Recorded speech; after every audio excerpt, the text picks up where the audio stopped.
It's like 6 days. Okay, I think we are audible now. Hello, everybody. Welcome to the world's first EFAP. Going at the current rate of the EFAP to our 1 hour video, this stream will be 121 hours long. So buckle in for a very fun time. Hi, Eric. Ah! Oh, wait, hang on a second. There you go. I almost spoiled the joke there for later in the stream, but never mind. Okay.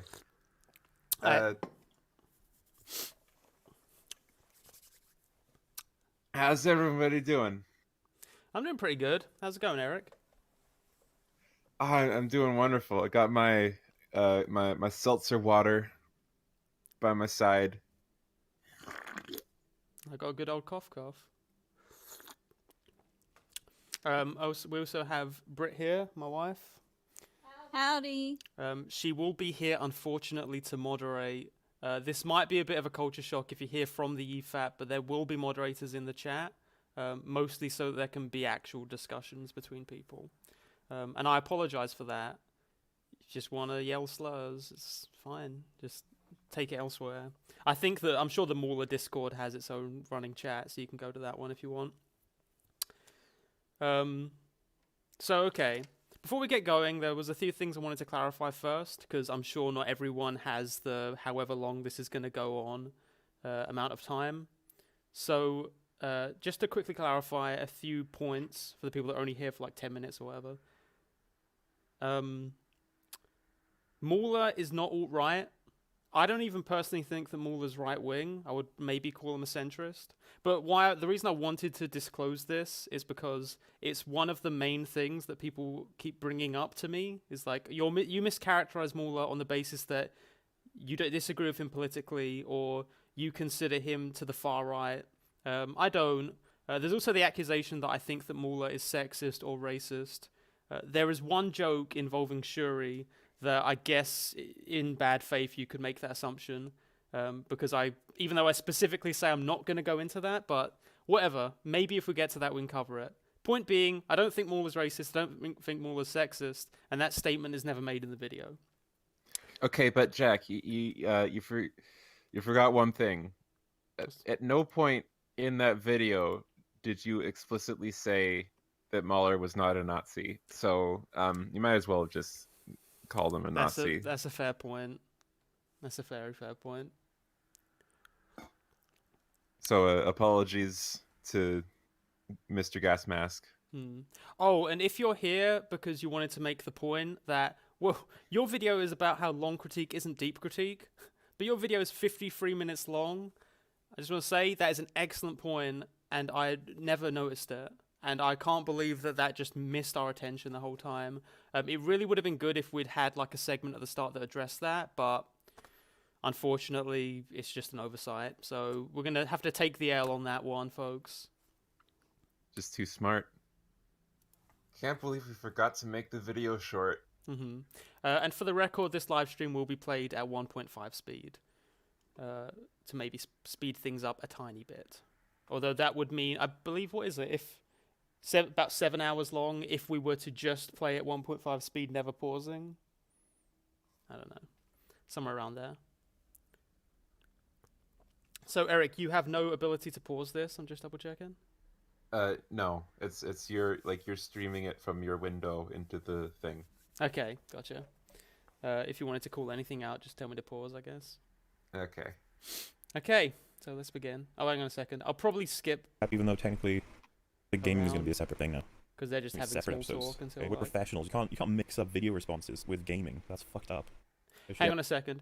Chat, is there anything relevant to discuss relating to our stream in the first, 30 minutes? Or shall I just skip to the part where they actually start talking about the video? Just want to see what the chat says about that. Because my impulse is to just skip to when the actual stream starts. But if you're the type of person that would be dishonest. Yeah, if you think that there's really good points that are made in the first 30 minutes, then you can feel free to do that. Okay, this is the guy in chat pretending to be Ben Shapiro is starting to get on my nerves. Okay. Brett. Get him out! Get him out! You're barred. Okay, starts like 32 minutes. Give 10 minutes. Okay, so I'm gonna start like 10 minutes from the thing because that'll only be like 6 minutes on our end. I'm just gonna skip like 24 minutes in. Just that Rag isn't a guest. Rag is? Yes, I am no? a guest. I am a guest. And then the last one that I've seen. This is more from their side of the. Oh, sorry. Just also clarify. This was supposed to be kind of a clearing the air, clarification live stream ahead of an actual MAULER discussion. Sadly, that MAULER discussion is not going ahead. We set the criteria of... Well, Eric didn't really want to have Rags in the stream. I just wanted a balanced discussion, and MAULER refuses to speak, so... It's a tough thing. Let's go ahead. Thing saying, are you guys just unable to accept criticism? And this is drawn from the fact that we respond to it. And so to me, it's a bit of a almost a paradox. Implying that if you respond to criticism, you can't take criticism. Yeah. Yeah, I don't know. What would you like us to do? Yeah, at that point, I'm like, I don't understand. Jack? It's like, you should just ignore it. Agree It's with like, everyone who says anything bad about you. That's the only rational thing. Can to you do. turn it up like that in makes your sense. I player? like that. Sure. Because there's And yeah, If only that was how the world worked. because like if someone says like a 5 minute Okay, video that's says EFAP perfect. is shit because they're ugly and stupid and they make loads of mean things, and we just watch them and be like, oof, we'll leave that alone. Oh, we got, Not all of us are ugly. But like, Babby's you get first super that chat. video would Should be I a better read it out? video Oh, than hey. Sure. Go ahead. Social Justice Demon says, on this day, Jack Sane and Eric Taxon will perform the miraculous feat of responding to criticism in less than 11 hours. We are in the presence of God. I mean, you don't know that. I'm going to say it's unlikely that we actually are able to do that. Because Yeah, the stream is... that's a tall order. Yeah, because of how long that stream was. But hang on a second. If I turn down the speakers on my end, will that turn it down for you guys? Because the problem for me right now is that their stream is too loud for me, so I can't really hear you guys that well. Oh, somebody did say, please slow it down. I can't understand. I'm bad at processing. Oh, I mean, Maybe yeah, do like I was having 1.25? Trouble too. Like 1.25 would be better. 1.25.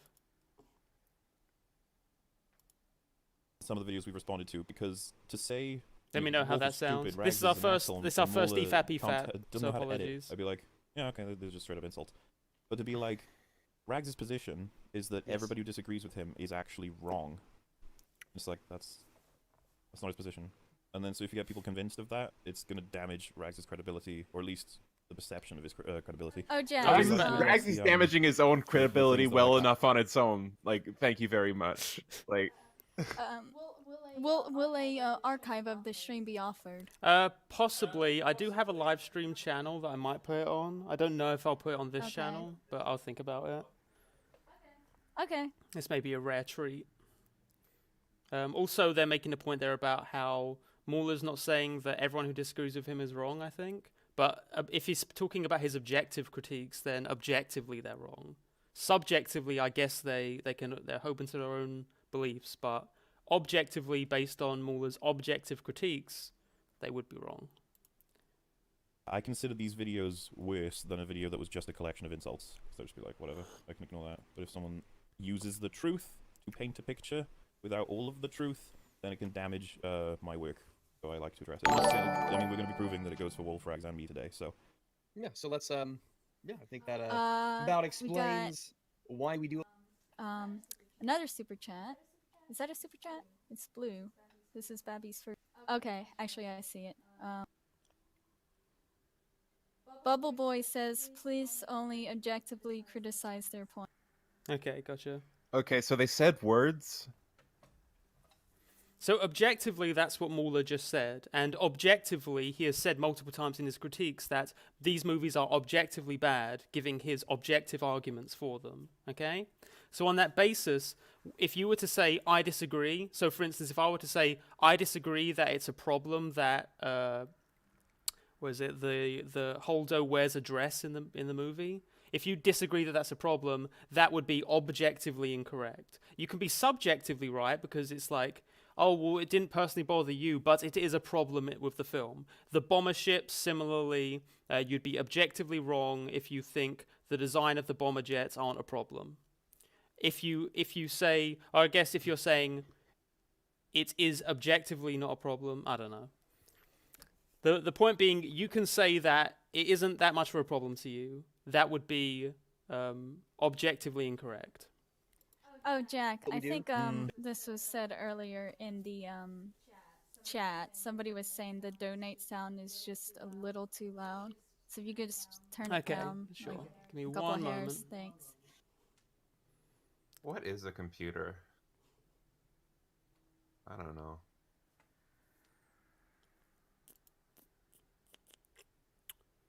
It's been a while since I streamed. My apologies. Alert box, will be under that. Okay, here we go. So donation sound, we can just turn that down a little bit. Is there a text-to-speech voice reading it out? No.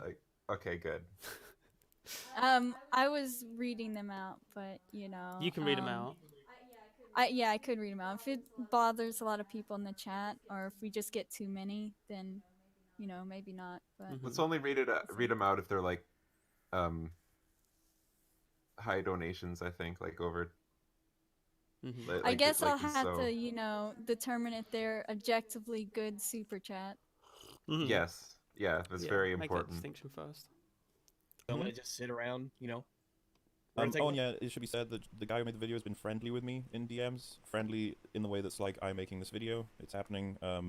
Even he asked that I would do a voice clip for it, and it was to read the... There is sadly a character arc in this video also, where MauLerr, who had already watched the video at the time of this stream, had declared that I was like, seemed like an okay guy. By the end of the stream, he disagrees. The opening of it, which you're going to see, and I said that it's probably better if I don't, because it'll confuse people if I'm in the video. They'll be like, wait, you approve? That's a very odd thing, yeah. So I said that rather not. Oh, but, apparently I've you told are him he's welcome picking to up come on, twice, he seems Brett, interested. He's said publicly a couple times he's looking forward to a discussion about all this with me. I don't know how he's going to feel after we've covered this, but the hope is he'll come on EFAP. And then there's an additional thing with Eric coming on EFAP that we'll get to in the video. I won't talk about it yet. Can you hear me? Yeah. Stop asking if I'm going to make a video. Sorry. I just lost connection to the stream, and I was just. Oh, okay. Are you still in the little chat thing here? Yes, I'm still in. Okay, gotcha. That's fine then. For the record, we never cared about being on the EFAP. That's the point that was just made there. It was always just wanting to have a discussion. It didn't specifically have to be the EFAP live stream. It could have been anywhere. I made one like 4 days ago. Oh, and Eric, you wanted to say something about you and MauLerr chatting? Oh yeah. Apparently, MauLerr likes me a bit more than he likes Jack. It's just because my segments were just that much better. Apparently, we had a little text chat. It was It was very civil as promised. We didn't really get anywhere. I basically learned that MauLerr is really fundamental about his scale for critiquing movies. Like it's like he recognizes that his scale was invented by humans, but it's like the definition for a planet. It's immutable it's immutable except for like societal change in like the definitions of words. So like for his objective critiques to cease being objective, like the entirety of culture has to progress. So it's like he's taken like an axiomatic approach to film criticism, which I think is pretty funny. But it was a good discussion. Apparently, he's going to watch Funny Games, which I'm looking forward to. Yeah, that'd be cool. I mean, I'm glad that you had a discussion with him, even if it seemed like he didn't really shake from his position at all. That is kind of loud, Jesus. Oh, we got another super chat. Vasconium here says, "Thank you for all existing. Any plans for an ER vid?" I mean, I don't really feel like doing response videos after this. My notifications are just constantly piling up. Most of them being outright lies about what was said. I think people just get too invested too quickly in these things. I mean, you did a response video to Patrick Williams, and it didn't ever, you know, take off like this did. 1 sec. I'm gonna turn down. I might even just turn off the notification sound for. I don't think it really matters. Well, that response was more of a yes and. It was. it wasn't really. You didn't criticize him that heavily. Hmm.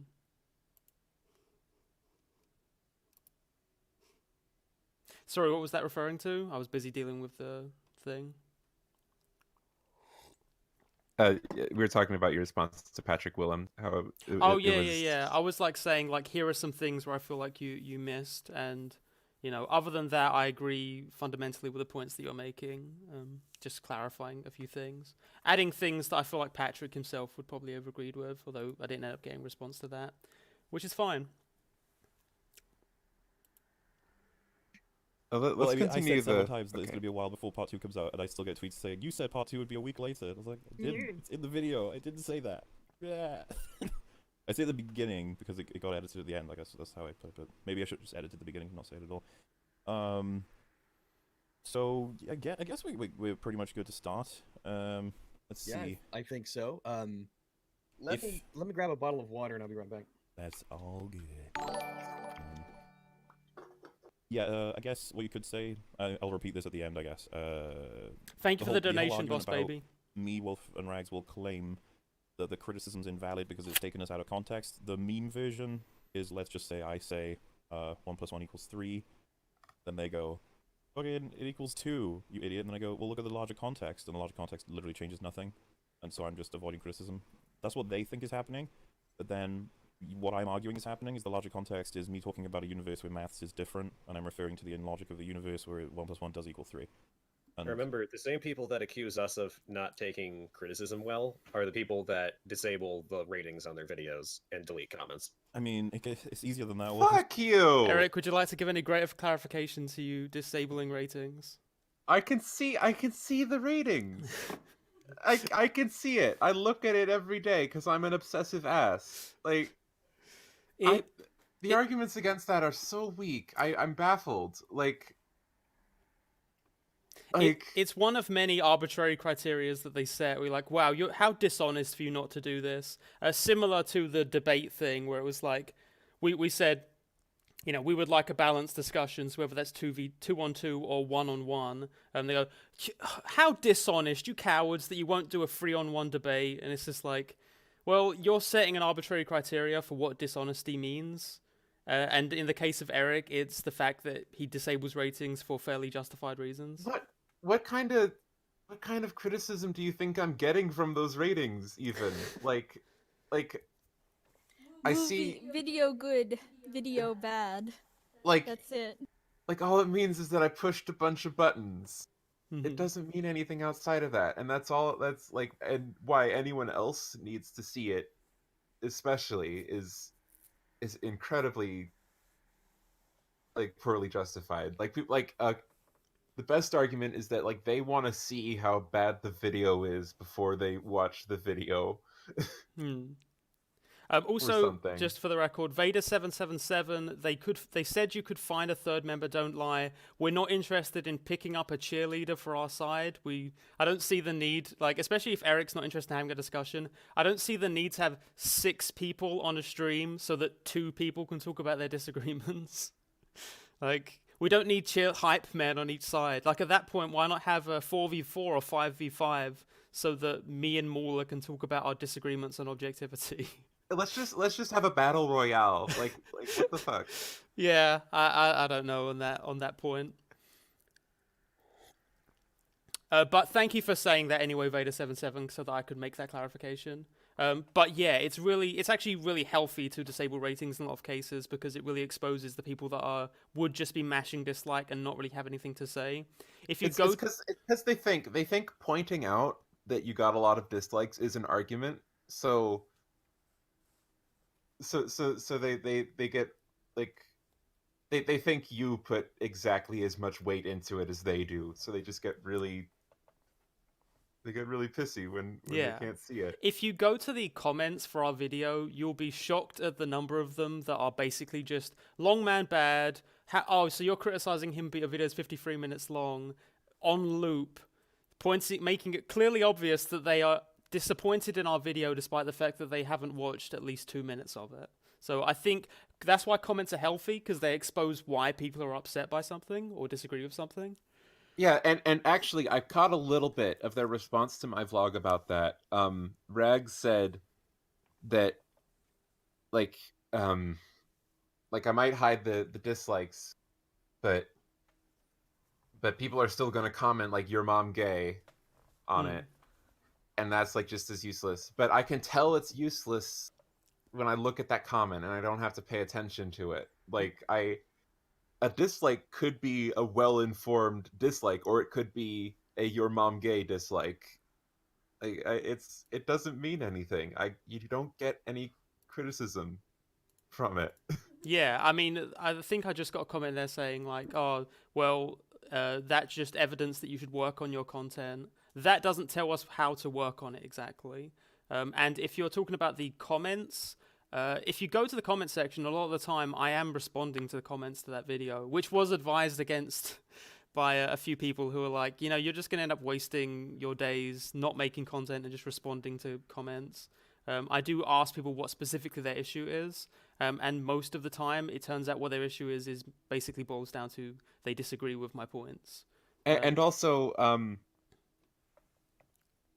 like, the thing about deleting comments, it's impossible to disprove that, which makes it very annoying. Like, oh, I bet you delete comments. Yeah, I mean, there's nothing to really. It takes everything to not just respond by just deleting that comment, but I don't. Yeah, I get you. MAULER also made the point in your EFAP that it's like you trying to have it both ways because you disable ratings. Or is it you hide ratings so that you don't have to people don't have to see that people dislike your content, but you don't disable them so that you still get the engagements from it. That's you can't disable them. Yeah, that's not a thing. You can only hide them. You can't disable ratings. So I just wanted to clarify that, I guess. I mean, no, they have to know that. They make content on YouTube. That's something that MAULER says in that EFAP. I'm sure that he's had it clarified to him at this point, but if anyone in the audience hasn't. Like that can't be right. I don't think he'd say that.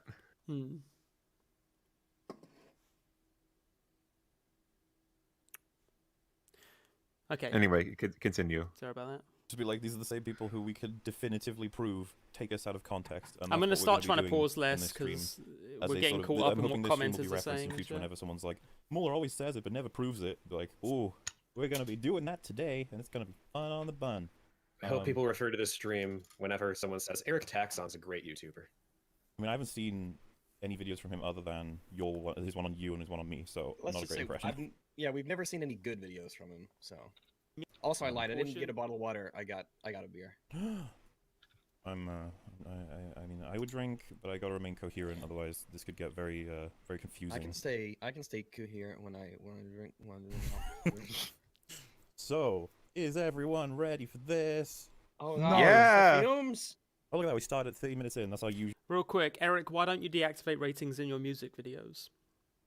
I did. I actually did recently because I'm sick of getting that as a gotcha. But I'll tell you like why I didn't for a long time. Mostly because I don't really care about the music because I'm not actually like pushing any agenda with it. Like it just doesn't affect me as much whether people like bomb those or not. But now I have disabled them. Just to be consistent, because like that is a weak defense. Like, yeah, I mean, I guess the thing with music is like you would get even less from likes and dislikes, because all you would get from music is like literally I like this song or I dislike this song, right? So yeah, like the only album I've made that's like has an explicit ideological thrust to it is Punk, and everyone loves that album. So. Is there no ideological thrust to Kissing ANCAPs? Ideological thrust, you know what I mean? Not really. That song's nonsense. That's what used to be our intro amount of time. It might. I think we need to pad the intro more. We need to have a 2-hour intro. Come on, guys. People get mad if the intro is less than 2 hours, right? Yes. Yeah, Rags, you gonna say something? Am I gonna say something? Sorry, what's that, Brett? Oh, thank you, Peter Coffin. That's much appreciated. Did he say something specifically? Lots of people look at all the metrics as social proof, while also knowing they can brigade it to make the creator look bad. Mm-hmm. Yeah, absolutely. The EFAP fan base is particularly notorious for dislike bombing videos. So.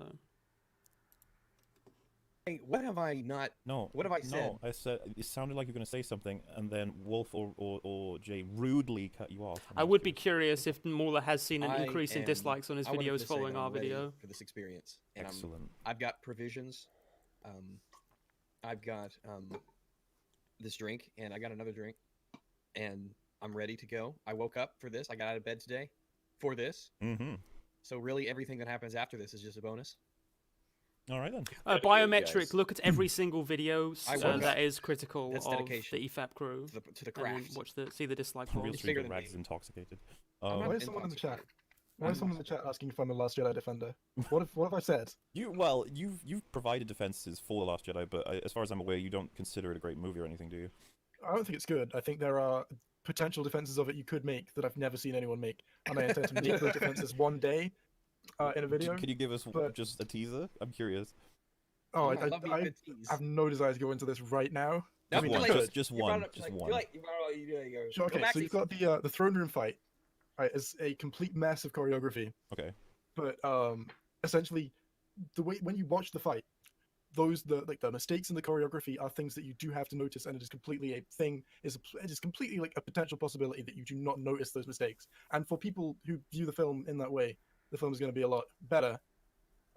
So essentially, it's not necessarily ruining the scene. It's still a flaw, but there are ways that you can watch the film that are. It's not like you're So watching the movie. It's not notice really stuff. like Hyperdrive, it's a Kamikaze, flaw Luke's if change you're of character. bothered Couldn't by you argue it. that all of these but things we can get are into only a that. problem if you notice why they're a problem?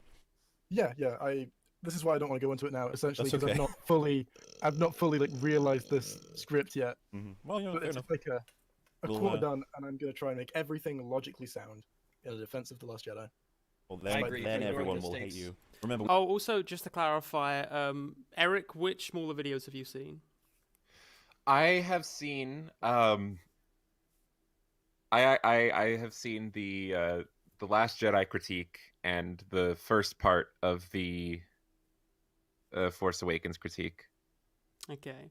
And on my end, I've watched the first part of the Force Awakens critique. I've watched the entire Last Jedi critique. I watched all of the Black Panther video, the Solo video, the Star Wars: The Last Jedi Rage video, the Force Awakens Rage video, and part of the... Oh, no, sorry. I saw all of the Predator video, part of the Jurassic World video, and part of his Outlast criticism, and all of his Vivisection one-off video that he did. Oh, also in the Infinity War. Oh, yeah, and then So, all of the yeah. Infinity War video also. So I believe that is the extent of my experience. But with you, Mortal's you content. did eventually watch the Last Jedi critique? Yeah, I think I might have stopped about halfway through part... No, I finished that in the end. Yeah, so I've seen both... I first saw the part in the third part that you said, but then I was like, if I'm going to be making comments on it, I'd like to have the full context of what you were saying. So I did watch all three parts, and as it turns out, it is in fact mostly just summary with him stopping occasionally to point at things that he dislikes and saying he dislikes that, giving an extremely subjective argument for it. Which is fine, unless you're claiming that it's an objective argument and objectively a flaw. Yeah, we don't I allow, tried opinions on. I tried to tell him in the chat we had, like, his critique is mostly consistent. Like, it is extremely silly to say anything about how Star Wars space physics works when the planes have wings and can turn in midair and always have been able to. But I think you should recognize that it is like a very strange scale that not everyone subscribes to, and like it's the problem is that he's took this particular scale, one of his scales, and gave it a special label and acted like he was part of this great debate. Right. I mean, MAULER's main point points of criticism is like logical inconsistency, and it's really not difficult to find films that have logical inconsistencies that don't bother you that much. Like, think about most comedies or like a lot of kids movies that will have these like weird logical I think Big Joe. We talked about that too. Like he said that it is possible for like a comedy to subvert a logical rule, like for comedic effect. Like he said, like it would be very silly to judge Spaceballs objectively. Right. So, but that's he's just admitted that like there are some films that are not equipped to be judged with this scale. Therefore, right, and you can't just like separate it as if it's a binary. Like, comedy isn't just this one form that's just separated from everything else. The mere fact that dramedies exist would be a counter to that, right? You can have comedic elements in things that aren't comedies, which would again suggest that logical consistency is not an objective metric for criticism, right? man, I want him to watch Funny Games. Exactly. The Last Jedi that are positive in any way, shape, or form. So just remember that. Also, I haven't watched sir. any of Sin Sin's They Fully videos. correct expect now. never to be invited back on EFAP after this. Jenna said film is great if you don't see the flaws since 2019. That's true. The Emoji Movie is the best film of all time. I like A Quiet Place when I don't think about any of it. I think Aquaman is the greatest film ever made if I just shoot myself in the head. I think they did it okay the way they did it. You know what? I agree with that. Is everyone ready? Go. Good. Here we go. Okay. It may sound unbelievable, but I spend upwards of months on my scripts, making sure I do not repeat myself. What are Oh we god, one of supposed those to- months okay. on scripts thing. Remember the last time that happened? We're doing the thing where there's long text. This was my first snipe at Rags, I'm afraid. I did do a tweet that was like lightly joking about the fact that the first criticism they have for this video is Rags criticizing a MAULER quote, thinking that it was me. I'm sorry for pointing that out. It was just intended as a joke. I'm sorry, Rags. I didn't mean it. New Dingo says, Jack, I need to know why the wolf is hot. I can't explain that. Eric, I mean, it is it is a decent persona. Let me like if you're putting it amongst like especially amongst other reactionary personas, it is like top 5. is that objective? I don't know why. Actually, that is objective. Okay. It's subjectively better than most skeptic sonas, because a lot of skeptic sonas will just have like a top hat and a suit. So I appreciate. Yeah, I'm so not glad he's calling losing it. flow. Like that expression that he has on the screen right now. That is a potent expression. I genuinely do love the Wolf's old persona. I think Yeah, it's a little bit generic now, unfortunately. I'm disappointed that he's losing it. Genuinely, like it was the one redeeming part of his channel. Jack, I did link you to something that I would like you to put behind the wolf persona, because I can still see some of the text. So, Okay. you know. I know that bugged if some people can see some of the chat. For the record, it's partially hidden because there's people in my audience and Eric's audience who don't like the constant slurs being on screen. So, you know. Yeah. The more you can hide the chat, the better. Yeah, if you would like, you can watch the actual EFAP alongside this, and then you can look at all the slurs you want. It's great. Screen, and then we're all supposed to listen to something. So he is reading the second half of it out, I think. Oh no, sorry, he's going from "It may sound unbelievable." Oh, Okay, but I remove redundancy as much as I can. Jack. No ramble. And Yep. the editing process Brittany like has a GIF that she wants you to put behind the wolf. She put it in the group chat. Let's do that right now, actually.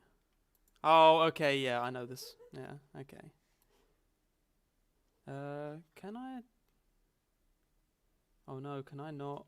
Can I not change the scene while streaming? And yes, Alex is asking, isn't Rags' Sona profile pic like dog porn? Yes, his profile is cropped GIF. Which Is it like if it's a it- dog? yeah, but like honestly, like power move, but still, it makes it a bit more annoying when people get all up in arms about me being shirtless. But like one of the pictures on screen at all times is like literal actual cropped GIF. For the Like- record, this fire isn't transparent. I'm not sure if it really matters. I specifically searched for transparent fire GIF, but I mean, it's guess Google good. failed. It's good because it covers the chat. Yeah. There's another thing that I would have to add this to, but I'll have to add it to it later. Okay, back to the stream. Months along with it. No offense meant, but your work is precisely what I would label the opposing issue, barely covering the subject with any depth or insight whatsoever, because you exploit with what is essentially a thumbs up or down per topic. This is already and fucking videos like this pretentious. are why I started. Yeah, a little bit. So context is I'm talking to Eric, I believe, back and forth, and Eric is saying that I think he's throwing in criticisms for my work on Wolf's work, whatever. And you know, the whole It was I'm my bloated, video, I just don't to say be anything clear, of value, all that not stuff. So I'm Eric's. like, okay, to reverse it to you, I think that you take so little time that you address a topic with essentially thumbs up or down. My evidence would be the Wolf video. He takes a very narrow It wouldn't selection be of what Wolf because he's says, not. He's talking about extrapolates it my into channel. Wolf really doesn't know the difference between something being forced in terms of diversity and just writing being bad. And I think he basically proves the point. The that when you have actual bad comment writing, is talking that about doesn't my necessarily Patrick mean it's because Willems of forced video. diversity, which is a point nobody had disagreed with as far as I was aware. And so what I'm suggesting is If you're of the mind that my Patrick Willems video can be accurately described as a thumbs up or thumbs down about Patrick Willems video, then that is what MauLer is referring to. It's me giving a thumbs down to Patrick's content and nothing more, I suppose. a point no one disagrees with over what was like 17 minutes or something. Like it's a very short video and it addresses very little of what Wolf said, and so I would just be like, yeah, your work lacks depth and insight as far as I'm concerned, and you seem to just say Wolf's video thumbs down. So this I whole do wanna point tangent out is that the completely picture made of up. MauLerr in the background, he literally printed that off, framed it, and there's a picture of him on his Twitter holding the framed picture of MauLerr. I'm disappointed because I was going to do a whole skit with the MauLerr photo where I'm like talking to it. I decided not to in the end just because like I couldn't be asked to get my camera out, but now I really wish I did. Oh man, like seeing their reaction to the rest of this, it would have been great. I wonder if any of them have seen like ContraPoints or anything like that, like stuff that really does go weird. Like, how would they feel if I had printed MauLer's face onto a mannequin and then like put it in a bathtub with a bunch of milk? just Specifically curious. soy milk. Soy milk, yes. Yeah. Yeah. Stiff. Like the answer is that none of you have style. Hmm. Style over substance. Live it. Well, Why? it's, Okay. I don't know. It's for the meme, I guess. Wait, do you guys not have a framed picture of MauLerr in your hands? Look, I don't have it framed. I think I Well, threw the here's picture thing, I don't away, have it framed. unfortunately. I have it folded and tucked into my bookcase where I can grab it whenever I want to like ogle it, and then no one else will actually Ogle? ogle. Ogle? Oh, and Ogle. Ogle. as, You wanna ogle it? Defrosted Ogle. Robot mentioned, the Ogle. logic for why Taxon did not cover most of Wolf's videos because Wolf did not make arguments, and we're going to prove that wrong today. But we're going to have to wait till we get there. I I'm think, sure that Eric Taxon is the authority when it comes to what is and isn't an argument. Well, yeah, because I think Eric's response to what I just said would be, you're saying I didn't say much? Well, Wolf didn't say much to begin with, so that was what I was covering. And so I'd be like, okay, so now we need to prove that Wolf did say something, and we'll get to that. But Eric, is that the summation of your argument, that they made no argument? It's not that he didn't make arguments. Like it was. It was more just a quick way of saying that none of the arguments that he made in the video were in support of his premise. Like they were unrelated. Like, Right. Like. And then they repeat that in the EFAP on you. Yeah, like they. What is The- essentially the- their argument against forced diversity? If you could try and summarize. Their argument against forced diversity is look at these things that are bad that had diversity in them. Like that's their argument for 18 minutes. Right. Like They end up roundaboutly admitting that it's not that big a deal if the character is well written, which would suggest the writing is the problem, which is what you were talking about in your video. yeah, like you can't have it both ways. Like if it's possible for if the diversity isn't causing it, then you should change the name. And if the diversity is causing it, then then I don't know what to say. At least you're being honest. Like, Well, I guess it's kind of like, how many movies can you think of that have just like bad writing, just starring like white dudes? And why is that not a problem, but a movie that is bad, that has like a WOMS or a person of color, is, you know, just this they spawn don't of Satan, they don't basically. respond to that. They don't respond.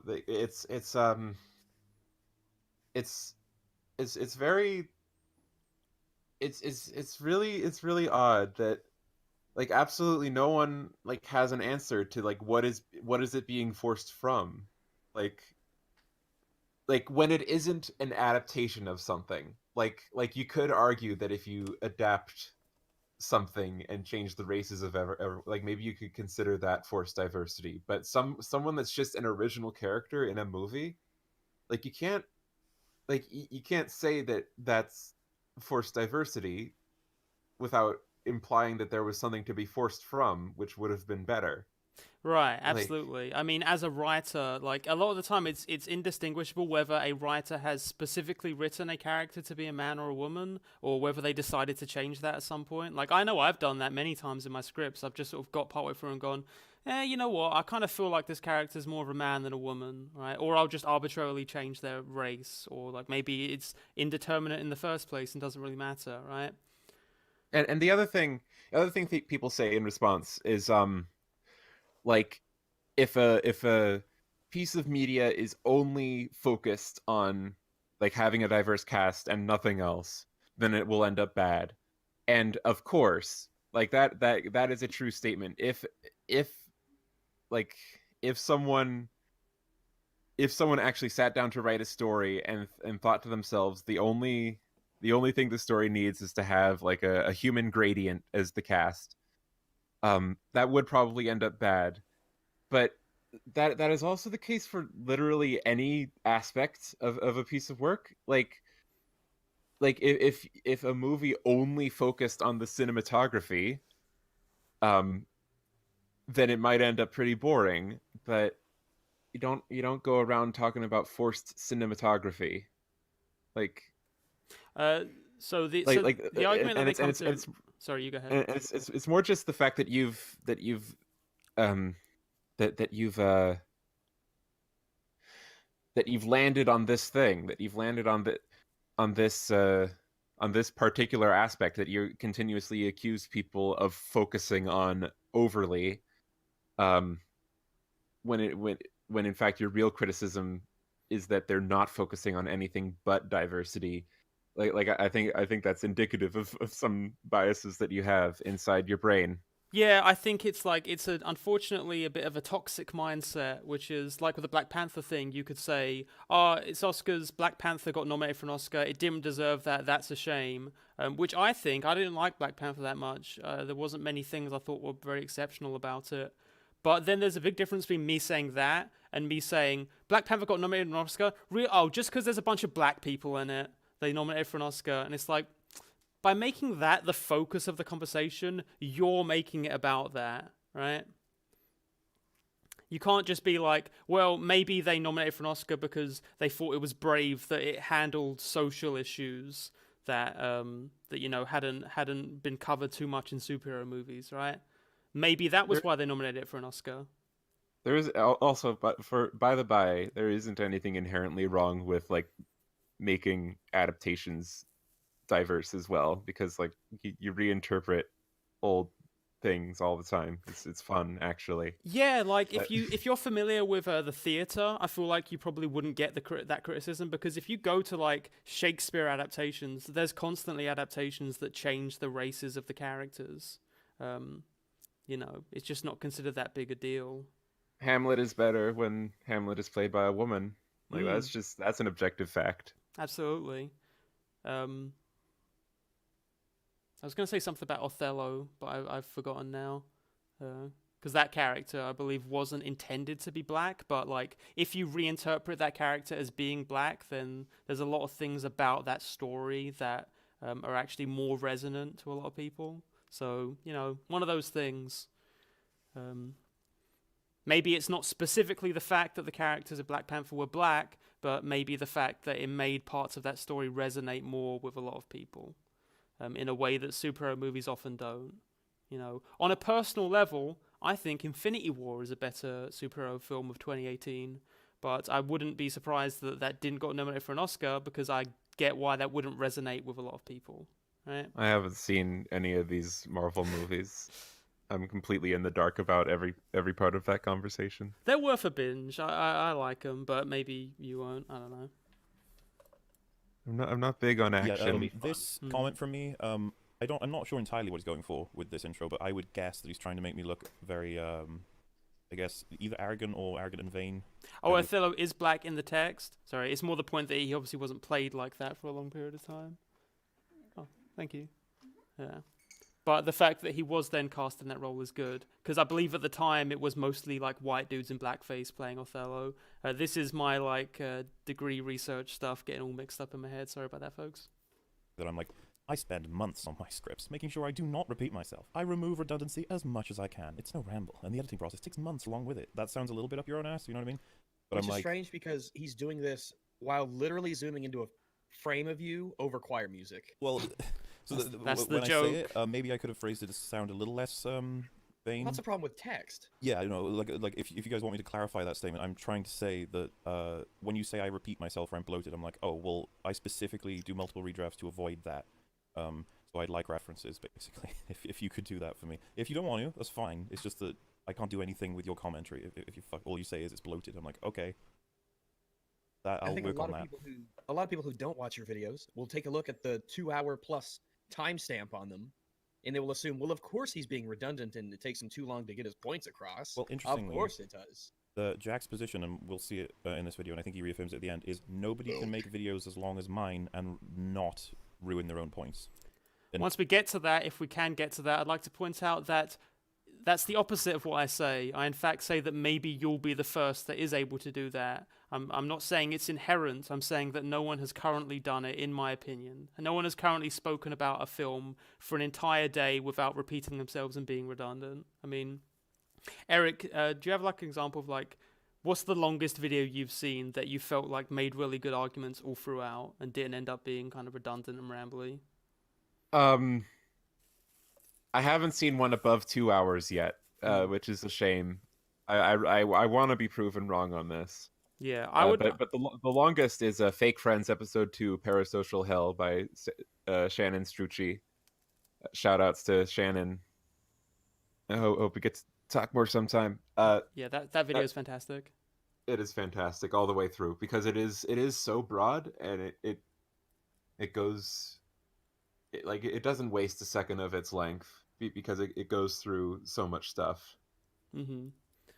I'm not going to say that it never goes a bit rambly, but I do really like Noah Gervais's video about Neverwinter Nights, which I believe goes on for like 3.5 hours or something like that. Might be a little bit less, but that's a really good video in a lot of ways. And I'm someone that doesn't care about Neverwinter Nights, so there's that. He says that MAULER might be the first to do it one day, but certainly hasn't so far. So there's at least some form of consistency in that he thinks no one can do it. He's not just picking on me. Like, you can't make something that long. Oh, for the record, yeah, Renegade Cut just did a series about DC's cinematic universe that technically it's like separated into parts, but I still think it counts because it's like in the end about 5 hours long or so. I think there are moments in that get a little bit rambly, in my opinion, because he goes a lot into like fan comments and things like that. But I'm not going to get too into it now because it is a very good video and I think is a good example of a longer critique that doesn't have as many of these problems. He doesn't spend nearly as much time as MAULER just summarizing what happens in the film and saying things that personally bug him about it. I think a lot about this in terms of music as well. Like, it's not that that long albums are bad. It's just like the longer your album is, the harder it is to turn it into a big cohesive project. Which is why they're usually around 40 minutes long. But there are some fantastic, very long albums. Mm-hmm. Yeah, I've heard also that Pokemon Ruby analysis is actually pretty good. The one that's like 7 hours long. I haven't watched that at all, but I'm willing to give it a shot. The point is, again, once we get to the video, it's not inherent. I guess would be what he. Really? Is that what he said?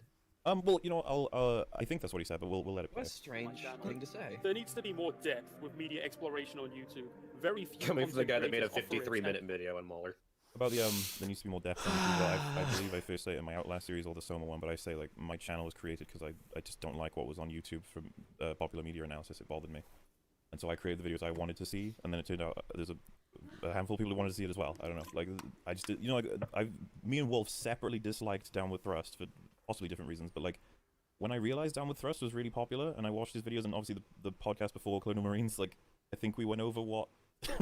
Yeah. Like, that's how I was feeling when I was watching his videos, and I was just like, I'm blown away that this is getting hundreds of thousands of views. And you could be like, well, people feel like that about you, Mole, and I'm like, okay, that's fine. Just give me some references, and then we can see how valid the criticisms are versus you don't like it, which is also fine. It's just there's a difference. And I was happy to fill that space in the market. From what I've heard, many people love long-form stuff, as long as you have something new to say throughout, which I do my very best to make sure is the case. It turns out Rampart isn't with the Empire, and he's here to steal an Empire ship for a job he's apparently got to do because he's an outlaw or whatever. So he reports Ranger Solo as a mutineer, and Chaka, that we met in Civil War, confronts one of the two men about this plan, and it is said that he must return to Wakanda for judgment day, and moments after, Ray is attacked by the men that the land whale sent I see the editing quality is about on par with Eric Taxon. I was about to say that this is clearly an intro style choice. I guess. So there's not. Fade-ins and fade-outs are now bad editing. Having fade-ins, I don't know. It's very easy to confuse them when you're showing footage. And also like it's having his clips run together is very clearly like an aesthetic thing, like just for this. Yeah. They for little bits of the EFAP they did on me, they get so mad at like the alternative choices that I make in that video. Like even the cricket noises from the beginning, they make a fuss about that. Like they're not just cricket noises. That's a voice of our age, CM von Hauswolf, seminal record 800,000 seconds in Harar. I don't actually know anything about that composer, but that's a good album. Yeah. So the points from some people would be that they found it distracting when you put it in there. It's like, you know, I don't know. Then be distracted. Yeah, it's like it's a stylistic choice. It's yeah. I don't know if we can glean from this other than this is an intro. that he must return to Wakanda for judgment. This sounds day, like things and you've moments said. after, Ray is attacked by the It men sort of that the is. land whale sent Kinda out. sounds like you So too. Where is Han? And they fucking cut to the next scene. They cut to the next fucking scene. What the fuck? Okay. That 2 should not have been capitalized. That's your opinion. Long criticism no, is that's an not objective deep fact. criticism. Oh yeah, we probably should have said. Does anyone disagree Thank with the title of the video? Long critique is not deep critique. I mean, not necessarily. I was gonna say. But thinking about it. in general, typically is. I Wasn't mean, you it- look at an IGN video and any other review. I mean, a 3-minute review of a 150-hour game, as opposed to an hour review of a 150-hour game, I'm going to trust the hour review more. Yeah, it doesn't have to be, but oftentimes brevity won't allow you to be deep with something. And this. So you shouldn't trust one over the other inherently. You should probably watch both and then see how you feel about how both each argues their points. That would be the point. The other problem is what is deep, right? What is deep? You know, someone's deep is another person's shallow, and vice versa. It's complicated. I suppose for a placeholder, we probably like deep is just when you've explored something in the subtext. If we're talking with film, so instead of specifically talking about what is seen and heard, you start talking about what it means for the character or what they're feeling as a result of this, or what it means on a thematic level. That's probably accepted as deep, or could deep be a synonym of extensive? Would you guys accept that? I don't know. Extensive, I would say, yeah. Not leaving too much out, making sure everything goes covered. I mean, it might differ from person to person how you want to really quantify it. You know, when do we cross over from shallow to deep? But generally, since it takes time to get your ideas across, because it just takes time to speak. Yeah. It's So tough if to you make don't have something enough really time- short and really deep. It's just tough. It's not impossible. Yeah. And it depends on what you're doing. So, like, yeah, in relation to the title, long does not necessarily mean deep, but long also does not necessarily not mean deep. Short does not necessarily mean deep, but it also doesn't necessarily not mean not deep. It's just almost like short, deep and long, yeah, they're two different qualifiers. I Wait, agree. hang on a second. He's Did I- seen the video. Why is he summarizing it for us? Just play it. Yeah, he does that all throughout this. Also, did I just hear a kasplat for some reason? I just heard the kasplat sound effect, which usually means someone subscribed to me on Twitch, but why would I get that here? I don't know. I have no idea. I get like the sound of Croc from the video game Croc going kasplat whenever someone subscribes to me on Twitch, but that just played for no reason. I don't know. Well, then maybe somebody subscribed to you on YouTube. I have Oh no no, that would be idea. going off constantly otherwise. Yeah, I had to turn it off for YouTube. Also, there seems to be a little confusion in the chat. Guys, this is not Eric. Eric is in this video, but what we're seeing on screen is not actually Eric. Yeah, there's 3 Eric sections, I believe, from what I remember. But, yeah, let's continue. Long criticism is not deep criticism. Now, before we get going, let's quickly go over what's not being said by that statement. That lengthy media criticism is bad or shallow criticism. That's not the argument being made here, because that's not what I think. That's not what I believe. So, long man bad commentators, you needed to get 1 minute and 47 seconds into the video to know that your criticism doesn't go anywhere. Also, to anyone else in the comments saying, oh, it's 53 minutes, but you say long criticism isn't deep criticism. Yeah, 1 minute 47 seconds, that's how long it takes. Just remember that for next time. There are many essayists of the content they're covering is fairly long. Noah Caldwell-Gervais is a video essayist who produces lengthy videos, often in excess of 2 hours long, videos which explore not only his initial reactions to a text, but elaborate on their wider context on... We're good. I'm not really in disagreement with any of this. The problem is I haven't seen enough of Noah's channel. I've only seen the Outlast video and one other one. I haven't seen his channel now. From what I understand, Noah's what we would refer to as much more of a subjective critic. He would much more focus on how he feels and the things that made him feel that thing. Yeah, bless you, of course, Ranks. I don't. Thank you. If I'm trying not to If we had scream. referenced tonal here, we'd be obviously. Why are you trying not to scream, Eric? You just categorized a critic as being a subjective critic, when that's what criticism is. That's what it is. That's what you do. That's your channel. It's what Hey MAULER, it's what literally every channel is, including yours. I mean, okay, here's the thing. MAULER at this point, you can't call him an objectivist critic because he just argues, like in this live stream, sorry for spoilers, he argues that most of his videos are supposed to be subjective. All of the Unbridled videos, which are most of the videos that he's been putting out for the last year and a half, those are subjective, right? There'll be some objective points sprinkled in there, but you know, the viewer can discern between the two, right? He doesn't need to discern which is which. So most of his videos are accepted to be subjective. And then we get to the critiques, which use a very similar format to also make subjective arguments, except he identifies them as objective. As Eric, you can verify that as someone that went through all of the Last Jedi videos, right? When you went through them. it is like I have absolutely no idea how anyone can think that any qualitative judgment you make about a stagnant piece of art is not subjective. Like it's a very difficult thing to wrap my head around. He doesn't get that he's just setting another criteria, which is what you've already discussed. He's just decided that his criteria is the criteria, right? Yeah, like he has multiple scales in his head. He has like the subjective scale, which is how much he liked it, and he has the objective scale, which is like how well made the film is, and that's what he's judging when he's doing the critique. But like that scale is another scale. It's the same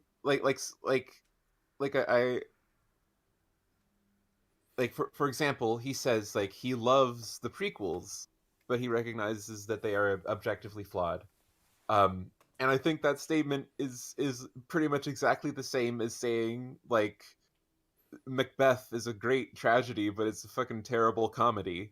Like it's the same thing. It's you're just taking two different scales and they disagree with each other, and that's how everyone does it. You're not. Everyone has different scales. A few people in the comments have been like, can you define with examples what subjective arguments are? So, for instance, most of the examples that MAULER comes up with that we list in this video. So, for instance, in the Black Panther video, when MAULER says it's bad that Wakanda has a combination of super futuristic architecture, but also like thatched houses and this kind of archaic look to it. That would be an example of a subjective argument. Now, as to whether MAULER thinks that's a subjective point or an objective point, we don't know, because MAULER doesn't actually distinguish between the two, even though he does say that his Unbridled videos have a combination of subjective and objective arguments in them. And the fact that he says most of his videos try to be as objective as possible. And the fact that he says... No, that would be the thing. He says that most of his videos are trying to be as objective as possible, and he considers himself an objectivist critic. Yeah. That would be an example of a subjective argument. An objective argument would be saying that universally this is a bad thing, which is not the case with any aspect of art. If you name me a quality of art, we could probably run through examples of that thing being used where it isn't bad. Eric just did this in his asset flip video, listing a few different examples. Like, Eric, what are the examples you use in your asset flip video? I mean, I don't want to go through them because one of them's a spoiler. Oh, okay, gotcha. But like the Wes Anderson thing, for instance, you could say, Yeah. oh, The Room is objectively bad because all the acting is super wooden and awkward. That's how Wes Anderson films are. So, like, as one example, and people love that. That's a whole brand, and like, Yeah, everyone loves Moonrise Kingdom. Like, it's actually impossible to dislike that movie. It's a fact. yeah, exactly. And then we have most mumblecore films. Like, mumblecore is a genre of usually independent films that will have this really awkward style to the acting that feels more authentic to a lot of people. So, you know, the long and short of it is that like the objective statement is that Holdo is wearing a ball gown, and the subjective statement is that makes the film worse.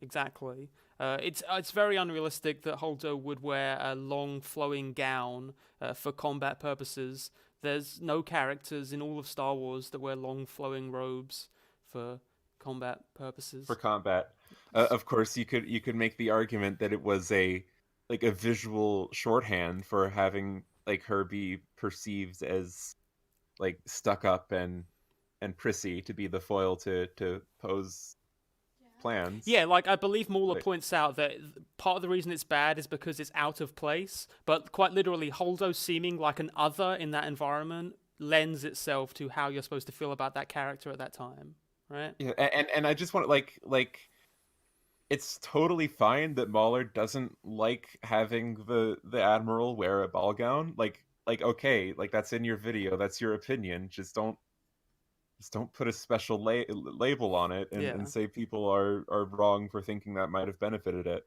Sorry, Britt, what were you saying? Are you gonna leave a message? So, I'm reading some chats in a very special chat, and the people in this chat are claiming that all of the Unbridled Rage / Praise videos are subjective.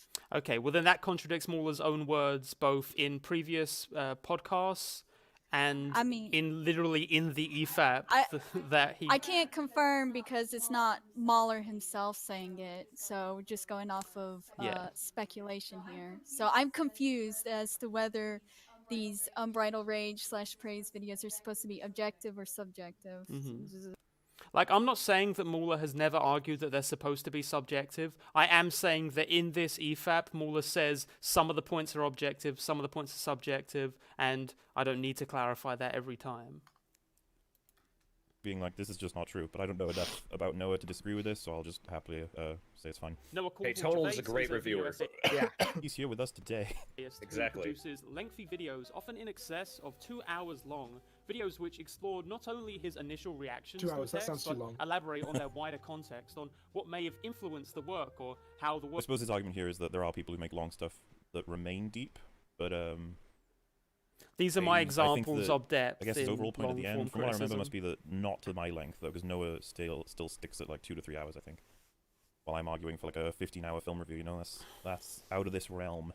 Work may have influenced others, offering greater depth in understanding aspects like imagery, theming, or style in a work, and why they may strike us a certain way. Also, some people have criticized our video for saying we contradict ourselves because we say that MauLerr is bad because he thinks that things are objectively good or bad, and yet we're saying that his videos are objectively bad. No, we're saying that it is subjective. Our arguments are subjective. You can disagree with them and provide an argument for why you disagree, right? That's fine. We're not saying that what we're arguing here is objectively the truth, right? That would be the point there. By the nature of our... you can still criticize things, obviously, because everyone has a perception of the world that and values like that's a fact. That's an objectively true thing. His newest video, for instance. Yeah, where you go with that is where it becomes subjective, which is a distinction you make in this video, right? You can say what's objectively there, but saying that it's good or bad becomes subjective because you have to make an argument for a perspective. being as objective as possible in that sense is a good thing. Like if you are able to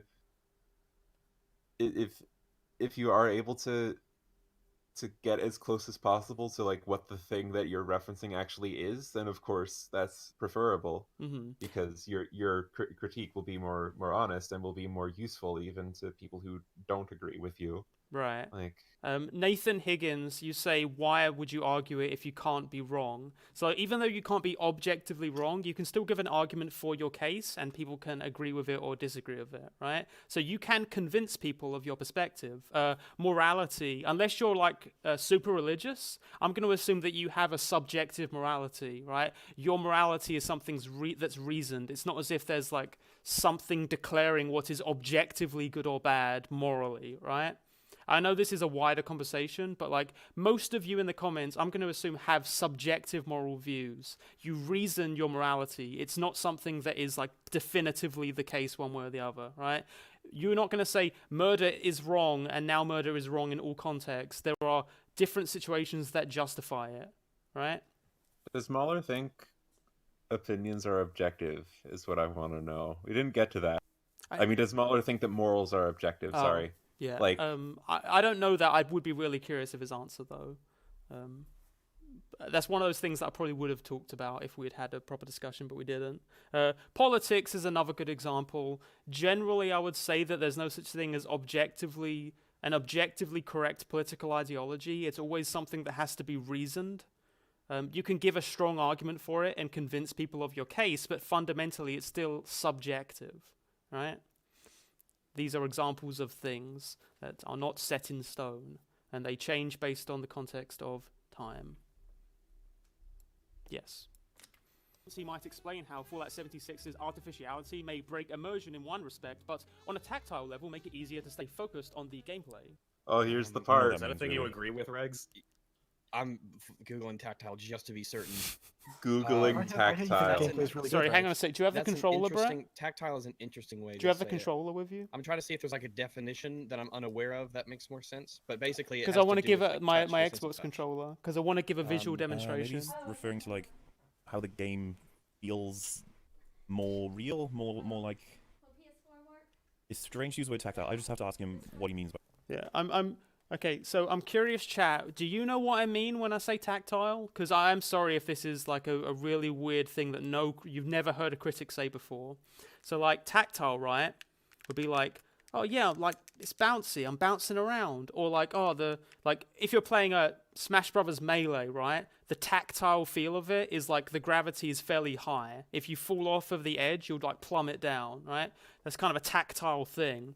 Whereas if you're playing Super Smash Brothers Brawl, you'll sort of float around a little bit, and if you jump off an edge, you'll float a little bit. So with when I'm talking about Fallout 76, I'm saying it cribs a lot of its like base feel stuff more from like you know, a Skyrim or something like that. Like, I'm pretty sure VATS has been changed into something that's like real time. So a lot of the things that were more sort of turn-based, like how that felt to be in combat in a Fallout game, has been stripped away. And on a tactile level, it feels better because, like, you know, you can just aim down the scope and the gunplay feels better.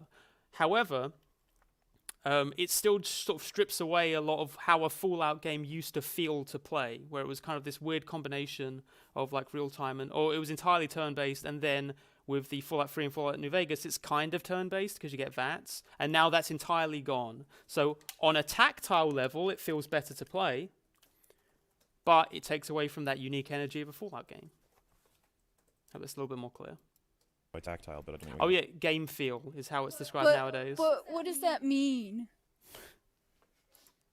Got that. Yeah. Let's just look real. Yeah, I gotta listen to it again How to see. Fallout 76's artificiality may break immersion in one. I don't know what he means by the artificiality. Like, I seriously don't know. When he says Artificiality. the artificiality of Fallout 76 breaks immersion, I don't know what that means. I would imagine he means the fact that you only interact with like robots and you don't actually really interact with characters. Makes No. my guess. Would every game Artificiality have means the quality artificiality? of being the quality of being made or produced by human beings rather than occurring naturally, or So literally insincerity all or games. effectiveness. I was going to say, doesn't this apply?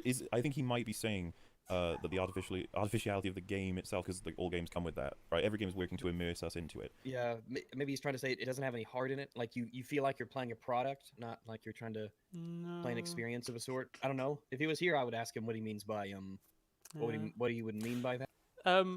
Eric, how would you, if I were to say that the game feels artificial, how would you define that? If you don't mind asking. I would guess that you're saying like it's not very good at holding your immersion. Correct. That's exactly what I mean. So what that would mean is if a game is very artificial, that could be something like when you shoot an enemy, a number pops out that says exactly how much damage you did to that enemy, or maybe they'll have a health bar above that says exactly how much health they have. If a game doesn't want to feel artificial, it might have none of that. It might literally be like you just shoot at the enemy, and then if it dies, it dies, right? Have you played Insurgency? No, I haven't. Okay, it was a multiplayer game that was big for a little bit.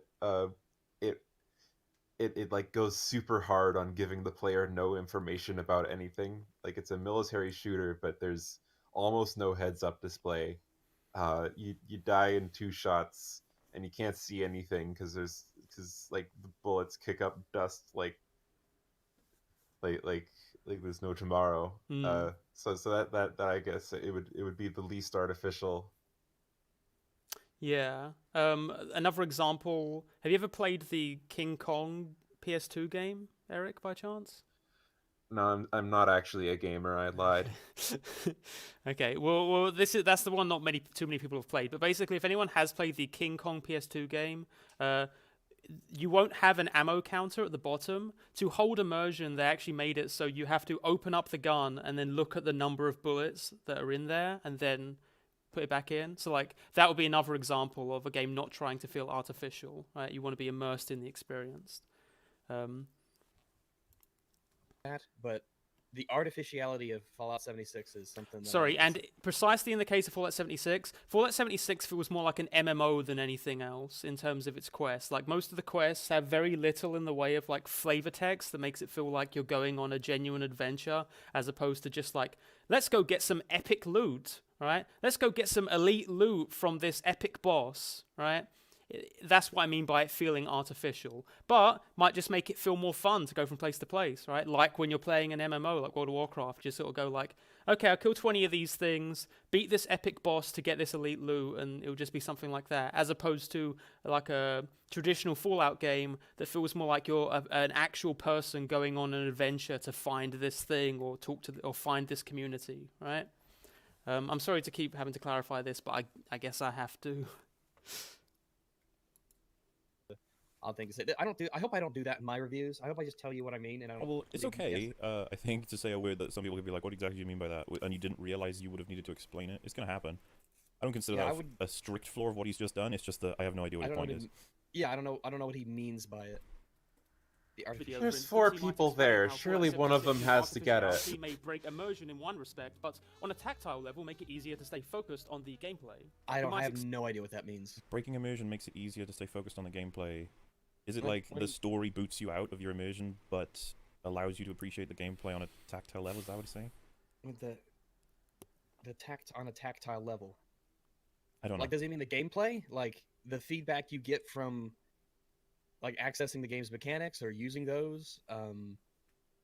Also, yeah, I mean, this wasn't intended, but like this would be something I would say that like he would have made this longer to explain what he means, and that I'm not saying this definitively, but that is a result. So he's making it longer, and it becomes deeper because it explores exactly what he's actually saying and sends the message forward. Now you could be like, that's not what deep is, and I'd be like, oh no, I'm saying that you could use deep in multiple ways, and being longer here may have helped him express his message, and that's usually why my scripts get longer and longer, is when I realize I need to explain or qualify a lot of the things I say. But not every time. Not every time. Yeah, but this is tonal bloke. You know, a little bit, yeah. I would kind of agree with stuff. Yeah, I would be like, what do you even mean by all of that? I'm happy to What are you trying believe to that tell me? Jack actually thinks something here, and he could easily explain it to us. He's just chosen words that he understands. While tonal, I don't think he remembers the video he made yesterday. He's like, oh, I used what word? Sorry. He has to Google it. Break immersion in one respect, but on a tactile level make it easier to stay focused on the gameplay. He might explain how mechanics and elements borrowed from the Elder Scrolls make the game an arguably more enjoyable play experience, but impact on the unique energy of a Fallout game, and He's nothing like tonal. He pronounced arguably correctly. That's true. Arr. Sorry, the unique energy of the game. I would have, yeah. That I was about to say that's something that I would mean. What do you mean the unique energy of the game? so another example, again, like the VAT system that was pretty key to Fallout as a series has been totally removed. I think hasn't the I know that the trait system is pretty much gone. The perk system has been stripped out. Skills, like there's various things that have been completely stripped away from what used to be the RPG aspect of Fallout that's now gone in favor of just kind of this very straightforward MMO FPS style gameplay. Yeah. And you know, yeah, the fact that quests have been removed, so there isn't even that flavor to it. Like the having any flavor to the missions you're doing, it's all very mechanical. I was like, I'm sorry. Like what? these phrases, like they say these. It's like tonal. They say a thing, and they rely on the person listening to it to just fill in what they personally. I'm sorry, Rags. I instead relied of on me you trying to, understanding what words what exactly meant. is the person I saying the didn't words? mean What it. did they mean? What's the idea I'm that sorry, they're trying to Rags. get across? I don't, because it's just such. This a is only a minor strange part of phrase. his video, so we can probably just move on because it's not like he's reviewing Fallout. It's just that I don't really get what he's trying to say here. Someone in the chat said, you know what else has unique energy? Chernobyl. Yeah, it would. That's true. That is a true statement. Thus damage it in other ways. Racervic does much the same, providing a meticulous analysis of games like Mass Effect and Max Payne with Is that videos up pronounce to it? an hour long, from That's how I independent thought it was creators like pronounced. Lindsay Ellis and Dan Olsen. Do you know, whenever I see Lindsay Ellis referenced, it'll always be alongside Dan Olsen, and then sometimes H-Bomber Guy. Those two get referenced together all the time. Interesting. They're pretty They're big. friends, so maybe that's part of it, but They It's not- share a lot of the same fan base, so I think that would mostly be why. Yeah, they have the same niche. Hmm. not like he's only referenced these two. It's just that I think I can't be sure, but I think that Jack would agree with them politically, typically too, and that's another indicator for why he thinks they're better long-form analysts. I think they talk about. So, it would be an indicator of why I think they're better analysts that I agree with them politically. So, I just want to put out here that that is a thing that MAULER says here, and there's no real evidence for it. I don't target MAULER on his politics in this video, and neither does Eric.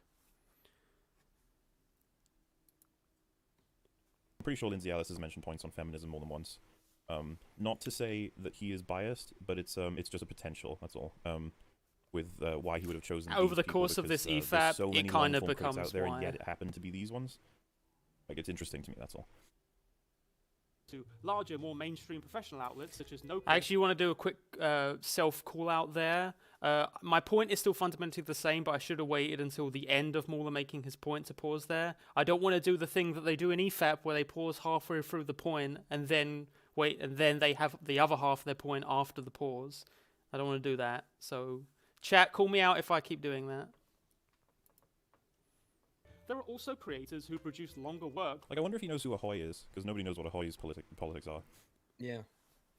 He's excellent long-form creator, but maybe Jack would consider him bloated or without meaning. This is the thing. From what you guys have seen, like I know Rags has seen Ahoy. I can't remember. One sec, sorry. Do you know about Ahoy, Jack? No, I'm not familiar. Actually, are you? Okay.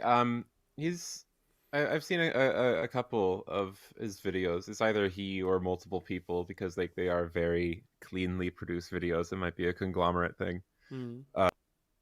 These sort of history focused, like there's one that got a lot of views called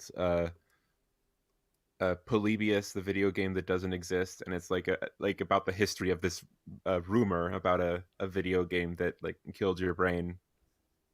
And it's a good video. Like he actually does end up finding the source of the rumor by the end of it, but he also talks about like the sort of the impact that rumor had, and like talks about fan works that are like homages to it. And it's very cute. But yeah, it's very apolitical.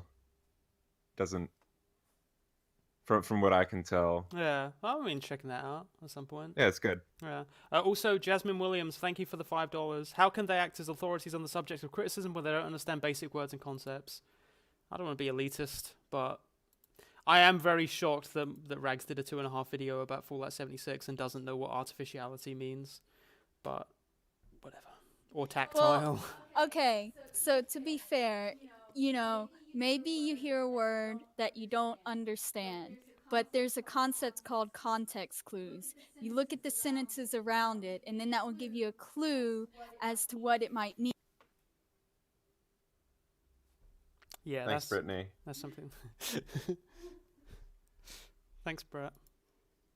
You're welcome. But Ahoy is quite objective. He'll only tell you what the things are and what they do. He So talks you about could be like, history. "That's boring." But I know you've talked about him. You'd be like, this is boring. It's not showing me what it means intrinsically. And I would just be like, well, that's for me. I can decide what it means to me, but I'd like to know the information. You know, everyone delivers different things on YouTube, right? Yeah. To an hour long, from independent creators like Lindsay Ellis and Dan Olsen to larger, more mainstream professional outlets such as NoClip, there are also creators who produce longer work. Like which offers Ahoy does insight not into the produce behind-the-scenes reviews process of or a work. critiques. Information they uncover. He makes like little documentaries. Like being objective is a virtue in that case. Right, gotcha. Because he's literally just talking about the He's thing. talking about things. Gotcha. Rusty Cheese Knife, $5. Thanks for the stream, Jack. Wish I could chat with you folks, but I'll have to settle with listening while I work. That's fine, buddy. We probably won't have any guests at any point during this one, just because we want to keep it fairly clear, just me and Eric, and, you know, Britt for backup, but yeah. Thanks for your super chat. Which might not have been gleaned elsewhere. Olsen runs through the whole ordeal of handling E.L. James, writer of 50 Shades, in the process of making its film adaptation, and how that reflects on the finished product. This too deepens our understanding of a text, and how we might think or feel a certain way about it. For people that argue that I don't give any... Actually what he does. I mean, I'm willing to accept those statements for what they are, I suppose. It's just, he talks about the author while assessing the movies and how they've affected, blah, blah, blah. You know, like, what could give you more insight into how a movie is made? It's like, go into production elements, go into interviews, talk to the cast, talk to the director, figure out what the process was, who produced it. All these little things may give you more and more pieces to the puzzle. And so if someone said you could get a deeper understanding as a result of any of those things, I'd be happy to be like, sure. That's fine with me. Yeah, oh, and there's a few people who said, like, the don't assume intention so quickly. The political thing I think is relevant because Wolf had more than a few snarky shots fired at him for his the politics that weren't even relevant to his video from Eric, and so I think it's worth highlighting that they think we're right wing, possibly alt right. Who knows? What did he say that you were in the? He said you weren't centrist. He said what did he pin you as in his Well, video? he was calling me a centrist in a mocking manner, but at the end he very clearly insinuates that I'm far right. Okay, so there you go. Is that true? No. I try to be as understanding as possible in that video. I really do, but it's like right at the end. I think the part that they're talking about is that little clip show that I play at the end where he says, that he says that if Emma Stone wants more women to be in movies, they should just do it. which it's not painting him as far right. It's painting him as an idiot. Like that's all I'm doing. Yeah.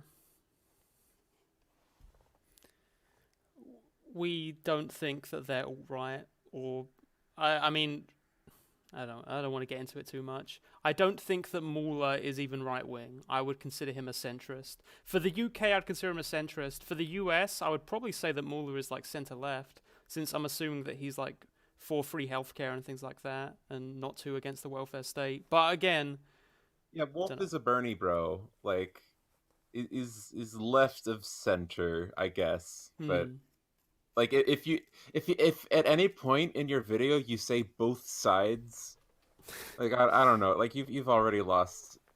You've lost a lot of my good graces. Yeah, I mean, in fairness, I have occasionally talked about both sides doing something, but I'm not going to use like that as just a middle of the road fallacy where I float on the fact that both sides do something, therefore I can't criticize one side over the other. Right? I can acknowledge that both sides contribute to something, but I can still say that one side does it worse. Right? And because apparently when I said that Hollywood is full of left-wingers, that was something a right-winger would say, but that's like an objective fact, so... Yeah, I don't even think Shut that... up. A lot of the times left-leaning people use that as a point of pride. yeah, and I would say that I'm almost certain that Eric and Jack are I don't know where I put them on the scale, but they're on the left, absolutely. But the thing is, I would say I'm a Wolf is common the sense easy conservative. so there's a Oh potential... wait, did I miss? They said they the Sarkeesian left. Yeah. I think no, we're almost there. No, I think they just said Sarkeesian left. I think I just talked over it, unfortunately. I don't feel like reversing to it, but yeah. So Press J. Oh, almost certain that Eric and Jack thanks for are that. I don't know where I put them on the scale, but they're on the left, absolutely. But the thing is, Wolf would say he's- Sarkeesian left. So Sarkeesian left. Could I get the Christ. whole chat to just spam Sarkeesian left? I would really appreciate that. Only if you identify it as the Sarkeesian left, I would like you to spam it in chat. If you don't, then please don't. We are a part of the Sarkeesian left. It's the one correct thing they said about us in the video. potential political divide that sometimes seeps into the commentary, and there's a few bits in this video that come up. And I'm not saying there's anything wrong with liking these creators for their politics, by the way. It's a complicated breakdown. It's just something to do with how they may perceive a difference. I mean, a lot of people perceive that my videos, people relate me to Ben Shapiro all the time because I mention I like to stick to facts when discussing facts, and they're like, that's what Ben Shapiro says. I'm like, I think a lot of people have probably said that. That's not something this Ben Shapiro pattern. I believe the issue is specifically that, like Ben Shapiro, MAULER conflates his feelings for facts. So it's not really facts over feelings, it's feelings over feelings. Which is apparently something he admits to over the course of this video, because most of his defense of his content is, you're talking about my unbridled videos sometimes, and those aren't supposed to be objective, I guess, except when they are, but I don't need to clarify that.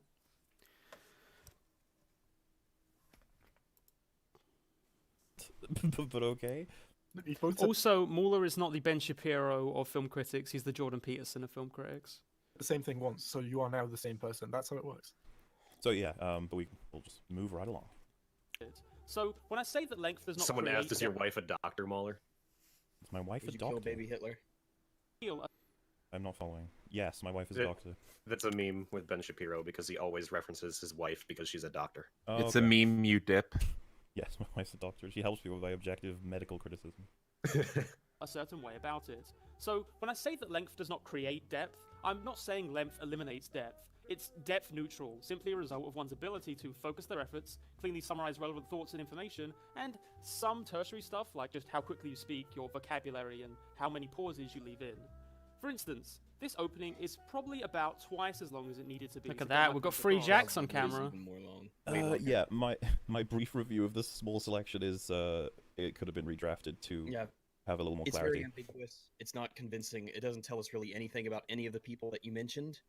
Pretty much just says a name, briefly what they sort of do, and what you're telling us that means.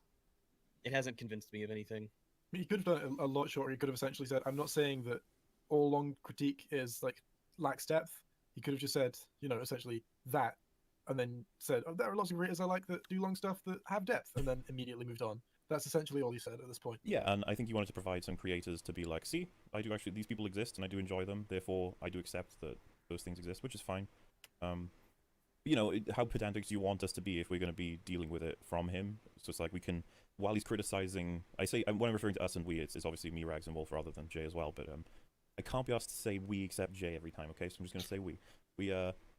While No, Jay's he's- one of us. Come on. He's criticizing content designed to criticize movies, while we're now able to criticize content that is created to criticize criticism.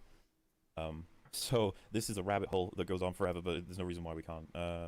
But yeah, all he needed to say if his point was that long critique is not deep critique, and long critique is not also not deep critique, as in it can be it, but it doesn't mean it is it. That's it. Yeah, I don't think the Fallout and Elder Scrolls, I can't even really call them examples unless I put huge quotations around them. I don't think they added anything to the idea he was putting forth. Yeah, nothing. It doesn't add Right, anything. so those are some examples of creators who I do feel make longer and fairly in-depth material that isn't just summary with them pointing out things they didn't like about the thing. That if you would like to see examples of what I'm referring to when I talk about deeper long-form material, watch their channels. Check out Noah Gervais, Lindsay Ellis, Dan Olson, and I think there's Tess Snakerer also does this, I feel. He's a smaller channel, I would recommend. Sorry, Eric, did you have examples of longer form channels that do deeper, more in-depth critique that you would want to give as examples right now? Not really that you didn't mention. Again, of course, I love that one Shannon Strucci video. I enjoy Joseph Anderson a lot. But You shouldn't I have will said say that. like his. You can get shit for that now. I will say that like his longer videos are generally not as good. So I don't know if he counts. Yeah, I do sometimes find myself getting a little bit bored by Joseph's videos, but I do like them in general.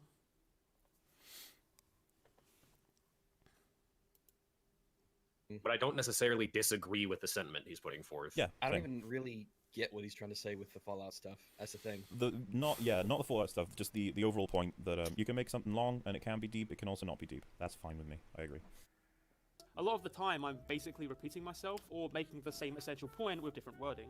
It did not make my video any deeper to make it this long. To which you might say, well, nobody's arguing that. You may have even paused your live stream to try and make that point.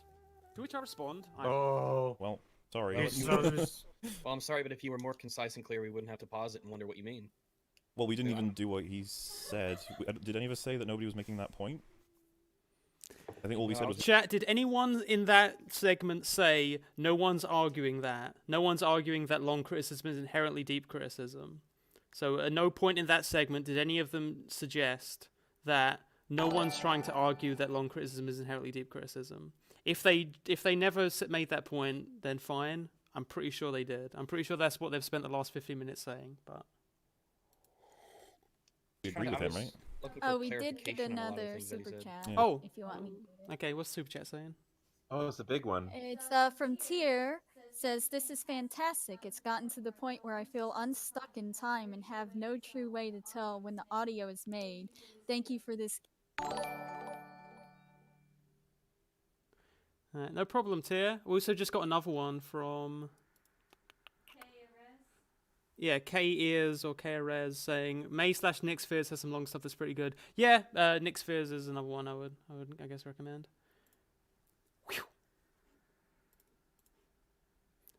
May stuff especially is very subjective, so as a subjectivist critic, I think MauLer definitely wouldn't be a fan.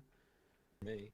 And I mean, I guess he's just saying that he's a victim of the same flaws that he's going to be throwing at our channel, I guess.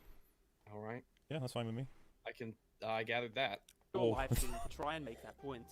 To which I respond, I'm sad to report that after combing through the work of one of YouTube's most verbose popular media critics, having spoken to him and his fans about why he feels it necessary to create works double, triple, quadruple the length of any other creator, a practice that would for anyone else lead to repetitive, aimless content which obfuscates one's own points. Basically saying, if you were to do the practice that I'm doing, then it will lead to aimless points and just bad things in general. Not necessarily. Well, he's saying no one's done it yet. That's what he says at the end, I think. Which I find interesting. I don't know. It's like, That can you would- cite any, but because we have to cite someone outside of myself. So, like, has anyone made a 10-hour series or a 7-hour series? Didn't someone make a 7-hour video on a Pokemon game that everyone said was really good? I don't know. Someone in chat's gonna know about I'm it. just not sure. I don't know.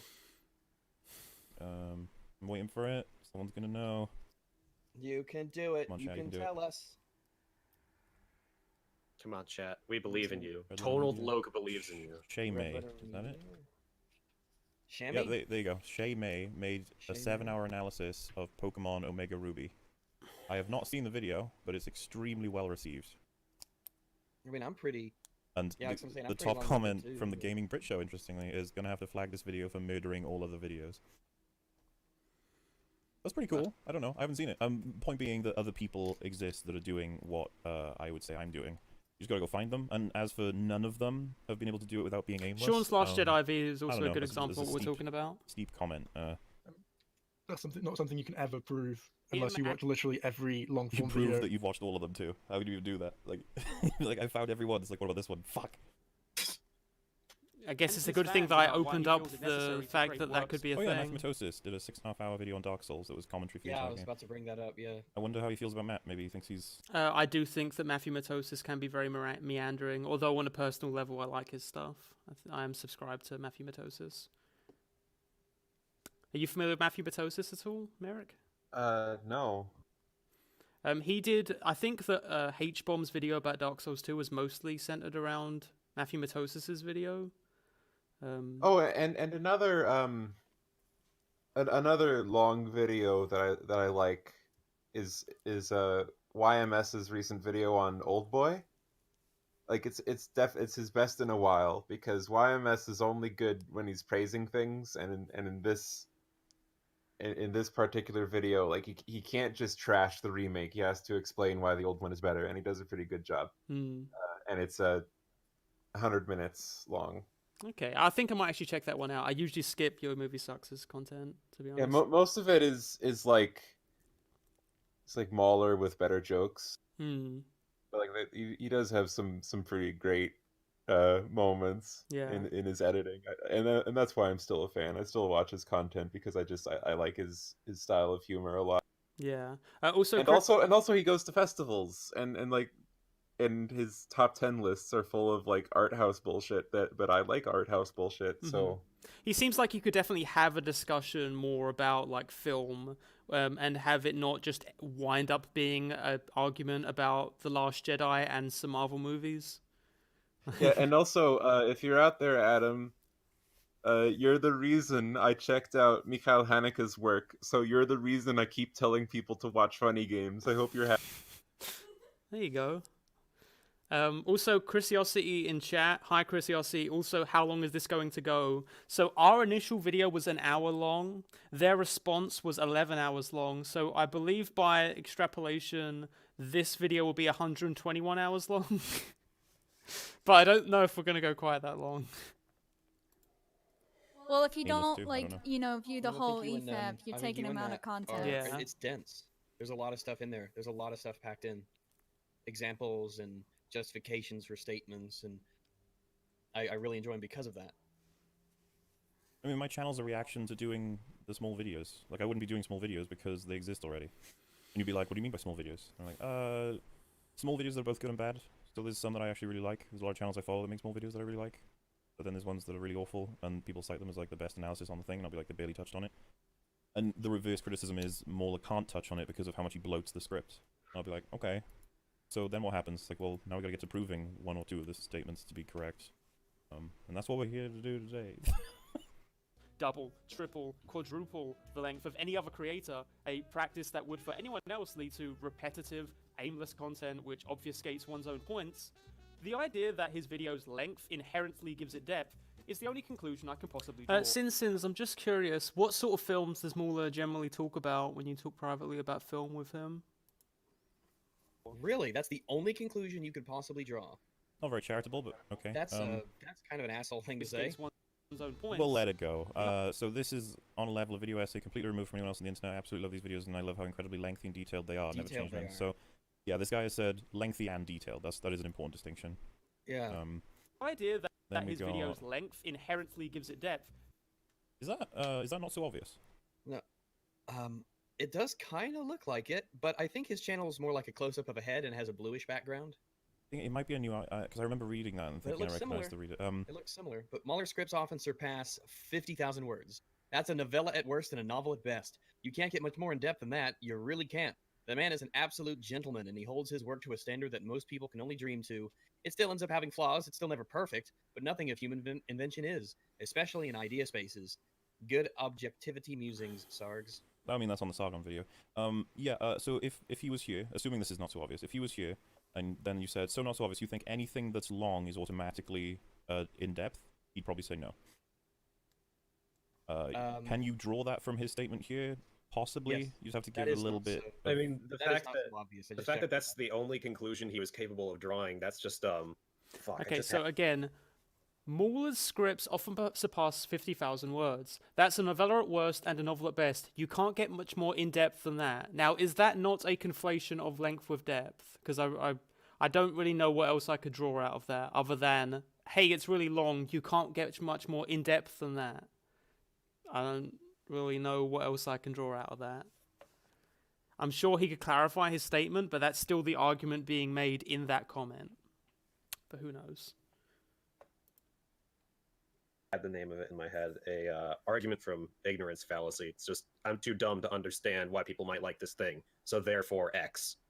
Yeah. All I was like, what's your take, Jay? Do you think it's a fair result of this comment, or do you think there's a little bit I would lack say of benefit of no. doubt? I would say that there's definitely more interpretations of this that are definitely not even difficult to come to. Just there are many ways you can interpret that, and I don't even think his is Gonna be accurate. honest. If I read these comments, I wouldn't walk away and say these people think just because it's long, it's good. Yeah, and if they did, I'd be Oh, like, sorry, Nathan Higgins has pointed out. I actually took that message out of context. If you read the whole message, he's not saying his videos surpass 50,000 words. You can't get much more in depth than that. The man is a gentleman and holds his work to a standard most people can only dream to. It still winds up having flaws. It's still never perfect, but nothing of human intention is, especially in spaces good objectivity using SARGs. So none of that contradicted the first part of his statement, which is still that it's really long, you can't get much more in depth than that. He just said, it's really long, you can't get much more in depth than that, also it's good analysis. He's elaborating on the statement that's still being made. I don't see how that's an example of me taking that message out of context. But can I say? Yep, sure. What? For the record, Sargon is really dreamy. Sargon's a cute boy? He is. He's daddy.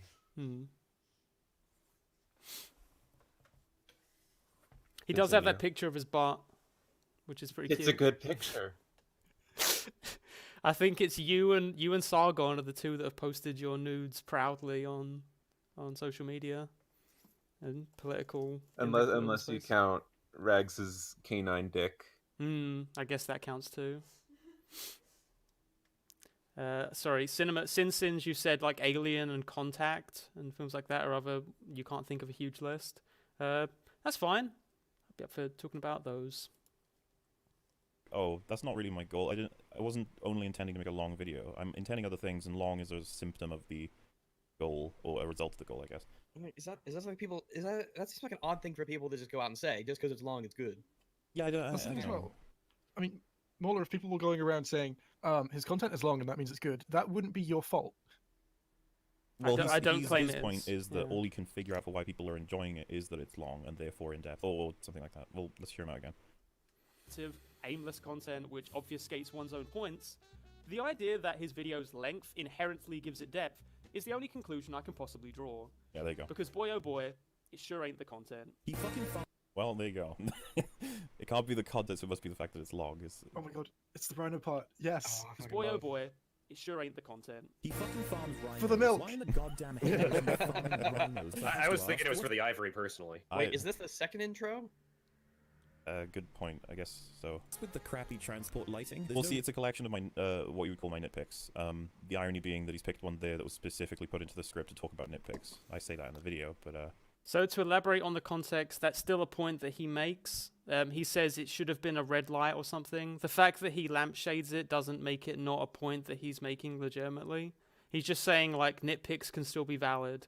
He says, "Oh, it would have been more logically consistent if instead of it being like a flashing light flickering on and off, it should have been like a single red light, because that would have made the New Order seem stronger as opposed to the flickering light, which makes it seem as if they're like on these rickety vessels. But maybe that particular ship just has a flickering light. Like, again, I don't get how this is an objective point. And to be clear, this is in the critique video about it, not the unbridled video. So this is an objective critique. Good move. Never mind, Jack. Never mind. Sacrifice reality for I even criticize Alien in the exact same way to prove that this isn't about whether or not I love the film that I do it. It's just wanting to talk about a filming element. That's it. something like that. She is requesting death by decapitation with an axe. Why? So, I mean, I could qualify these if you want, if I didn't in the videos, which I'll put my hands up, maybe I didn't. But I always thought it was stupid as fuck that Phasma orders executioner stormtroopers. They're like specific. I don't know if you guys remember. They've got like an actual design on their helmet that Yeah, they defines look them as different. Yeah. and they have laser Jack, axes like an execution. I'm disappointed. You cut his clip like just a bit early. If it went on a little bit longer, you would have gotten the part where he says that this is like them having laser axes as a result of style over substance. Yeah, like, you know, like blasters, that's substance, but laser axes is just a step too far. I do want to make sure we are going to get to the point where he makes the golden phrase, which once again, this is from the critique video, not the unbridled video. So this is not just his subjective personal thing. This is part of his objective critique. What in medieval times, which to me I'm just like, oh, Ryan. But it's dumb because they have like two blades on them, which doesn't make sense. Yeah, unless you want two parts of their neck. Maybe they just want to cut the neck off. It would Do you make think the autism comes from the neck part of the spine. Maybe Inject the Asperger's into them. Carry You talk autism about in the so neck. much in these videos, and these are just little segments where you talk about the big and the small details. And let's be clear here: nitpicks are still valid criticism. Yeah, They may be small, but they're still valid. And if you call me saying they have laser axes, therefore the film is bad as a whole, yeah, I would say that's stupid. It's going to go long beyond just a laser axe. It's going to go long beyond one flickering light. Those are just things I want to highlight. They pretend that that's all we say. Well, Quentin did the exact same thing. I'll ignore the other 5 hours and 57 minutes of the content. Do you have some examples, Eric, of like deeper criticisms you feel like he makes in the first few hours of the Last Jedi critique that you think are worth flagging up? Yeah, like I think that like he has a big complaint that we don't get to see like Luke's reaction to Han dying, and it's instead like taken out in lieu of having like a cool match cut where they cut to Kylo, like, oh, where's Han? This guy killed him. Like, that's a cool cut, but I don't know. It's a really big thing that he thinks would have been better. Right. And also like how throughout the movie Luke fails to act as if Han died.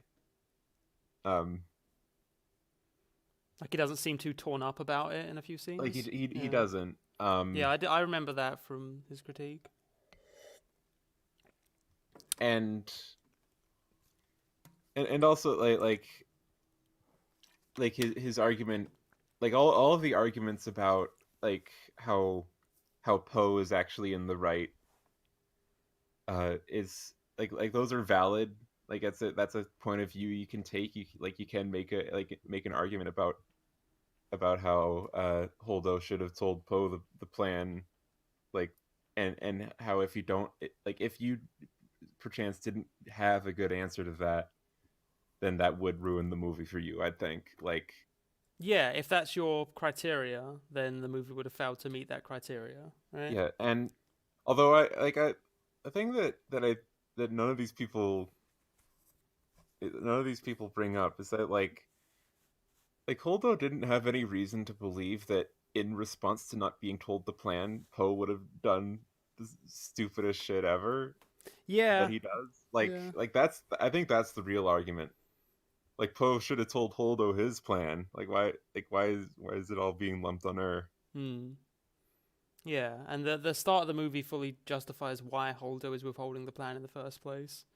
In a way, you could argue, like, you could make a pretty strong argument that the fact that the audience sides so hard with Poe is a success of the film in terms of Holdo is supposed to be seen as like...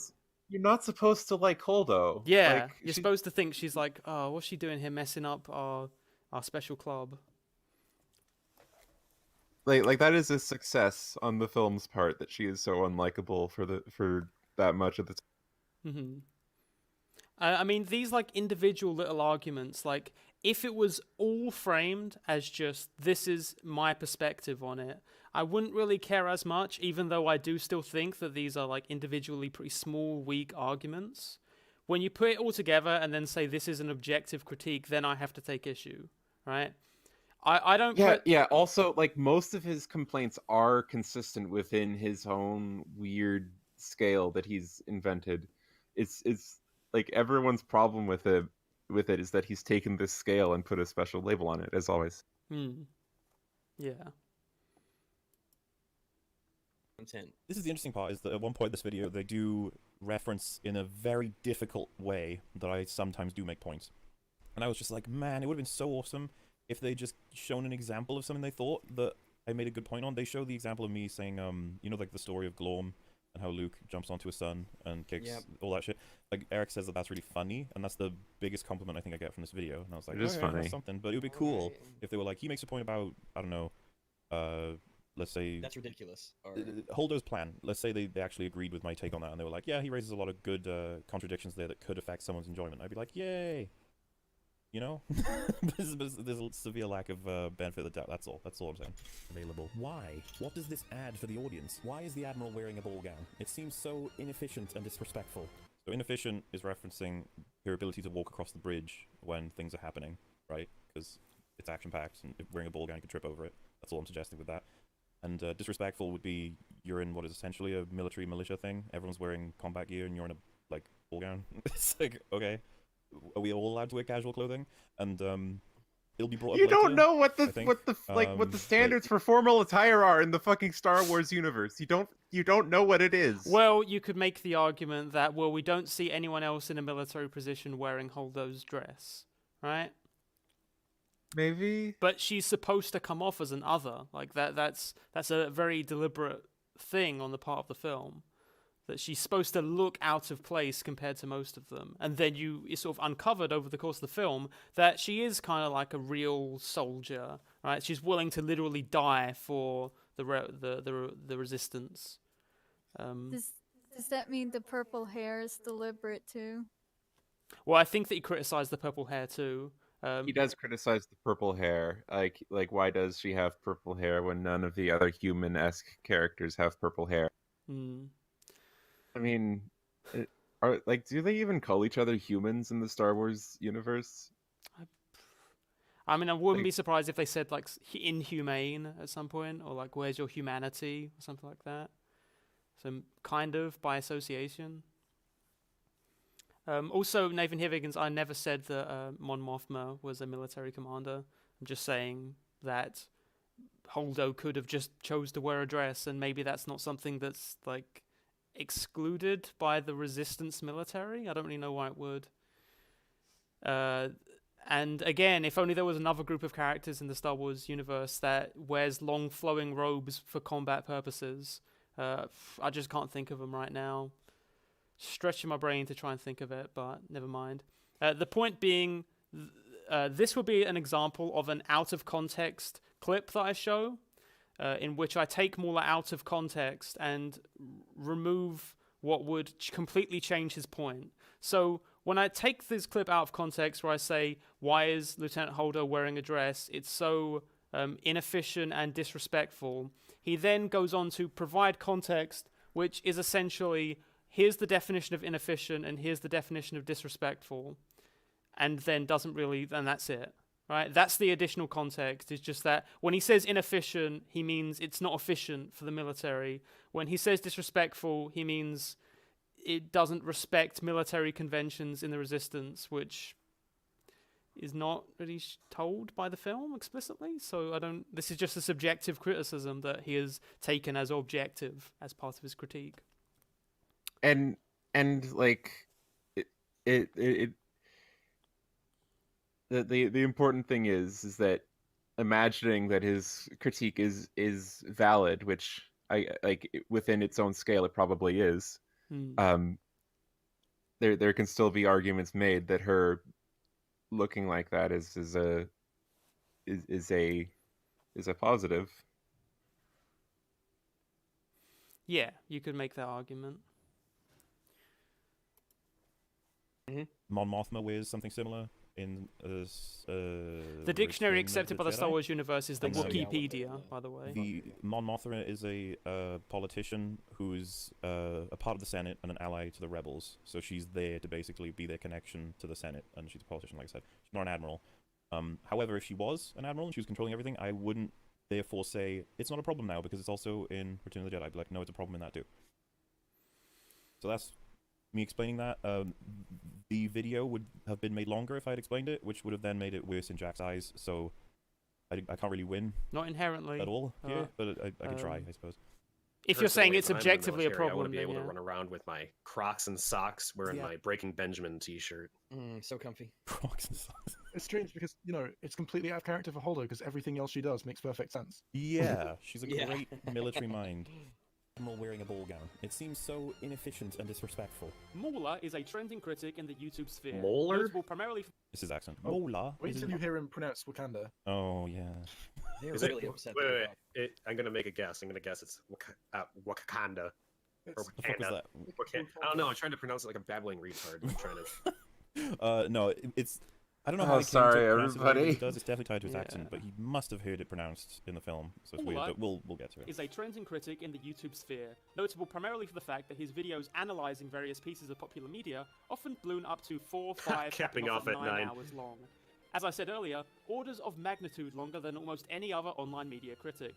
To this fan base, Oops, sorry, it skipped for me. Let me draw it back. as I said earlier, Yeah, I agree. I make long-form stuff. Agreed. orders of magnitude It's longer good. than almost any other online media critic. To this, Okay. he has received an outburst of support and awe from his growing fan base, admiring his dedication to his craft, the fact I wish I could see what you see when watching movies. I left The Last Jedi hating it, but I'll be able to put it to words why I hate it. I guess there's no point reading these comments. He's just saying that people like my videos, so sure. that he's willing to go further than most in his discussions of media. To stress this, praise for MAULER usually centers around... I do appreciate the restraint in not reading out every single one of those comments. I think that's good of MAULER. Exhaustive commentary, and he has inspired many of his fans to use this same format in their own video essays. So, for the sake of clarification, I encourage length, usually because it can very much lead to further detail and more clarity. So it's yeah, not guaranteed, given though. between the choice, I would rather have something be too long than too short. Yeah, if you told me to watch an extremely amazing breakdown of, let's say, Star Wars Episode 9 when it comes out, and you're presenting me, like, there's two universes, one where the video is 5 minutes and one where the video is 2 hours, I'd be like, I'll take the 2 hour, because I don't know what they're going to say in 5 minutes that's going to be amazing for me about The Last Jedi. Oh, Yeah, Last it's going Jedi to be sequel. really tough for them to get off. If by contrast you said I have a video on Star Wars Episode 9, one's 5 minutes and one's 5 hours, I really wouldn't know which was more worth watching, because I could probably think like, oh, I watched this 5-minute video, it made a really interesting point, and I took that away with me, whereas you can watch a 5-hour-long video and get basically nothing from it. I wish I could think of an example of that, but... Points across in an accurate way without being ambiguous or leaving us kind of wondering what you mean. It does take time to get details across. Mhm. That's the thing. It literally just comes down to what you're looking for when you're looking for a video. Like, what do you want to get out of your experience watching it? Sure. That's the only difference. I agree with that. His most popular video series, a 5-hour-long critique of Star Wars The Last Jedi, has between Yeah, that would be 800,000 and 1 million views, depending on the section. Now, for the purposes of open and honest critique, we'll be running through a broad selection of his noted work, which puts us at an impasse rather convenient for the man himself, who has repeatedly made it clear that critiques which do not specifically go through every single aspect of a work is an act of dishonesty. So that's No. our first major straw man. Yeah, that's a huge problem. That's definitely not true. That's So, absolutely not true. never been Especially- stated nor implied that I think that, and now that's something that he's just declared as. So there's a few times where I was going to insert a clip, but I felt like they would be intellectually honest enough to just admit to it. In this case, it was a clip in the EFAP on you, Eric, where MAULER does in fact state it was very dishonest that you only showed, what, like 4 or 5 minutes of his... of Wolf's video. I think that was how much you ended up showing. And Yeah, I show very little. I show very little of it, but I end up referring to most of it in the video. yeah, exactly. I don't need to play. You can watch it yourself. I don't need to play the whole video in order to respond to it. I do think that people often miss what you mean when you are really saying full context. I think that when you say full context, that should mean that you're just providing enough context to where you understand the point being made. So, for instance, when I use the clip of MauLer saying Holdo wearing a dress is inefficient and disrespectful, I feel like you get the idea of what his criticism is there, right? I don't literally need to show you the entire section in which MauLer is talking about the character of Holdo, right? Similarly, when I point out an issue of Canto Bight later on, specifically, I make a little joke about like MauLer's Marxist analysis. I don't literally need to show every single thing of Canto Bight, right? I can just give an accurate representation of it. When MauLer is criticizing Eric's video, he's specifically saying that Eric is being disingenuous because he didn't show Wolf's video in its entirety, right? Now I didn't show the anti-Semitic joke. I'm sorry, Wolf. You should have added that context. I didn't show the part where you used transphobic slurs. I'm sorry, that would have helped your point so much. Yeah. His criticism isn't that she's wearing a dress, that's the problem. His criticism is that it's inefficient and disrespectful, but those are both extremely subjective criteria. And, you know, it's like if you see that, you fundamentally get the point he's making there. In my opinion, at least. I don't know. I feel like I got the point that was being made there. Who knows? It's true for his whole audience, which is not cool for me. I mean, your buddy here made a really fucking shitty video on Dishonored Wolf, and one of the reasons it was so awful is because there's a lot of relevant stuff that's very meaningful to what you're trying to say that you cut out and didn't talk about. There is a lot of stuff that you cut off that is relevant, specifically relevant, or it's stuff that completely contradicts the things that you are saying. When you make a 13.5 video and only include about, what was it, a minute and a half, 2 minutes? 3, wasn't what it? Wolf's saying? 3 out of his Wolf 17, I believe. Yeah, you're leaving out a lot of important stuff, and it would Yeah, solve like a lot the of argument. issues. Yeah, he leaves out the argument. We're going to get to that. I wonder if there's a reason why, possibly. So, my position, that I don't think I've ever stated otherwise, is that if you're going to criticize a thing, be it a movie or a video, something that has an actual start, middle, finish, and then you're going to attack it for a position it takes and ignore any context within that thing that would make your points invalid, then that is dishonest. So, for example... It's a lie through a mission. If you tackle one specific point I make about a movie, for example, I just say Holdo's hair is fucking yellow, and then they go, well, it's purple. There's no context. Well, there may not. I doubt there would be context that would invalidate your argument against me in that case. But if you say that, like, Wolf's argument is what I presented here, and then Wolf makes his argument later and you don't present it, that is absolutely dishonest. And then on top of that, so that's a thing that happened. And then on top of that, you accuse our sort of take on that as you have to cover every single detail in order to have honest criticism. That's not something I've ever said, so... Yeah, that's just not true. That's just not true. I don't know where you got that idea. Maybe it's because your buddy got really butthurt that his video was shit and we told him it was. I don't know. But yeah, that's not an honest thing that you said. That's the thing, you can cut out whatever you want so long as it either doesn't affect your point or you're honest about it. Well, like, if you... he accuses me So to clarify once again, Eric's video was criticized because it excluded details from Wolf's argument. And then here we're being told that it doesn't matter if you exclude details. He wants every detail to be shown. MauLer has stated this. He can change his mind now and say that's not what I meant, that's fine. I'm only going off of what he said, not what maybe he could say. Dunno.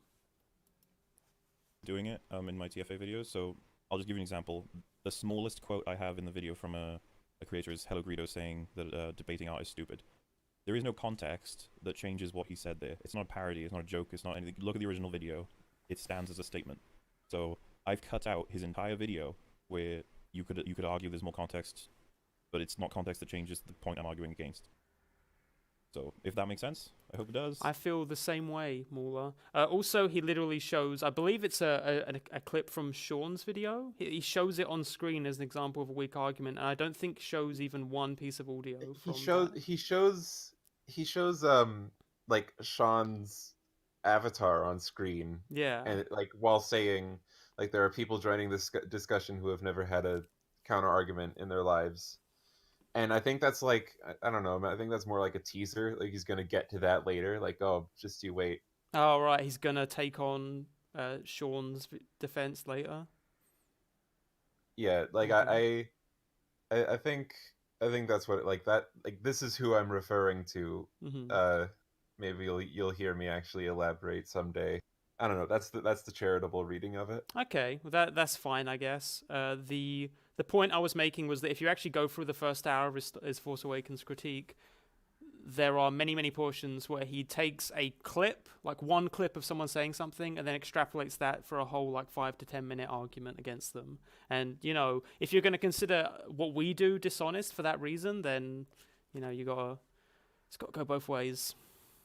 I do feel like, having seen some of the videos that he's talking about in that video, that he was a little bit dishonest with how he showed those clips. But you know, I guess it's subjective. Yeah, it's it's kind of slimy. It gets a little worse. It's an act of dishonesty, or well, until recently. So he's got a little snide remark there, implying that we've dropped. So he's created a straw man for our position, or my position at the very least. And he's saying that that position has now been dropped in our response to Joseph Anderson. Has it? I don't know what the implication here is. My assumption would be that he's saying we did not look at the body of work of Joseph Anderson to be able to make conclusions on him through that video. Maybe.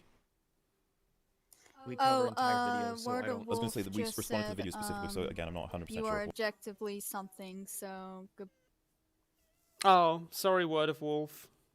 Oh, sorry, Mr. Wolf. I love you. I miss your persona. Please switch back to it. Add a lot more personality, and it feels like when I look at that, it's made you. your channel. Yeah. It made your channel. Like, that's what it did. When I look at that Wolf avatar, I think, okay, that's Wolf. When I see this new thing, it's like, oh, it's like some Witcher merchandise or something. Like, it has more personality than almost any other like cartoon avatar on YouTube. Like, it severely surpasses like almost everyone else in that. Yeah. Also, just to clarify the clip they're currently showing, this is not a clip from the EFAP on Joseph Anderson, if there was one, which I think there was. This is actually a clip from his Force Awakens critique, where he briefly shows Joseph Anderson on screen, like this video, and then criticizes an argument he made without displaying, I think, any clips of Joseph Anderson saying anything. He just sort of shows him on screen. He may show something, but I would say it's still an example of a little clip from a much longer video. What his point here is, but it just, the way he delivers it sounds like he's trying to get a gotcha in here. Because he didn't give anyone time to think about it. Someone said, it's funny how we see a video from Wolf and an Eric Taxon video in an EFAP and an Eric Taxon video in an EFAP. Well. I think we've upped that one. Who has repeatedly made it clear that critiques which do not specifically go through every single aspect of a work is an act of dishonesty. Yeah, that's just a fucking lie, mate. Recently. Yep. We will not be showing all 5 hours of his Star Wars review here. Nor do you have to, depending on what you're talking about. Yeah. Just as we will not be showing all 9 hours of his Dark Souls 2 critique. It doesn't show any of my... Yeah, you see, this is the problem, buddy, is that we don't care if you don't show all of it. We care when you start misrepresenting it and lying about it and taking it out of context, which is the only thing you people are capable of doing because you don't actually have an argument. Nor the entirety of his many hour-plus long one-off criticisms. I think we will be, as with most critics, addressing the segments relevant to this discussion while trying to remain clear and straightforward about the piece as a whole. But if you're of MAULER's unique disposition that this is impossible without exhaustively summarizing the entirety of what you are critiquing, we encourage you to... So, I'm a recycle. Do you want to watch that again, or I can read it out? Because I wrote this one down because it confused the hell out of me. Yeah, go ahead, read it out, yeah. So, sticking to what is relevant in the current discussion while approaching the piece as a whole is only possible by going through every single detail, according to me. That's what he just said. Sticking to what's relevant in the current discussion while approaching the piece as a whole. Because that's what he wants to do in this video, and he's saying that's useful for MAULER because his position is you can't do that without going through every single detail, so you can already write this video off. And so it's essentially the same straw man, but I was just like, sticking to what is relevant in the current discussion while approaching the piece as a whole. I'm like, yeah, well, if you're doing that, just don't ignore the portions that would stand in the way of your argument. Yeah, you can't cut out something that would make your argument weak or outright contradict it. And if you do that, that is dishonest of you. Because you could cover my entire video, show all the clips, and then actually still get criticism wrong. I wouldn't then be like, well, you showed all my clips, therefore your criticism is 100% valid. Like, this goes both ways. I'm not going to say that they do this, but I'm absolutely going to say that a lot of EFAP fans will make the argument that, oh, but he showed, like, they literally went through the entire video. How could they have been dishonest in their criticism when they literally showed the whole video? I Yeah, think, I've seen that over and over again. yeah. Like, and also 90% of the criticism I get on that video is just saying that I didn't show enough of Wolf's video and then providing no context. Like, to make that argument, you have to tell me which parts of Wolf's video disprove my points. Mm-hmm. Yeah, you have to tell me what forced diversity means. That's now a criticism I'm definitely seeing over and over in the comment section here, where someone will say, this is the most dishonest video I've ever seen. You're just lying about MAULER, lying about his character, and then I ask for specific examples, and they'll say, you know, they'll say something about, like one of the clips just shown, like, oh, you didn't provide the context of the medieval weapons thing. Actually, MAULER was saying it's style over substance. Okay, well, I don't really think that adds to MAULER's argument. The fact that he thinks that it's silly and doesn't add to the film, like that's kind of inherent to the point being made, surely, right? Or at least I feel that way. Maybe you feel like that's dishonest, but now at least at this point, I know what specifically you're talking about, rather than you just saying, "Oh, you were a dishonest liar," and that's it. Point. They play a clip from me and they misunderstand what I said.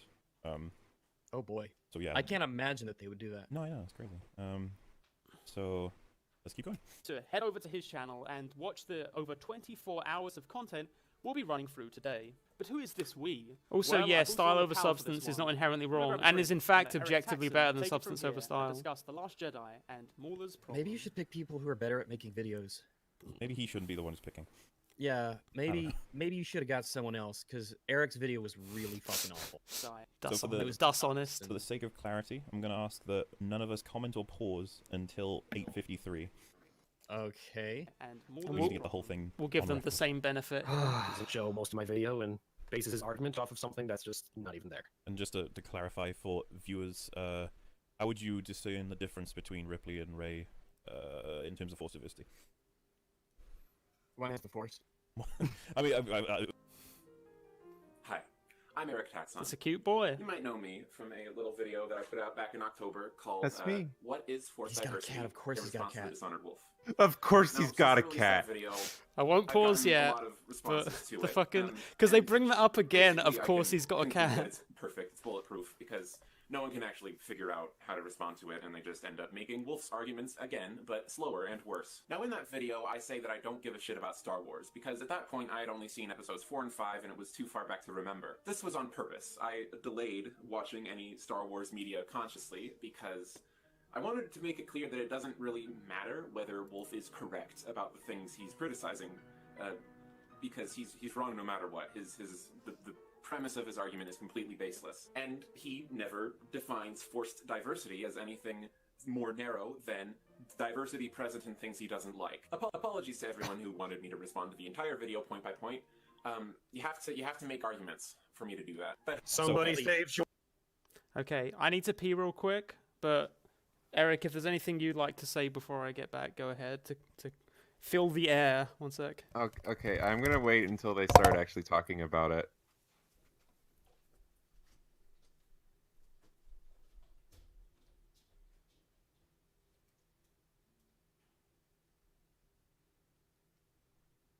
Like the best argument I've seen is that, like, technically, yes, if someone did make a piece of storytelling with absolutely no criteria other than how diverse the cast is, then maybe it wouldn't end up so hot. But that can be said for absolutely anything. Like if you focus on one thing, then it's gonna make the thing bad, and that isn't a revelatory statement, and it's indicative that you would focus on that.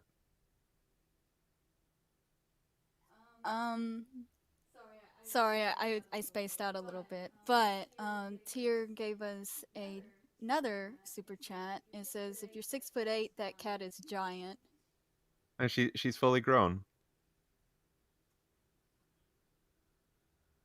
She's a big kitty. How much does she weigh? Do you know? I don't know. My But aunt has a cat that's like fat. from what I've seen, like forced diversity is a like when people say that they're complaining about everything besides diversity. It's like it's okay to not like something, but you're just psychoanalyzing the creators. Right. It feels like the reasons that, at least from what I remember, that Wolf gave against forced diversity is just symptoms of like other movies, like, oh, the writing is bad or the actor is bad. Maybe then your problem is with the writing and the acting, not the fact that the cast is diverse. Yeah, you have to like you're implying Oh. causation always. Like there's if you say forced diversity as a criticism of something, you're making an argument that there is a causation, that there is a link. Which is an argument that they make here. Like they talk about, they say, okay, so forced diversity is bad because they'll write a character whose only character traits are that they're a woman. But then the example they always come up with is Rey, who is just like, what about Rey is even womanly? Like, specifically woman, like a woman character trait. I don't really get that at all. Like, how is Rey an example of what you're saying? They never say, "Oh, Rey, you're such a strong woman." I think the only thing, no, there's literally nothing. There's Finn. Finn says like, "Oh, you got a boyfriend. You got a cute boyfriend." Right, but if Rey was a man, he could have just been gay. And also like a huge part of the story is that like Rey and Kylo have mutual attraction. Like that's Yeah, a pretty big aspect of it. yeah. Like she had to be either a woman or a gay man, or also Kylo could have been a lesbian. That's the version I prefer. But Yeah, I do think that Star Wars would be a bit better with a bit more gay, but you know, that'd be forced. it's not just like I will say like to the death. Poe friggin' loves Finn. It is textual. It's right there. Yeah, that Like moment where he's giving him his jacket is just God. and also I know the actor for Poe agrees with me. Like he actually said like he played the character as if he was in love with Finn, and he was like disappointed when there was a kissing scene between Finn and Rose because he couldn't imagine his man kissing anyone else. I actually was also a little bit disappointed because I was hoping they would go there, and I think that was their way of getting rid of the gay. No, because Finn isn't into it. Like it's totally one-sided. Like Finn friggin' hates Rose in that moment. I'm gonna say best case scenario, Poe ends up with Finn and Rose ends up with like Kylo or something. Just that. Rose is gonna do something. She's gonna find she's the cinnamon roll. She deserves better. Yeah, I guess so. Okay, we can move on now. Now we can hear their counter arguments to you, Eric. Now you can see if this is in any way a new argument compared to what Wolf already argued to you. This is them giving the brand new argument for why forced diversity is bad. That isn't just what Wolf already argued, which you already responded to. Here we go. Okay.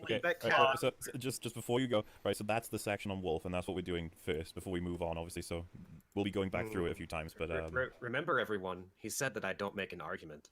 So like, you so have just to be picture, clear, right? he's not playing a character in I'm this dealing clip. with that right He's now. like, this is actually no, like I'm being serious. Like, is this actually what he thinks? this is sincere, yeah. This isn't him doing like a bit. This isn't him playing a character. This isn't him trying to like pretend to be someone else so he can knock it down later. This is actually what Aaron Taxon believes with sincerity. Well, I don't know about Aaron Taxon, but Eric certainly is. He is a yo-yo. So wow, what a slimy fuck. Well, let's go further than that and talk about why. So the first thing that happens is they play a clip from EFAP.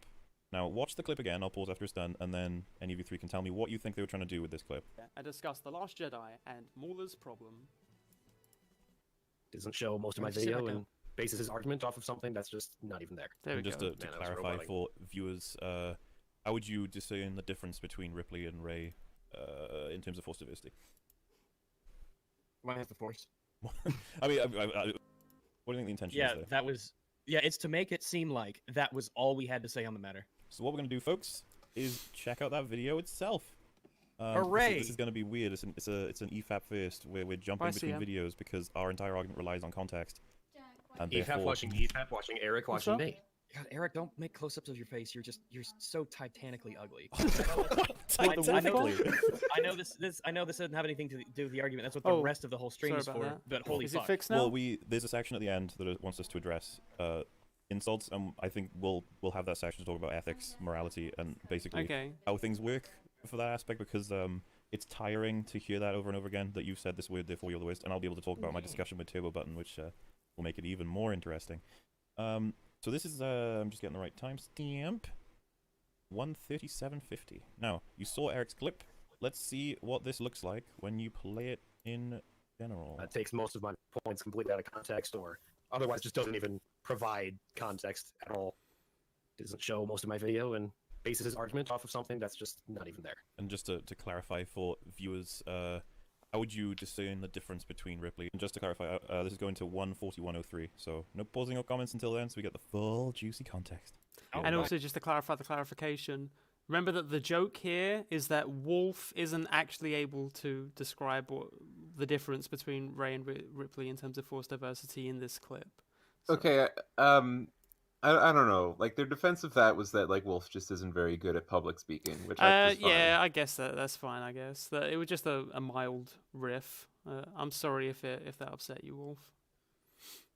Like, I know what it's like. Mm-hmm. Like, I'm autistic. I get it. Yeah, I get that. In terms of force diversity. One has the force. I mean, my take would be that Ripley was a character, and she's played by a female actress, obviously, and then With talent. there are elements to her that you could definitely... there are choices she makes and actions she takes that could be informed by her being female rather than male, just like how that would be the same for a lot of the Marines. You could probably argue there's certain things they do that you could be like, it's because they're the man's man, you know, stuff like that, but ultimately, the important parts of her character have nothing to do with her gender. They're all very much about what she has experienced, who she is, you know, all the stuff that everybody can relate to because it doesn't require that you have particular Appropriate super genitals, chat. while Ray doesn't have anything in terms of character, and we know that one of their goals when hiring for The Force Awakens was that they just, I mean, JJ's dream was having it so that it was all Asian cast, but obviously you couldn't have that because reasons. I fucking have no idea how casting works, and obviously when he said that, it could have been a joke. I'm not saying that's definitive, but they were definitely concerned with getting away from the whole straight white male cast. Can't have that anymore, even though it's fucking aliens all over the place in Star Wars.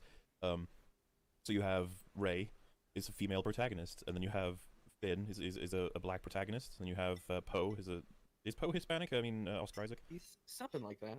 I think I think I heard where he was from. I just can't quite remember anymore. Either way, it's a very diverse cast, and you know what it also is? Like, it's completely lacking consistency or development for their characters. And it looks like they were focusing on that element because that was their goal, rather than focusing on characters first. And I imagine that's what Wolf was going for. That's my take. It's if you want to sum it up, Ripley, a woman is what she is. It's not who she is. She isn't defined by the fact that she is a woman, unlike Ray, who's defined by virtually nothing. She's got nothing else. Like, what else is there? And it's So the argument here is that Ray is defined by the fact that she's a woman?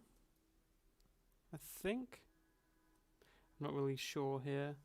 So I mean, far, they're so big on objectivity, but she's just objectively not referred to by her gender in that Yeah. entire movie. I mean, they even brought up Poe and Finn there, and it's like, I actually think maybe they're not like particularly complex characters, but I would say Finn and Poe are pretty distinct as characters, right? Like, especially if you took Finn's writing and put it on Poe, and then took Poe's writing and put it on Finn, I feel like it wouldn't fit very well. Like, Finn is very specifically supposed to be this kind of anxious, nervous, non-committal character, whereas Poe is very cocksure and like very sure of himself and a little bit brash and quite emotional, similar to Poe, but in a very different way, right? Yeah, and there's a part where, like that's the other thing. Like Finn gets his name from Poe. Like the literal first act of humanity that he is given is from Poe. Like they're in love. It's real. Are Poe and So- Finn defined by the fact that they're gay? I want them to be. If But that, not if that now. was just their characters, would they be objectively better characters? I mean, again, but like to say that they're defined by being gay it's criticizing everything except the fact that they're gay. You're saying that they are gay in lieu of other things. So that wouldn't be the complaint I'd make. Yeah, I get you. I think, especially like when you're talking about a false diversity argument, it's just odd because I really don't think that Poe and Finn's race have anything to do with their characters in the slightest. Right? It's not a point. I don't even think Star Wars. I think Star Wars is colorblind in that way, as far as I'm aware. I think that even the First Order has. Does it have different races as of the Last Jedi? I'm not sure. I don't know. Because I think that, however, I mean, I hate to do this, but no offense to Daisy Ridley, but like so many people pick up on her acting ability. Like that's not something I'm just inventing. A lot of people find it very difficult to watch it because she has the same delivery for a lot of things she says. I'm not saying she can't act whatsoever. I'm not gonna go to that extreme. But was she chosen because she's female, or was she chosen? We'll never know that definitively. But the goal when they were making the film was to have a diverse cast, and since that wasn't going to happen naturally, quote unquote, from just casting based on ability, they had to make sure the quotas were there. They're like, this character has to be female, and it's unnecessary. But what if So that's the they hired, like, why can't they hire a good the best female actress? Like, No, it like has to you be the best actor, and for some reason, the best actor in these fictional arguments always happens to be a straight white dude. It can never just be that the best actor happened to be someone who wasn't straight white male. Yeah, and even if you don't like Daisy Ridley's acting, like the argument being made there is like if she was the result of like selective we need a woman here, then you're just saying that all women are shitty actors. Yeah. Like, isn't that what you're saying? I mean, I think most of these people would probably like Gwendolyn Christie as an actor. I'm assuming at least a few of them have seen Game of Thrones. Would they argue that Captain Phasma is forced diversity? I think MauLerr actually does. Oh, he does. But I always skip that part. Like when rewatching that critique, I always skip the part where he complains about Phasma's marketing. Yeah. Okay, we'll keep moving on from here. But remember, folks, that this is not just saying Wolf's argument again, but slower and worse. Which is what Eric Well, that said. pretty much shits on Eric Taxon's argument. So he's going to be saying, he's already said that the point has never been addressed, this point has never been developed, and all people did was say what Wolf had already said, but slower and more wrong. So that's the argument, Eric. But sure, take us out of context and make it look like we have no idea what we're talking about, and we struggled to, I don't know, come up with what we're talking about. Not cool, but fine. We'll move on from there. He said the to same thing the though. next part, which would be the fact that And, okay, one, I wasn't referring to EFAP because you couldn't pay me to watch that entire thing. I was responding to the three responses I got from people that will remain unnamed because they're like tiny channels, and I don't want anyone to actually seek them out and harass them. But they are all just Wolf's video again, but argued worse. Like they strawman him for me. Yeah. This is a repeating pattern throughout this EFAP, is them saying, well, they say that the context doesn't matter here. Well, let's add context and see what happens here. And then they'll provide context, and the context adds to our argument. They do this later with the Marvel thing, where I'm saying that the Infinity War video is mostly just summary, and then they show a clip that's mostly just summary. We'll get to that, and we can have a proper discussion about it. But like here is a good example of that, where Eric says they just end up saying Wolf's argument again, but slower and worse. We get to the clip, and they end up just saying Wolf's argument again, but slower and worse. They define a bunch of things that are bad about forced diversity, but they're not actually bad about forced diversity. They're just like, Rey was miscast, and I don't think that I think she's a fairly bland character. we like people get miscast all the time. People are bland characters all the time. The fact that Rey is a woman doesn't matter here, right? And like, and if it doesn't matter, if you agree with us, then don't mention it, and don't like use a term that implies that it caused it.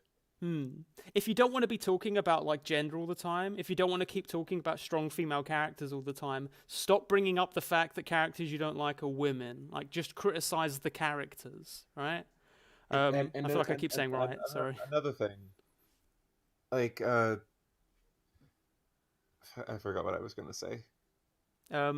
Oops. This happens also with Black Panther a lot. I think I already said this earlier in the stream, but it's, if you don't want to be considered a little bit racist when you're criticizing Black Panther, don't bring up the fact that like, people seem to like this movie, and I have to imagine it's just because they're black.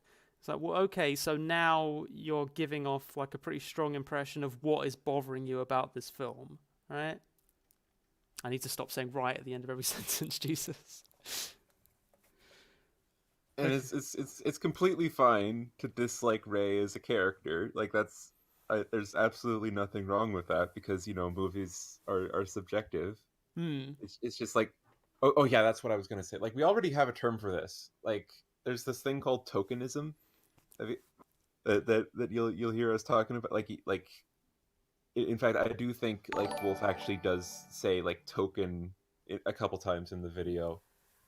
But tokenism, if I criticize a character for being token, I want the diversity to be better. I want more diversity. Like, that's the criticism I'm making. If like that's a like, it's a token because there's only one, and they probably wouldn't have been there if it weren't like obligated. So like that's the difference between the terms. Like, forced diversity implies you want less diversity with the word, while tokenism, the answer to people complaining about tokenism, is more diversity.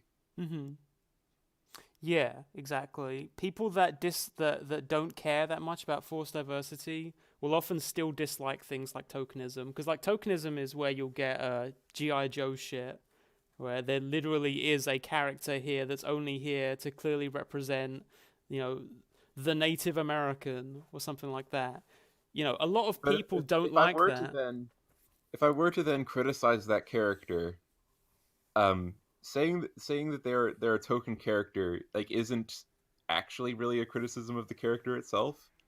Like, it's criticizing everything besides the fact that the character is the way that they are.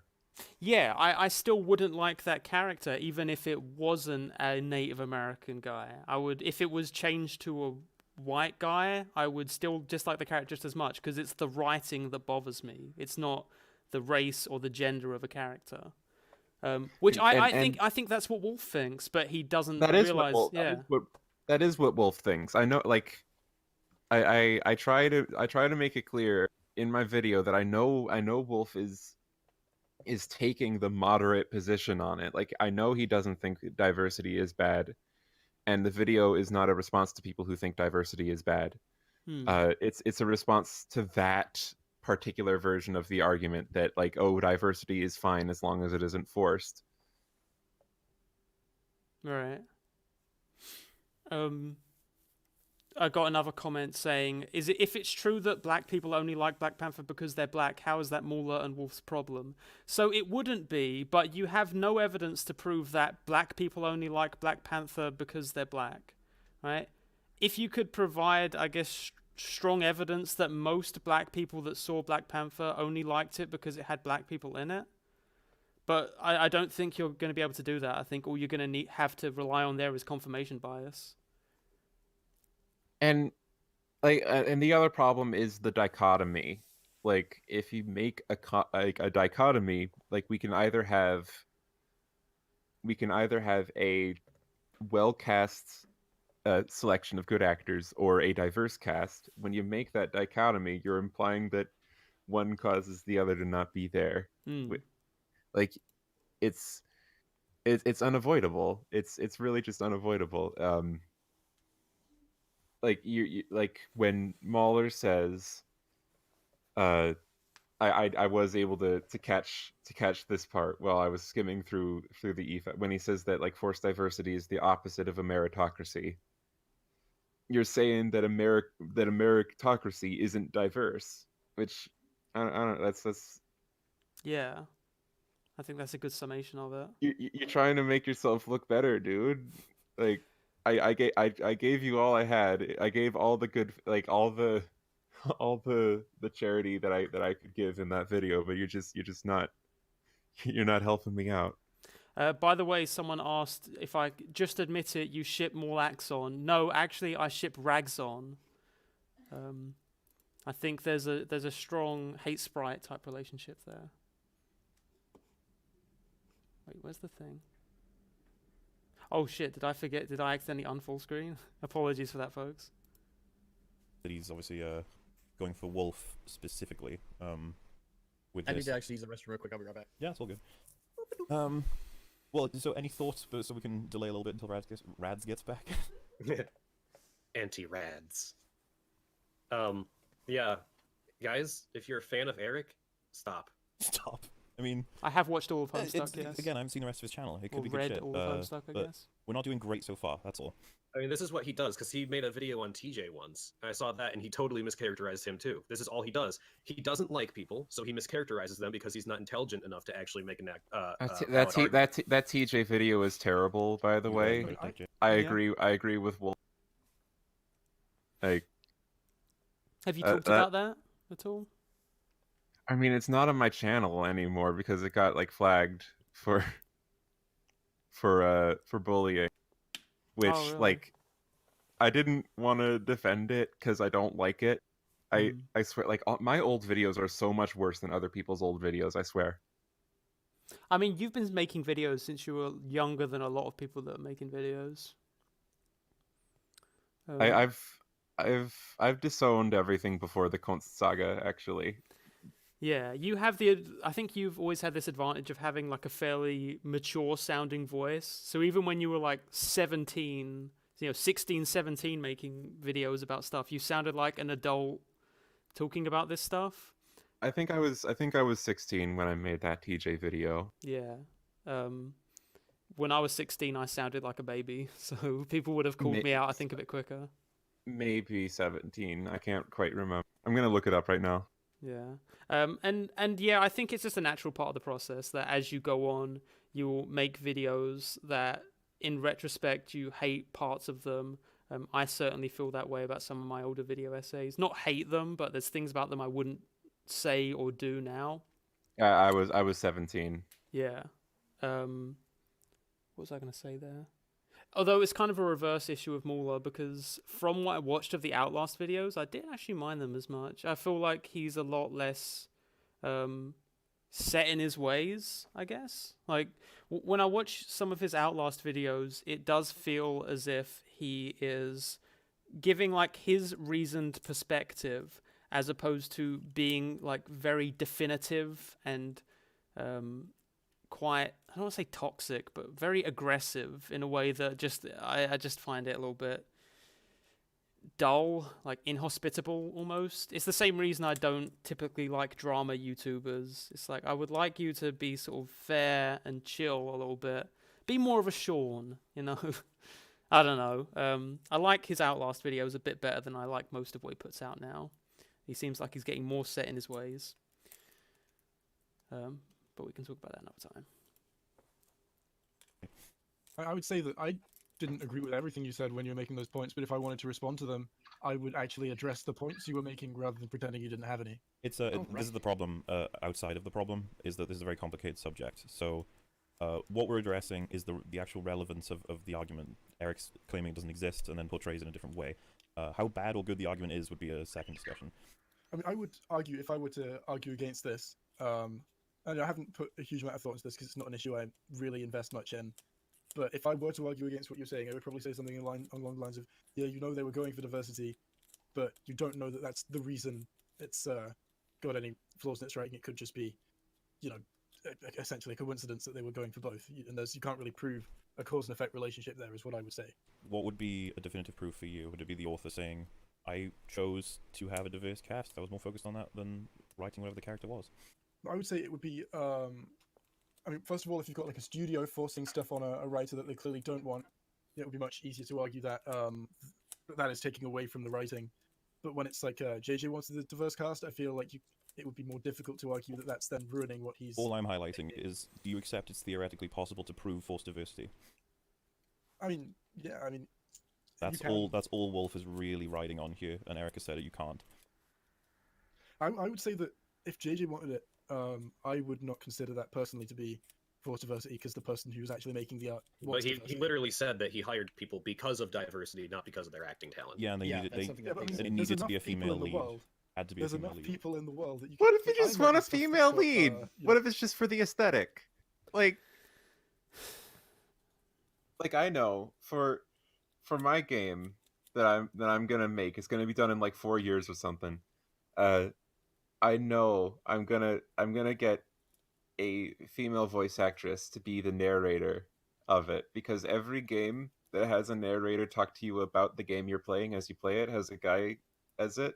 Mm-hmm. And so I gotta switch things up to be distinct, and I'm gonna get the best one. I'm gonna get the best, like, middle-aged to elderly female voice actress for my meta piece of shit. Yeah, I mean, I'm a writer myself, and I will arbitrarily decide what a character looks or sounds, or, you know, how they identify, basically on the fly as I'm writing. There is this weird thing, not so much with MauLerr himself, but definitely in his fan base. I notice this a lot, where they treat writing almost as if it is this divine thing, where they'll say something like, I think I had someone on Twitter say, does it make as much sense for, like, is it as likely for this thing to happen that's fairly rational, logical, or this thing to happen that's completely irrational and, like, comes out of nowhere in a script? And the answer is that the writer can choose at any moment what they want to do, right? Fargo is a good example of a show, if anyone's watched that, where there will be this completely insane stuff that will just suddenly happen. Writers can do that. They can just have this completely off-the-wall thing happen, and they can justify it or not, or it can just be this weird quirk in the text. There's nothing saying that writers have to follow these specific rules, and similarly, there's nothing saying, like, these are the divinely decided races and genders of these characters, and if you change them, you're, like, disrupting the act of the process of writing, right? And I'm pretty sure none of these people are actually racist, except for maybe Rags. Like, he gets pretty harsh on the dog whistles there sometimes. Like, there's still, like, just this unavoidable statement that you make, that if you want the best actor, you can't, like, focus to a certain subset of humanity. Like, that just seems like such a tone deaf thing to believe at the same time. Yeah, because again, we don't personally think that Wolf is, like, racist or anything like that. I think the thing is he's arguing a position that would lead you to say, oh, well, if they were being fair in the hiring process, we would end up with a person that was not this forced diverse character, which would indicate, at least to me, that you would, for instance, if you weren't trying to be forced diverse and you just hired the best actor instead of the actor they ended up with for Ray, you would end up with a male actor? I don't know. Like, either you would or you wouldn't. If you would, then you're being very unintentionally bigoted, and if it wouldn't, then you don't need to mention forced diversity. The issue doesn't exist anymore, which is the issue most of the time when we're talking about these forced diversity things. It's like, if the writing's good, the issue isn't really there. Hence why Ridley and Ray are fundamentally the same in that way, because the only difference between Ray and Ridley is that Wolf doesn't like how Ray is written, and they like how Ridley's written. They're still women that were forced into the film. a female lead, and there's like a lot of Well, sure, but when That's when different. every single character in the entire film is hired because of their diversity and not because of their talent or because it was the specific vision that the person had in mind, that's not quite the same. Yeah, and I mean, to me, forced diversity could result in good content. That's not actually the argument. It's more to do with is it happening? Which is, it's so unbelievably rare. I can't even think of an I haven't got example. an example for you, but a time where they have prioritized diversity instead of allowing diversity to be the result of prioritizing talent. That would be the formula, I suppose. It's because you don't know whether you don't know why they're doing it unless they explicitly say, like. It's interesting because I think it comes back to MauLer's objectivity position, where he thinks that there is an objectively best actor for every role, and that's just not the case. That's not how acting works. You don't just have the objective ideal actor. You could theoretically have got a different actor to play Finn, other than I forget the name of the guy who plays Finn. I don't know if anyone in the chat knows it. So it wouldn't be that there would be an objectively better actor playing that role, but maybe it would bring out a different part of the performance. Like, we don't know what attributes are being brought out by the character being played by this actor or this other actor. Whereas the argument they're making is that there is an objectively better actor they could have chosen to play this role, and that would have only been if they didn't try to make it forced diverse. I guess. Who knows? It's hard Who's because also- they who's talented it, but like should- in their efforts to just to try so hard to not sound racist, like they end up making it really hard to parse their actual point. Yeah. It's terrible. I think that's where a lot of the misunderstanding with this video comes from, and why we're sort of getting misrepresented as lying about them, because they make these statements, and the only conclusion you can make about this statement goes in a certain direction. But if I were to then say it, it becomes, oh, you lied about their character, right? And once again, I don't think anyone in this live stream is a racist or a sexist. Like, I mean, it can be if you don't care about the race of a character, if that's not relevant to a story, or gender of a character, if that's not a relevant thing, then just, hire the best people for the job. Mhm. But if you write something where, race or gender is somehow relevant to the story, I literally cannot remember what point I was making when I started.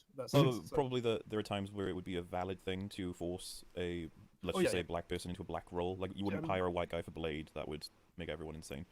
There are enough, like... What is a talented, white actors role, of every, MauLerr? race and gender or whatever, that you can... I guess a white role would be like, I don't know, say you had a William Shakespeare biopic and you hired a black actor to play William Shakespeare. Yeah, I mean that's an example because that's like very explicitly a decision to change something that would have been a different thing had it not been changed, because like it's a historical figure. No, I have full screen. When you're thinking of when they talk about like fictional characters that are just on their own in their own work, like it's baffling that you could ever call anything like forced diversity in that sense. I mean, if you look at the social context, I think that hiring a white actor to play Blade would be pretty tone deaf, because there's so few roles out there that like usually most of the time, if the character isn't explicitly written or wasn't explicitly black beforehand, they'll give it to a white guy. So you end up with poor representation in Hollywood, which is a problem because then people don't get work, right? So hiring a white Blade in that context would be a problem. But in the abstract, just hiring someone of a different race to play a fictional character doesn't matter. Also, like, we haven't let them play for like minutes now. Oh, sorry, let's go. You're looking for someone of a specific race or gender or whatever, that shouldn't result in someone less talented, because you can find someone talented from pretty much anywhere to play something. Like, if you're saying that they hired Daisy Ridley and she's not talented, I'm not saying that that's necessarily true. I don't really have much.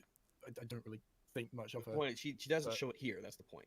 If you think that, like, I'm not sure if you could argue that the reason that they picked her rather than someone more talented is because they were looking for someone female, since there are so many, very clearly talented female actors.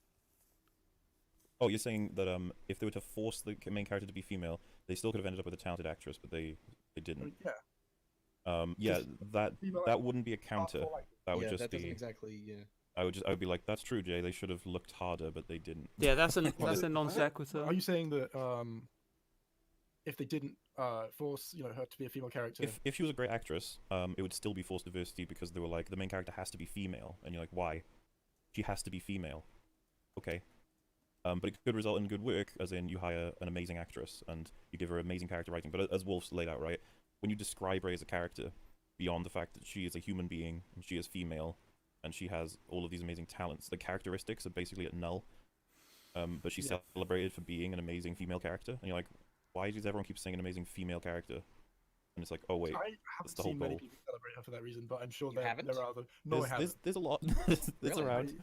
I would like examples of that, but No, No, you, I So we they're don't need to taking do that. As long examples as- from as long as outside one person's saying it, the which I'm sure- universe of the film. Yeah. That's And again, that's a social context thing. Like, at the end of the day, female characters do rarely get to be stars in major Hollywood films, and that's why people are excited that that's the case now.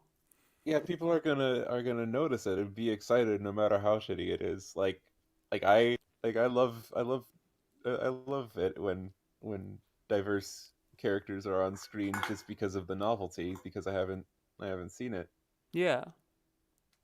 And that's why I think like we should allow diverse casts to be poorly written without saying that it's the diversity's fault.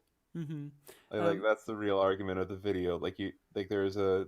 There's an unavoidable implication that diversity is to be earned when in actuality it is neutral. It's a creative choice. Right. Within the text, the fact that characters are diverse or not doesn't make it better or worse. It's just neutral. Outside of the text, you could argue it's more than neutral. It's like positive, because then you're expanding the amount of actors out there that can get work, and that's cool. And there's also people that feel like they're getting represented in a way that they weren't before, and that's also neat. But that would, again, only be looking at the context. Diversity, like, is usually an out of universe thing, unless it's about that thing. Yeah. But absolutely, it's not usually. Very rarely does anyone in the film say you're such a strong female character. But if that does happen, I would fucking love it. Oh, I love the scene where Chewbacca turns to the camera and says, "Wow, this is such a strong girl." I love the part where Chewbacca looks at the screen and says trans rights. I love the part where Chewbacca looks at the screen and says, "I mean, what do you think? You think the white race stands a chance?" You'd agree has probably happened. Oh yeah, I'm sure that lots of people have said lots of fucking things, right? Yeah. Sure, I mean, that's not the best way to phrase that argument, because more than one person has said that the Earth is flat. Oh well, it's But that doesn't make it if it's true. Doesn't that if make you it were, true? yeah, no, it's, of course. I was just saying it would be in response to. That's all. You just need to prove that one person has said it to be responding to it. Yeah, if it's it's a really flat, interesting topic. forced I think. There's loads to diversity's discuss, but bad. Eric has pretended that Just objective all Wolf has truths. said is that The Force Awakens is poorly written, and there's no connections to force diversity, when you can tell that these arguments are very much related to the ideas of diversity, and there's stuff to be explored here. Like, there are ways to possibly dismantle or counter the arguments, but he's just pretended they don't exist. I would not be surprised if I found out like something like BoJack Horseman had its cast chosen for their their race and their gender and that.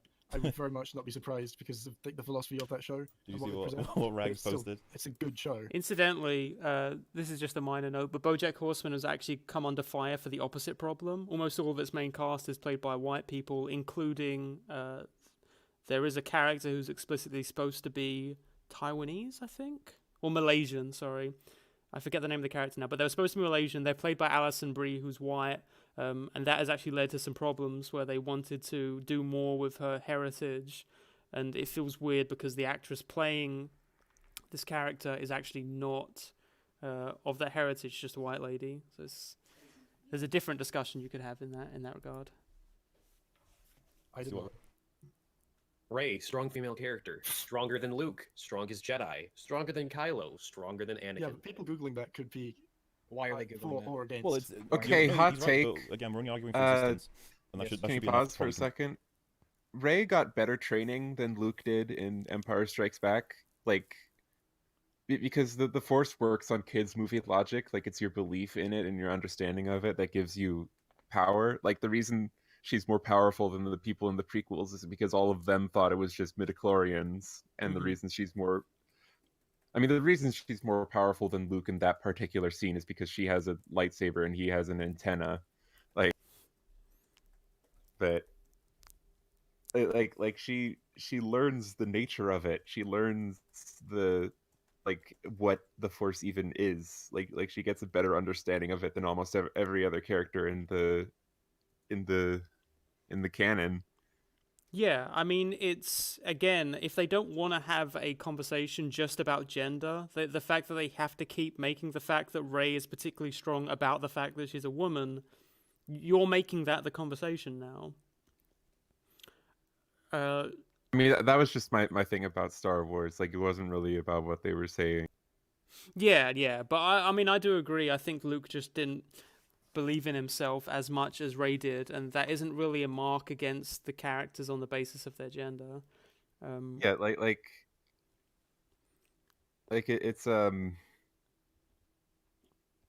like, if you consider that the Force works on kids' movie logic and your like belief and understanding in it is what gives you more power with it, then yes, Rey got better training than Luke did in The Empire Strikes. Yeah, when people point out things like Rey was able to move a whole stack of boulders, but Luke wasn't able to pick up his ship or something like that. The thing is that those aren't actually any different in terms of action. Like, if you believe in the Force and you believe in yourself, then those are both fairly easy things to do. It's not a matter of training like you would train a muscle where you get stronger with it. It's just once you believe, and it just happened to be that with Luke's training, Rey believed in a way that Luke didn't. And yeah. And Luke, like, because he understands the Force, even though he's just alone on that island, he gives like exclusive knowledge to her that almost no one else has. Yeah. And I inspired a $5 donation with that point. Oh, thanks, Tier. What is the that point was rad, Eric. There you go. I just solved economics. Yeah, if you we can talk about how at the end of this, if we want to like split donations or anything like that, because a lot of these are directed at you being good, and right now all the money's going to my channel. But we can chat about it. Convince you that it exists, right?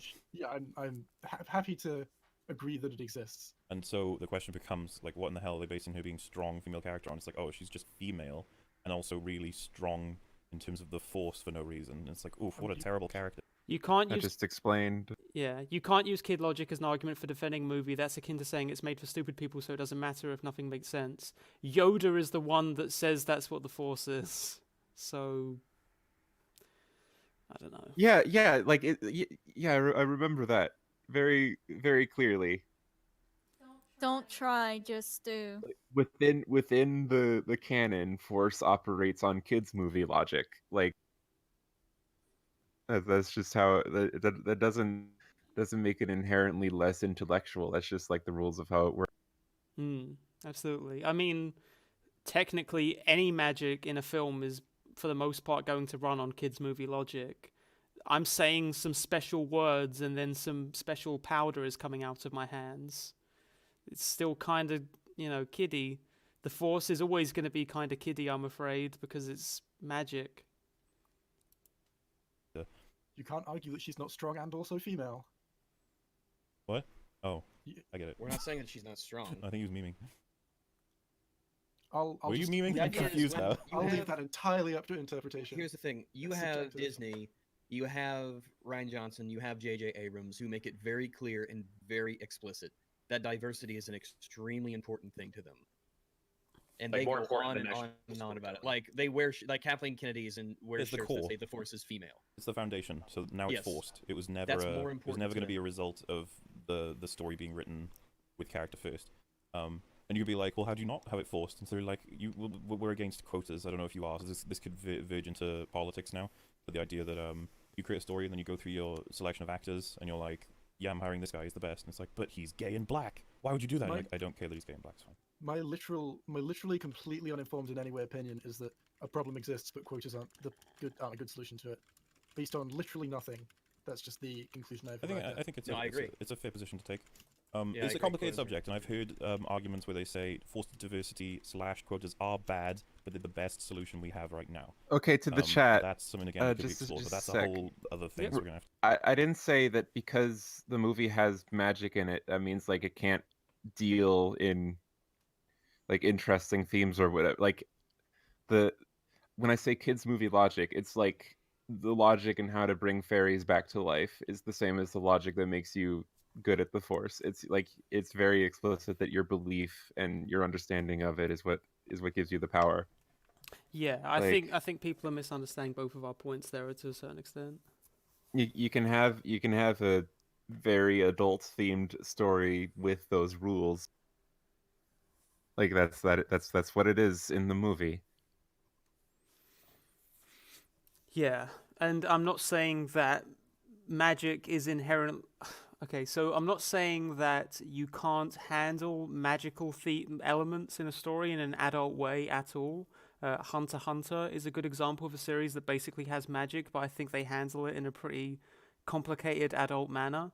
But the concept of magic in most films is fundamentally going to be a pretty, I don't want to say kiddie, but kind of a kiddie thing. Like it's literally fantasy.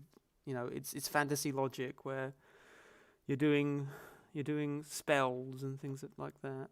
This in this particular part of the story, the same logic that is used to bring fairies back to life in Peter Pan is used to lift rocks. Yes, that's- absolutely, yeah.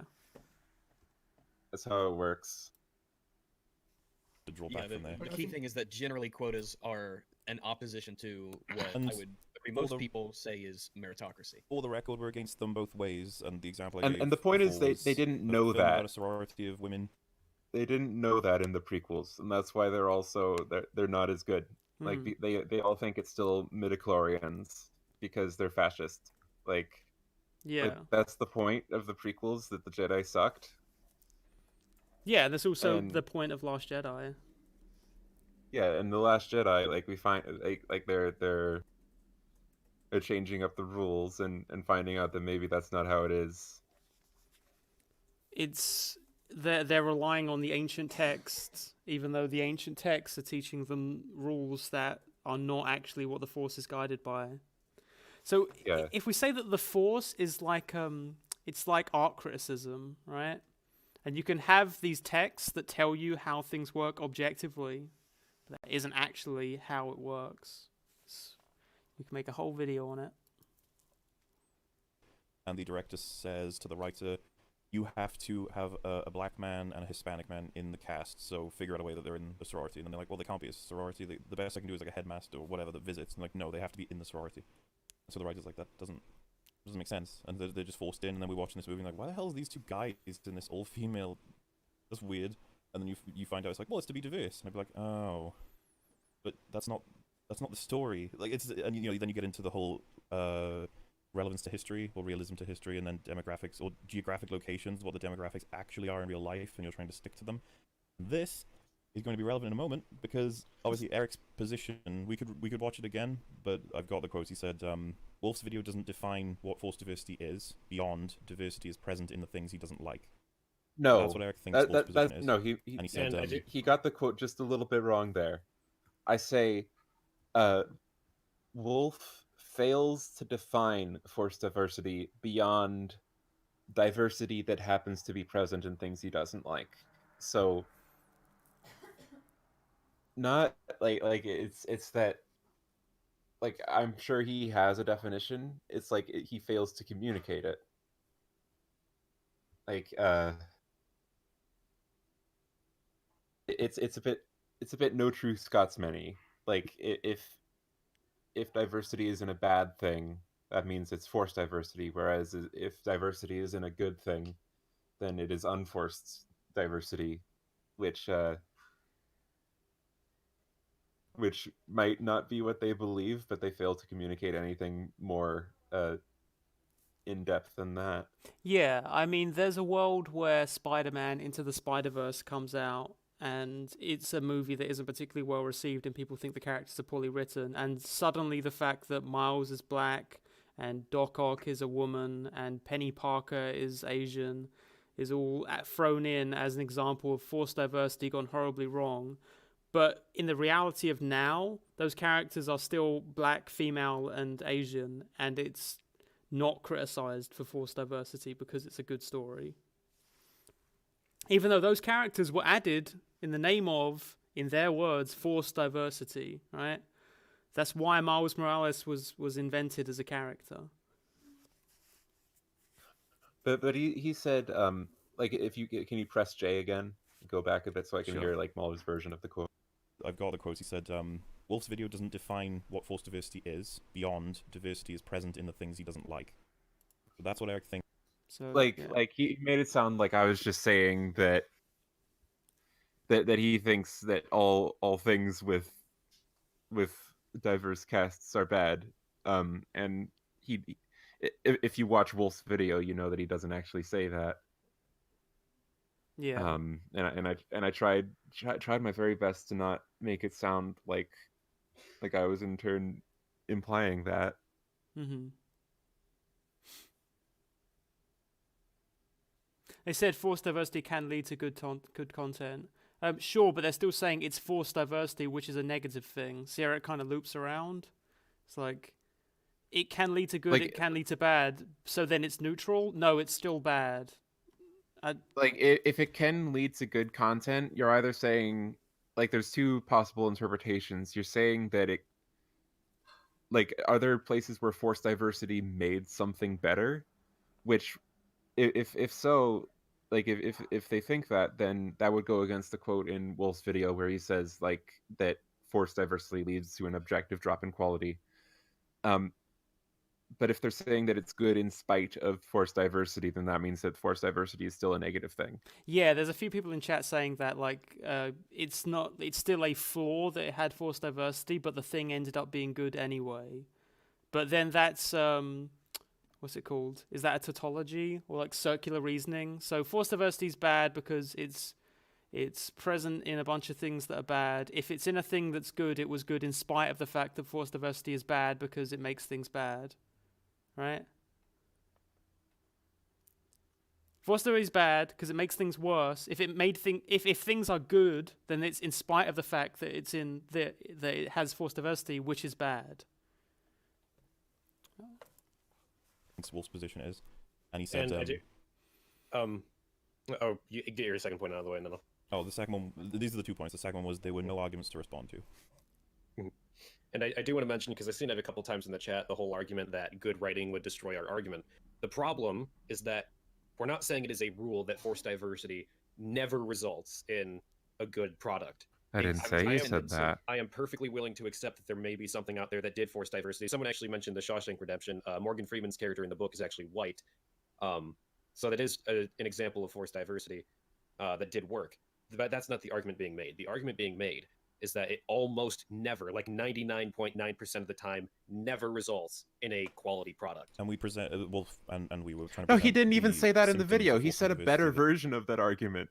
Like, he said that it results in a drop in quality. In fact, like, he said that it, which again implies that it can be good. Like, and I show that part in my video, and then he said that it never, like, almost never results in quality content to begin with. Like, they're strawmanning themselves now. Again, the addition of context winds up making them look worse. That are negative, and that is that they'll often forget to make a fucking character because they've just said. This is just talking about like the principle of forcing something because of a person's gender or their race or whatever. Sexuality. It's just a really stupid precedent to set. The Dark Tower, for example, the main character in the book is definitely not black, but they made him black in the movie. And granted, I even said in my video on the Dark Tower that I thought that was like the least of the film's problems because that movie was so just wildly retarded in every way. But the problem is that we shouldn't be setting that precedent because it's really stupid and just discourages good writing. And most of the time it results in like terrible things. So just as a rule, we shouldn't do that. And I don't know if you guys feel we should play it again just to get Eric's points out about Wolf, or we should just go to the source material for My Wolf. ears, my ears might bleed. Yeah, we can go to the source material. Okie dokie. Like I Oh, said, now they're playing his Oh video. wow, my chat window just went black. That was scary. Yeah. Oh no. It's back, so it's fine. This is where a lot So, of yeah, the the points length there were no goes, arguments is adding presented on Wolf's context position that is actually he adds just doesn't nothing to their like, argument. Bad media, and he's blaming diversity in the ones that have diverse cast in them. So, in today's political, what Eric did, I believe, was play a selection from like 2 or 3 minutes at the beginning-ish, and then he played a clip near around like I can't exactly remember the exact things. And he then jumps around. He leaves out the vast majority of the video, is what you really need to understand. But let's all remember, everyone. Eric said specifically, "I did not make an argument." So let's see if that actually holds true. Nor did you define what force diversity is. So. And if you want to write down in a notepad so you know, because this is going to be probably one of the longest stretches of video watching we've ever had on this show, but there's going to be another few of them later too. We're going till 10:56 from 7:09. You guys ready for this? Alrighty. Here we go.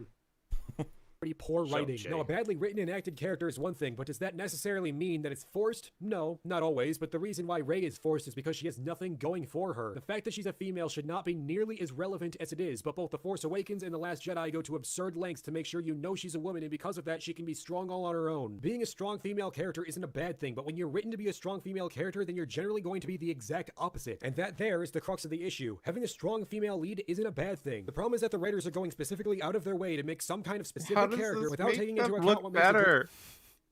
How does it make so it look Eric, better? you said Wolf doesn't have an argument, and this is Wolf's argument. Even though you specifically are attacking a position that Wolf has in your video, you're admitting he does have an argument. What you said was they ended up restating Wolf's argument again, but slower and worse, right? Yeah. Is that correct? I mean, no. They're referring to the part where I say, you have to make arguments for me to do that. I guess technically that is an argument, Right. and I should have worded that differently. Yeah. It's just I'll give him irrelevant. that because technically, I mean, to me, it seemed pretty clear that you were making a joke because you then clarify. You end up making Wolf's argument again, but worse, but slower and worse, which technically is still making an argument. But like, I would say substantively, repeating the same argument again, but worse, is about the same as not making an argument. I'm referring to I'm referring to how like his video is full of just very, very irrelevant things like that don't really that like if I did respond to them in the video, I would just be saying over and over again, like perhaps your criticism of this particular media is valid, but you're still creating this bullshit dichotomy. Stop that. So yes, okay, he technically did make arguments. I'll take the L on that one. Gotcha. Character in the first place. Ripley wasn't designed you to gotta be put on the video. I did notice. It's fine. You may need to listen to what Wolf said. The visuals were Halo. The visuals aren't exactly important, but They were Halo guys. It's okay. As long as you heard what he said. It was just Halo gameplay, guys. It's Strong fine. female character, that's just what she evolved into. They focused on character first and made the female aspect a natural characteristic of who she is as a person. Rey, on the other hand, was never written with any characteristic beyond being strong. Do you prefer Wolf's regular voice or his video essay voice? Oh, his regular voice is much better. His video essay voice just sounds like he has a cold. Like, You actually sound fairly similar, both in video essay and regular talking form. oh man, You good at that's terrible news. Well, you know how you get like a lot of people who do video essays and then you hear them outside of the video essays and it's like, wow, you have like a very rehearsed... I feel like I have that to a certain extent. I talk pretty differently in my video essays. When I hear myself in normal conversation, like I get incredibly self-conscious. It's terrible. I hate how I'm fine with how I sound in my videos, but when I'm in a conversation, it feels like I'm just talking so much slower than everyone else, and I'm like, holy shit, this boy is autistic. Okay, that's a personal thing. It might not be relevant. And Actually, you may thinking notice about that it, there's a lot MauLerr, of female... you might want to put that EFAP logo back out because I think I got my video claimed for some of the footage I used. Okay. That makes sense. All right. Everyone, close your eyes. The cover's going on for reasons now, people. So when you start saying MAULER, take it off. It's on for a reason.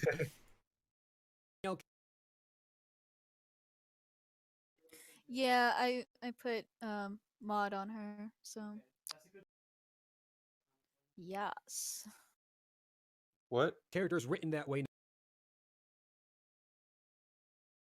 Oh, I haven't heard Jack at all in the past like minute or so. Oh shit. Okay, I muted myself by accident. I was just saying. Can you hear me now? Yes. Okay, gotcha. I was just saying I didn't notice that Chrisiosity was in the chat moderating. Thanks to Chrisiosity for that. She's very nice and good. Nowadays, to the point that they act like total cunts for no justifiable reason. I genuinely believe that the reason for this is a total misinterpretation of what they perceive to be a strong male equivalent. Marcus from Gears of War isn't exactly a nice guy, but there's an actual reason behind that. There's history, there's development before and after. What I've come to find from many female characters nowadays is that they try to replicate the same thing that male characters do in many circumstances without actually adding in the history and nuance required to understand why they're that way in the first place. If a character is a dick for no reason, it doesn't matter if they're male or female, villain or protagonist. No one is going to like them. So, just shoehorning in some half-assed character written to be a man doesn't tend to work out too well. This goes for virtually all characters that are forced in for no justifiable reason. Remember when Ubisoft decided to shove a transgender character into Assassin's Creed? You know, the character that no one cared about and had no reason to be in the game? How about the transgender... Go ahead. Like, the other thing I should have said, is that Wolf just does not say what the solution to this is. So I had to assume like the solution is like must be to write the characters better, right? Like that has to be what he thinks. But like the video gives very little reason to believe that he just that he wouldn't just be okay with the characters not being diverse. Like that's I should have leaned more into that. Like he doesn't provide the alternative. Yeah, like I'd be curious if his answer to the Assassin's Creed transgender problem would be getting rid of that character. It's Mass Effect. No, he's talking about Assassin's Creed now, and then I think he mentions Mass Effect in a second. Oh, is it? Maybe. Hang on a second. I don't think he mentions character from Mass Effect Andromeda, whose first line to introduce. Hang on a sec. Oh, here's the transphobic Remember when part. Ubisoft decided to shove a transgender character into Assassin's Creed? You know, a character that no one cared about and had no reason to be in the game? How about the transgender character from Mass Effect Andromeda, whose first line to introduce herself is, "Hi, I used to be a guy, but then I took scissors to my dick and made myself an origami vagina. Please refer to me by my new name." Oh, such important context. context. There's obvious things that you need to keep in mind about who such he obvious context. I totally should have left that in. See, here's again, if you had added that context, people would have accused you of trying to make Wolf look transphobic. Also, for the record, most trans or otherwise, on the more sort of like diverse side of things, disliked that Mass Effect Andromeda character. They consider her a very poorly written trans character, and I would generally say that. I'm fine with like I'm pretty sure that's why like that's probably why he brought it up, but the difference is where the solution is. Like would Mass Effect be better if that character had just been axed and put on the cutting room floor, or would it have been better if it actually been a positive example of the... Yeah, like, would that character not have been transgender fixed it? Because that would be the forced diversity fix, right? As opposed to just writing a better character. Yeah.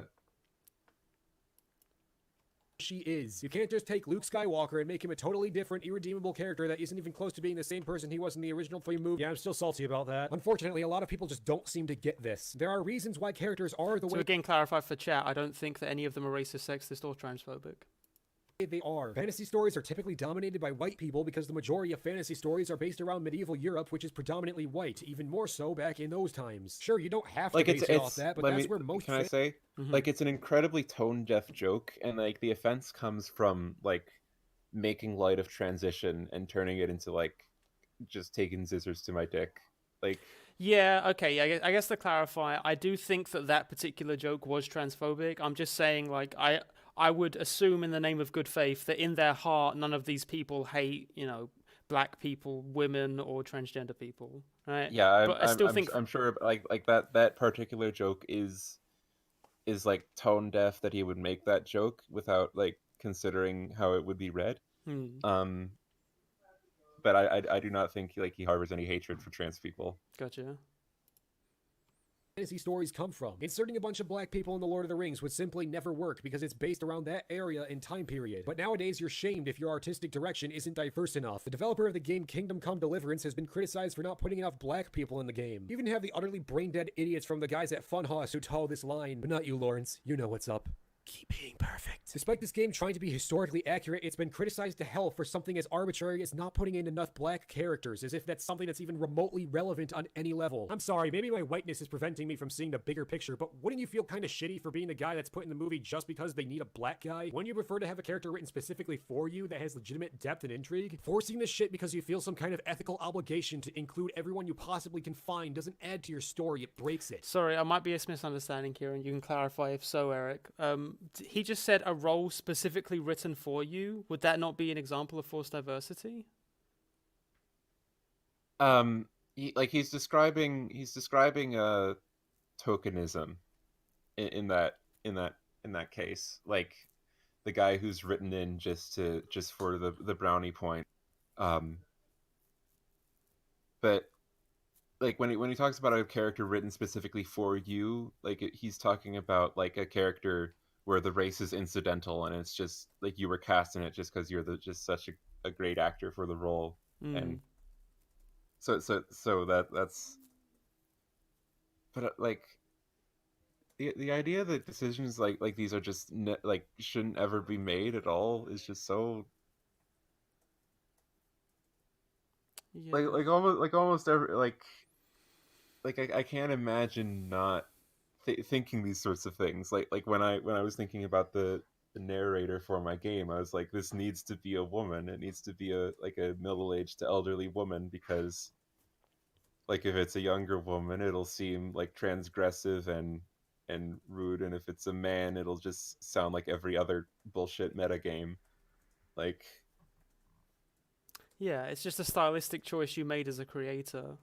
Yeah. It doesn't need to have what is essentially a political label put onto it in the form of forced diversity.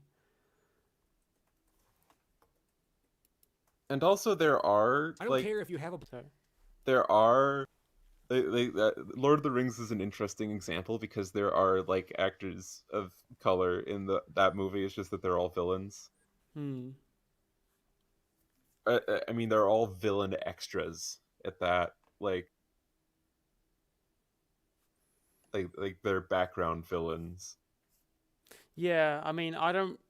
Like, in a fantasy universe, maybe this is speaking from ignorance, I don't see why it's that much more of a big deal to have black elves than white elves. Maybe some elves just have different skin it's an colors. absolute non-issue. And also, like, the historical accuracy argument is just generally... It's extremely weak, even, like, if you're like imagining that it's correct that there were absolutely no people of color of any kind in Europe for that time. Like imagining that's true. That argument only holds water when you're making historical fiction, when you're making like documents.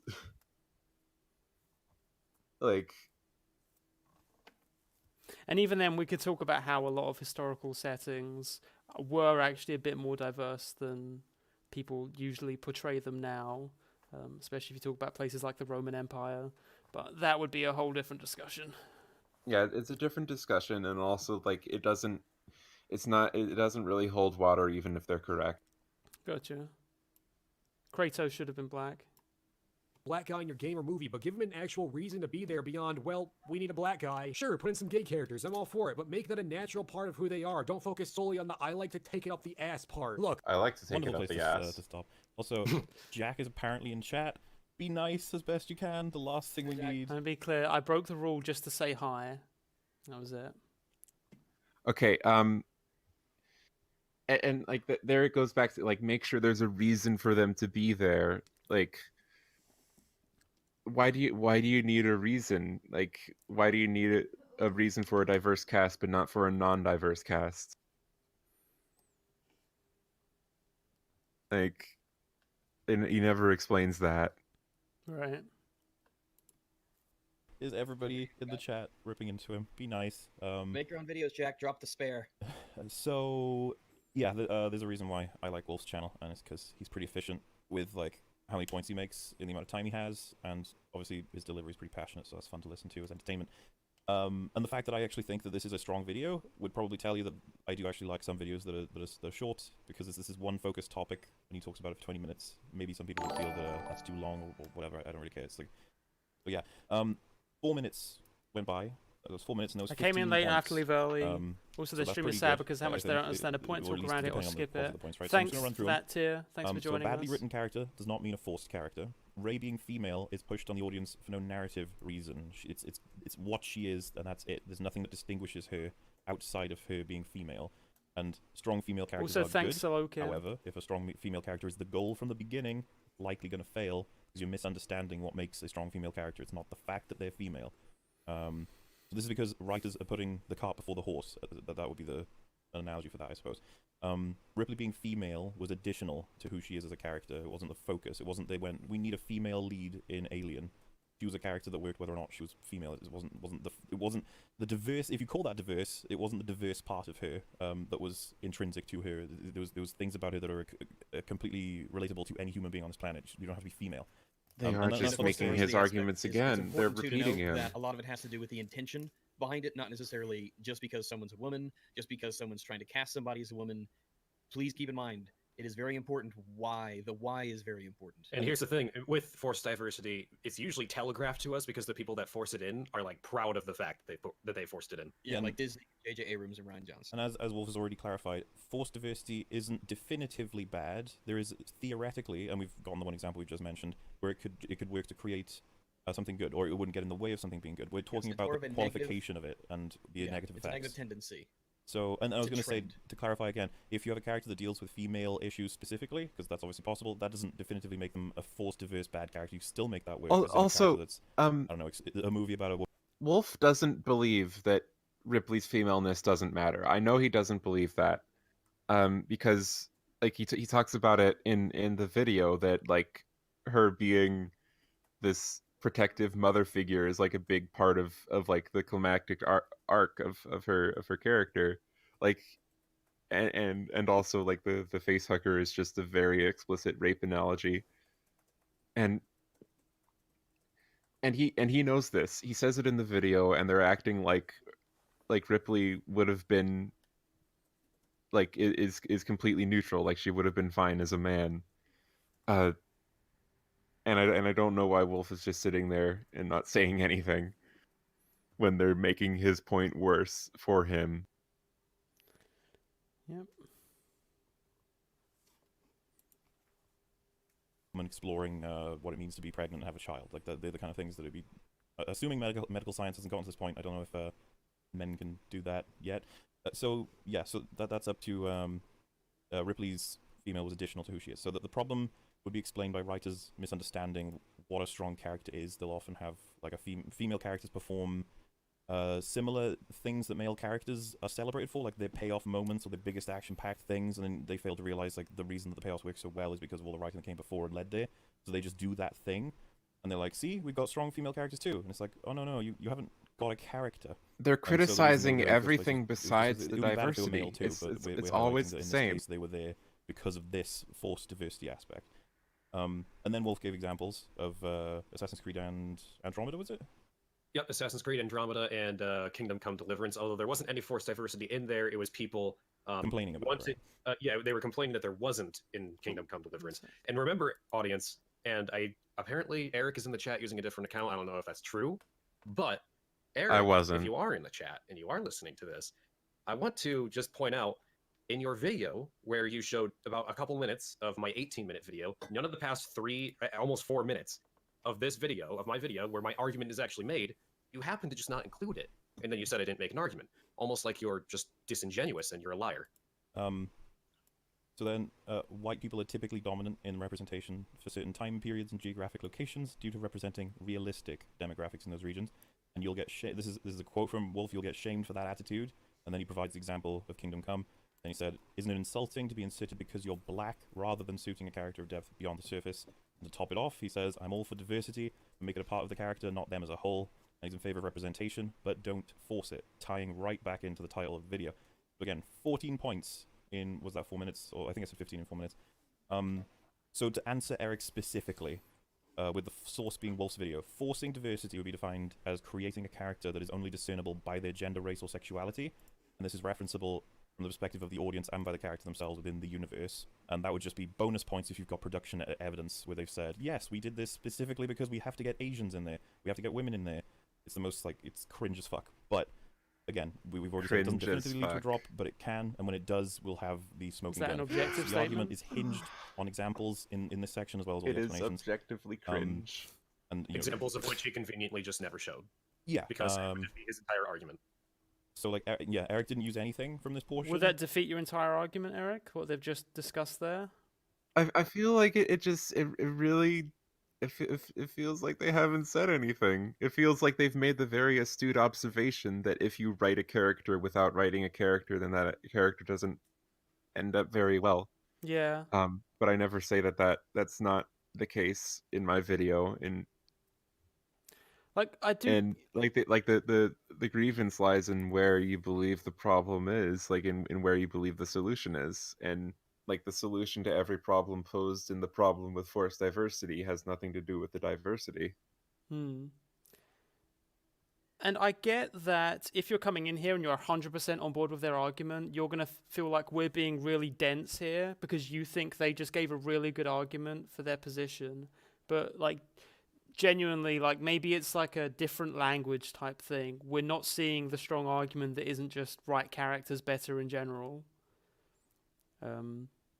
It's a tough thing. I guess it does kind of become a religious argument. It feels like they're more offended by the fact that I like said that there wasn't an argument there than the fact that I said something against. Yeah, I think it's like the when I say the last 6 minutes of the Infinity War video, like the point is still fundamentally the same. Overwhelmingly, that video's summary, and that's if you just look at the video, you can see that they're more offended by the specific typo than the actual point being made. They're more offended that I called Wolf a centrist when actually he's a Bernie bro. The fact that like they justify so many like really fucking shit personal insults towards you on the basis that it's like, well, Eric gives some pretty personal insults to Wolf too, and you say, what examples do you have of that? And they say, well, he says that Wolf is a centrist, and he says that he's a boy at some point. So I said nuanced little centrist boy. Yeah, that so is a very personal insult. Yeah, I said both at the same. Ugh. Eric. I said he was a centrist, and I called him a musky husky. I called him a Prince Fuzzy Butt. I called him Notice's Bugle.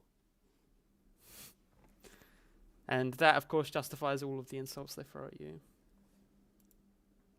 And so that's what we were addressing in the EFAP, and then a lot of people were talking to Eric on Twitter, I suppose, without... I don't know, I'm trying to assume the best here, so I'm just going to say that they all fucked up and they all didn't provide Eric this timestamp. So this is it. This is the section where I'd say that answers the two concerns that you have, and the fact that they're not in your video makes your video incompetent / dishonest. No, I'm not going with the incompetence thing, because I do not believe that. I believe it was only malicious. Yeah, Eric Taxon seems like a right, proper cunt. Apparently he just deleted the tweets. Really? Well, can't stand by what you say, mate. Which tweets?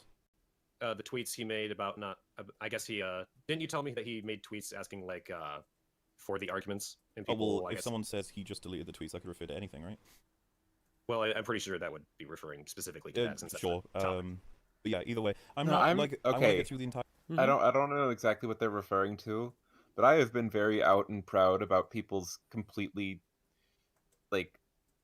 lack of ability to tell me which parts of Wolf's video counter my arguments, because no one can actually do it, and this is the closest we've gotten to that, and it doesn't do it. So I don't know why I'd delete those tweets. But maybe I did, in which case I apologize. I think they were saying there were tweets that you had just made during the EFAP and that you then deleted. I don't know what they're referring to. Yeah. Also, Nathan Higgins, thank you for joining us up to this point. I appreciate talking to you. Oh, I think I posted a link to it. Hmm. And I deleted that because I was like, no, I don't want to sick my fans into their stream. Yeah. Like, okay, yeah, that's what they're referring to. Okay. But that I didn't think stop before me fighting, from that didn't stop me from tweeting Sarkeesian left in all caps. Hmm.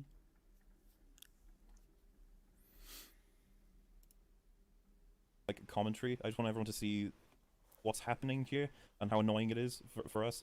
And so that's like more than 4 very significant errors that are made in a manner that would imply that they're deliberately avoiding context. And if you think that's an unfair assessment, I don't know where we can go from there. If the chat's right and he really did just delete all those tweets, that really says a lot about Eric as a. All those I think tweets. that's That just was more than detail one. tacked onto this Apparently. nonsense. All those first off, here's the tweets. thing: when somebody walks into a video and they say outright, I couldn't be wrong. He said his video was perfect. Yeah. I don't think I've ever said one of my videos is perfect. I strive to improve on my stuff, and especially in the video I'm making now, I'm pretty clear that you can try to change my mind on things. Good luck on some of them, because they're the result of a long time and a lot of thought.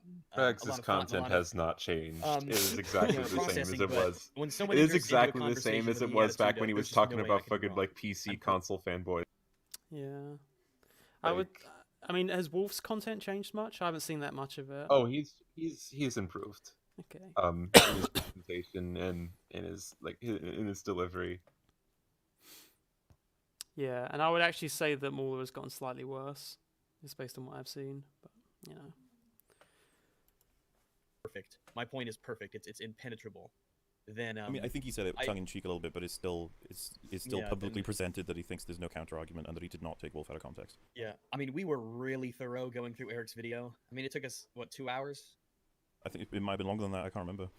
I mean, we were really thorough. If you didn't pick up anything from that after even taking Wolf's video out of context and just dishonestly not including the exact examples of things that would prove you wrong in an instant, I don't know, man. That's a pretty slimy, scummy thing to do. But whatever makes you feel like you made good content. if the argument, Slimy boy.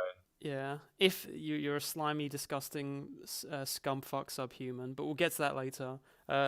If this EFAP if the argument they just made is representative of the argument they make throughout the EFAP for you, Eric, would you say then that you just don't think the argument's very strong as a whole? I wasn't referring to the EFAP when I said that because I haven't seen it all the way through, but like now that I've seen like this mini version of it, I'm not very inclined to do so. Yeah. Because Rags has now said that your arguments were just destroyed in an instant, so do they think they just did it again? I think they did. I think they just owned us there. Okay. So yes, my conclusion that my video is bulletproof is still there, because people can't respond to it without accidentally like either showing they're a racist or dodging the question. Like.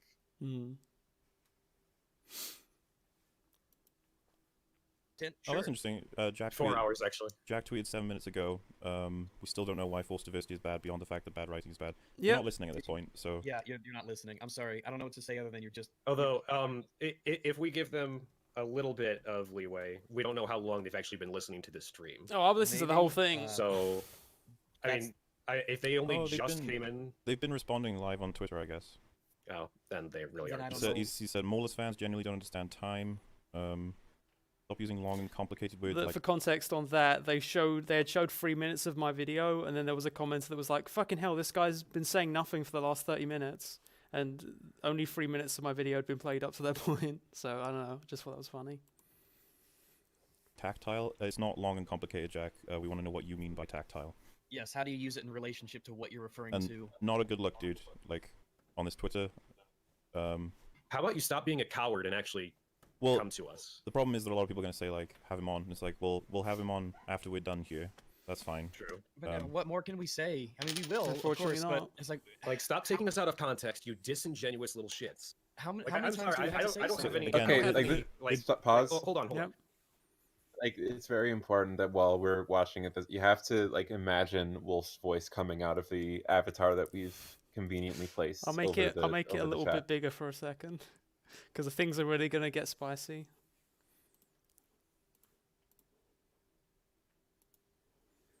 I have no Got it. tolerance for lying, misrepresenting, and taking people out of context. You are a scumfuck if you do that.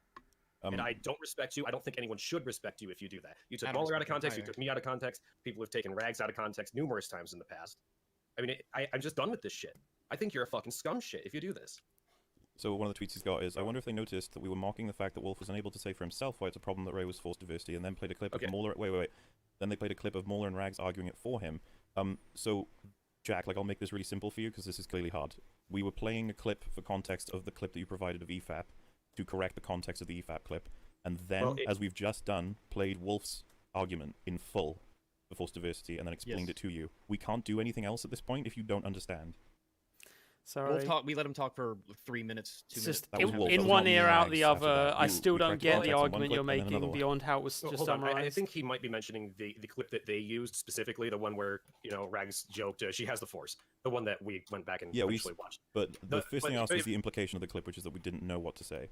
Yes, that's Yeah, clearly but- exactly what you're trying to do. Don't but- play stupid. Yeah, but here's the thing. I do not, I know for a fact, and you can look at any live stream I've ever been in, I do not talk very well on the fly. Like, I need to really sit down and, like, think through everything I want to talk about on a topic and really have time to write it out. I'm terrible talking live. I like doing live streams, but I know for a fact that I'm bad talking live unless I'm, like, really fired up about something, which is very, a lot of very people rare. are like that. And a lot of people are like that. That's a separate skill. That has nothing to do with the ideas that you have. It's how do you This is form those fine. ideas in a way that you can Yeah, communicate those to that's other good. people. And, that's like, a Again, separate skill I in and of apologize itself. if Yeah, I upset you by playing that clip. And even Wolf. just aside from that, I mean, I stumble over my words a lot. I have like I don't think it's not a stutter. I think it's like called a stammer. Like every now and again, I'll like just trip over my words, and people have seen it in pretty much every stream I've ever been in. It's just because I don't talk well live. They weren't making my arguments for me because I literally didn't know what I was talking about. It's because I know this is a very simplistic concept that you just couldn't understand. I don't talk well live, so they were helping because it's the three of us. This is how the show goes. Yeah, and a lot of people are like that. That's a very big. That's a very big. Me and common Rags thing. have a lot of experience with live, in the moment, public speaking and debate, so we're relatively better at it. But the thing is, Wolf had all of his arguments available. They were all right there, and you He already ignored them made them. too. They had already been made. So yeah, That's the thing, it's fine if you want to disagree, but actually disagree with the things being said is, I think, the long and short of it, right? It's still just the argument you already responded to in your video, though. So I just don't really get what it seems like it's circling around again. Okay, like one day I'm gonna bite the bullet and watch their EFAP on me just to see like how they missed the point so hard that like they can't get it. Mm-hmm. Like I'm genuinely curious now. The first 45 minutes are maybe worth skipping, but maybe If they think that I just straight up didn't respond to anything he said, like I don't know how you could think. Yeah. Oh, I mean, for the record, someone said, "Oh, we're only a third of the way through this." We're actually making pretty good time, all things considered. We're 2 hours into their video, and our stream's only been going for like, was it 3 hours? So Yeah, around 3 hours. yeah, by the logic of this stream, we should be a good, I don't know, 40 hours in at this point. I don't know. Absolutely. And I mean, I think it's fair to say Wolf got very passionately into that for a moment there, because this is going beyond, you know, like they make a diatribe about how it's very cruel to use childish playground insults, right? We're going to get into that when they bring it up. But I don't know where your morality skews, but I think it's much worse to character assassinate somebody than to say they're stupid or ugly or annoying. Absolutely. There are some things that are just insulting and aren't very substantive. For instance, Eric's ugly ass face.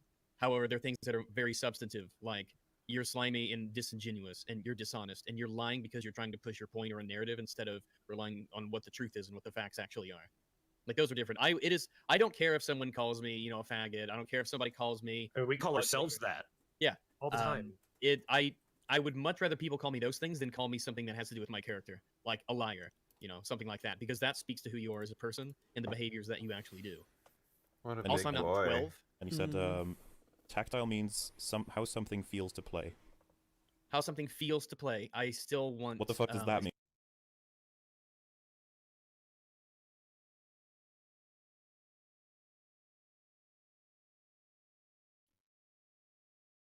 Did you pause? Sorry about Hello? that. I muted myself by accident again. I was just saying, why did you feel like it was okay to assassinate Wolf's character by calling him a centrist little nuanced boy, or nuanced little centrist boy? I'm just evil. I love assassinating characters. I love just PewDiePie. He's a nuanced little centrist boy. Oh Jesus, Eric! We can get the stream taken down for. Yeah, his career's bullying. over now. Sorry.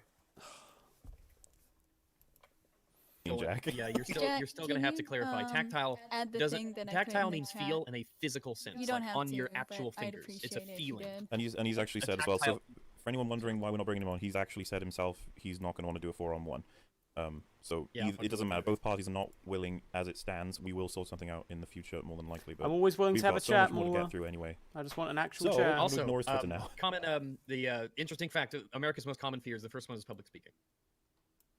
What was your point, sorry? I could never do public speaking. Yeah, public speaking is the most common fear in America. It's not even really that I would fear it. It's just that I don't think I could actually do it. Yeah, that's definitely a part of it. I mean, I can't even go like a normal conversation with my friends at work without stumbling over myself. It's like I don't have that ability. Yeah, I relate. That's fine. It is a skill, oratory and skill, and being able to, be eloquent on the fly and get your points across without having any time to think about them. That is a difficult thing to do. That If not a lot of people can do. Imagine if I wrote the way I spoke, 100 trillion ums between every other word or so. Yeah. And that's why I have to write things out when I make a script. I need to script everything out, otherwise I can't do things on the fly. Not very well, at least. Oh god, the eyebrows. And I guess to be clear about the tactile thing, because there's some people talking about it in chat. Yeah, thanks for that, When you Brett. say that a game has tactile Thank Brett qualities, for that one, or everyone. You relate. I mean, Avatar's maybe if there's to a video objectively game. Like better tactile now? means how it feels on your fingers. It relates to the not like a feeling, like a vibe or a sensation. I mean, a physical, actual. We can say Black Ops 4 feels better than Fallout 76 because of the controls. I think that might be what he's getting at. Maybe, but feel is such it's a very, very ambiguous sort of thing. Honestly, I don't even really remember what the point was that he was trying to make. Well, that's the thing, because I don't know what he was trying to say either. That's what I'm saying. It's a strange word that could mean multiple things. It could be interpreted in multiple ways. Also, just want to say, Jack said that's the conversation was agreed upon was Jack and Eric versus me and Wolf, and that says there that Rag said he didn't want to. That's not true at all. So, if he's saying I said that, I didn't. If I've ever said that, that's never something I meant to say. But if he's saying Rags has said it, I can tell you for a fact Rags has never said that. Yeah, I definitely never said that. He did. Yeah, later in the tweet thread, I directly linked to the image which says, I believe it's from Rags in the MAULER Discord, saying if Eric doesn't want me to be in the conversation, he's going to be disappointed. So that's an outright lie there. Misrepresentation, fucking lying scum fucks up. Never mind. You're happy to come on, but I'm not gonna leave. We're not going to kick off a member of the show because it makes you feel uncomfortable. Grow some balls. Come on. Yeah, especially for will. Eric, Grow some balls and have a 4-on-1. Not for you guys of all people. We will address that when they address us with it, which I think is in the last few minutes. But we'll definitely get there. So now we've responded to all of the section we're about to cover. We're just gonna watch it again just so you guys get how bullshit it is. Take it from here and discuss The Last Jedi and MAULER's problem. Doesn't show most of my video and bases his argument off of something. That's just. Should we skip this part? And just Since we've already pretty much ran over all this. so we can skip the little bit about Wolf. I think they forgot to put your now in that video back. I say that I don't give a shit about Star Wars because at that point I had only seen Kinda episodes is 4 and important, 5 and it was too far back to. Well, so what I'll throw Eric a bone here. So if someone says movies with characters who eat apples are always bad, you just be, and then my evidence is this movie where a character eats an apple is bad. The example is You gotta bring up the irrelevant. screen. In that sense, yeah. The example would be irrelevant. The argument would be something you can address, whether or not the example is true. Well, you gotta take down the logo. I already have, goddamn. Call. Sorry, No, he hasn't. I'm What's sorry, up? back up. There you Let's go. Remember, this was on purpose. I Oh, there he delayed goes. watching any Star Wars media consciously because I wanted to make it clear that it doesn't really matter whether Wolf is correct about the things he's criticizing. So the important reason why Wolf has examples is just proofs that it's happened in real life. The results have been seen. And I think the most... Since I do get what you mean, 4-on-1s can be fine. Like, if I was hosting a 4-on-1, I in my mind think that I'd be able to be civil enough to give people equal amounts of time. But given what I've already seen so far and how they've acted in previous EFAPs towards people and how heated they can get, I don't trust them, right?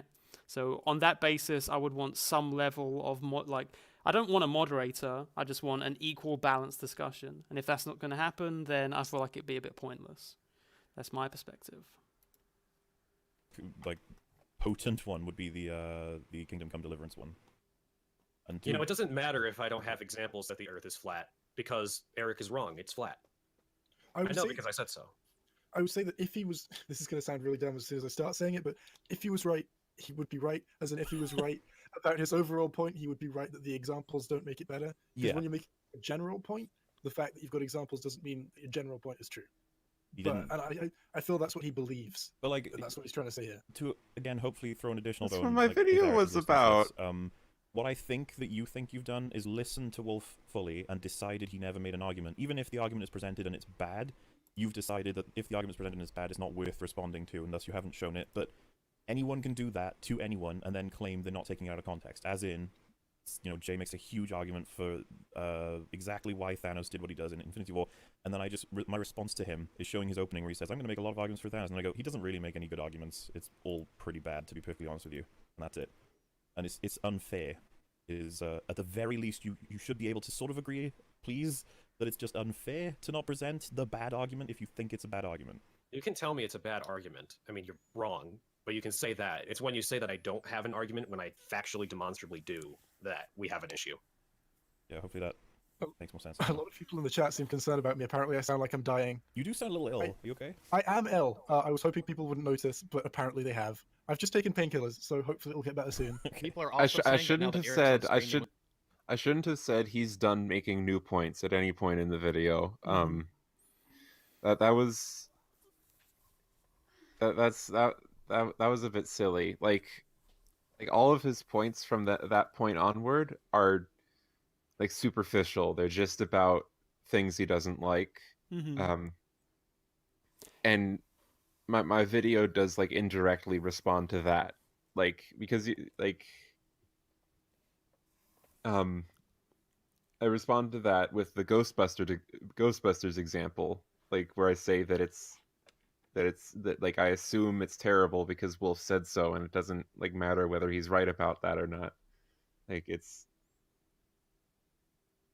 like I do address most of his video. I don't have to respond to them all linearly when most of them are just the same one disguised as other points. Yeah, I think the issue was you, at least in the way you spoke, somewhat conflated not having an argument with having another weak and repeating a similar weak argument. Like, it's not that he didn't make another argument, it's just that the next argument he made could be responded to with basically the same thing. Yeah, my wording was not ideal. In the same way as me saying, again, with the Infinity War video later on, me saying the last 6 minutes, I didn't actually mean the last 6 minutes, it was 6 minutes throughout. But again, it's like the point being made, I feel like, is more important than just the fact that, you know, it was like basically an audio typo, right? There was a fundamental point being made there, and rather than respond to that, you're just saying, well, I do actually have an argument, even if it's kind of the same argument again. Yes, I will concede, Wolf. You did make an argument. Thanks. You did the minimum amount, and we'll give you the credit for that. I want you to bring the logo back up. Because he's wrong no matter what. The premise of his argument. He's is wrong no completely matter baseless. what. Well, he's decided that forced diversity isn't a thing.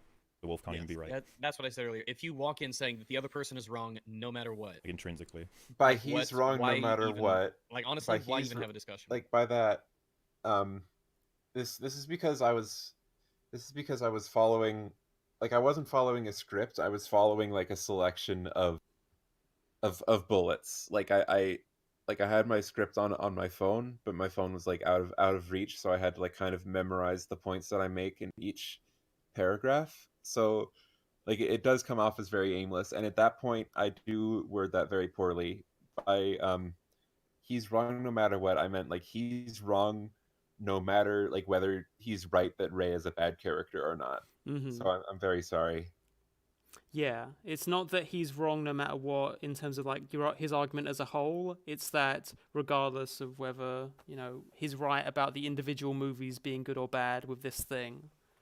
Yeah, regardless of whether argument Rey is a wrong. good character or whether Ghostbusters 2016 was good or whether Mass Effect Andromeda's trans character is good. Like regardless of any of those things, like the premise of his argument is baseless. That's what I say. I got that part.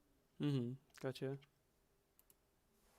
I guess maybe for the benefit of the people watching, And but it's like that would pretty much be it. because I don't think Eric or Jack would agree with this, but I imagine you guys would. Like principles of argumentation. If someone says to you, "I'm going to present my arguments for why all white people need to be killed," as a white person, I would be against that, but I'd be like, "Let's hear the argument." Oh, I would love to hear the argument. But I wouldn't absolutely. then say you're wrong from the get-go, therefore you don't have an argument, because that's not true. Yeah, you can have an argument and it can be a bad one. Yeah. You could still have an argument. If I were to give him the benefit of the doubt here, I would say that what he is trying to say is that examples don't matter for generalization.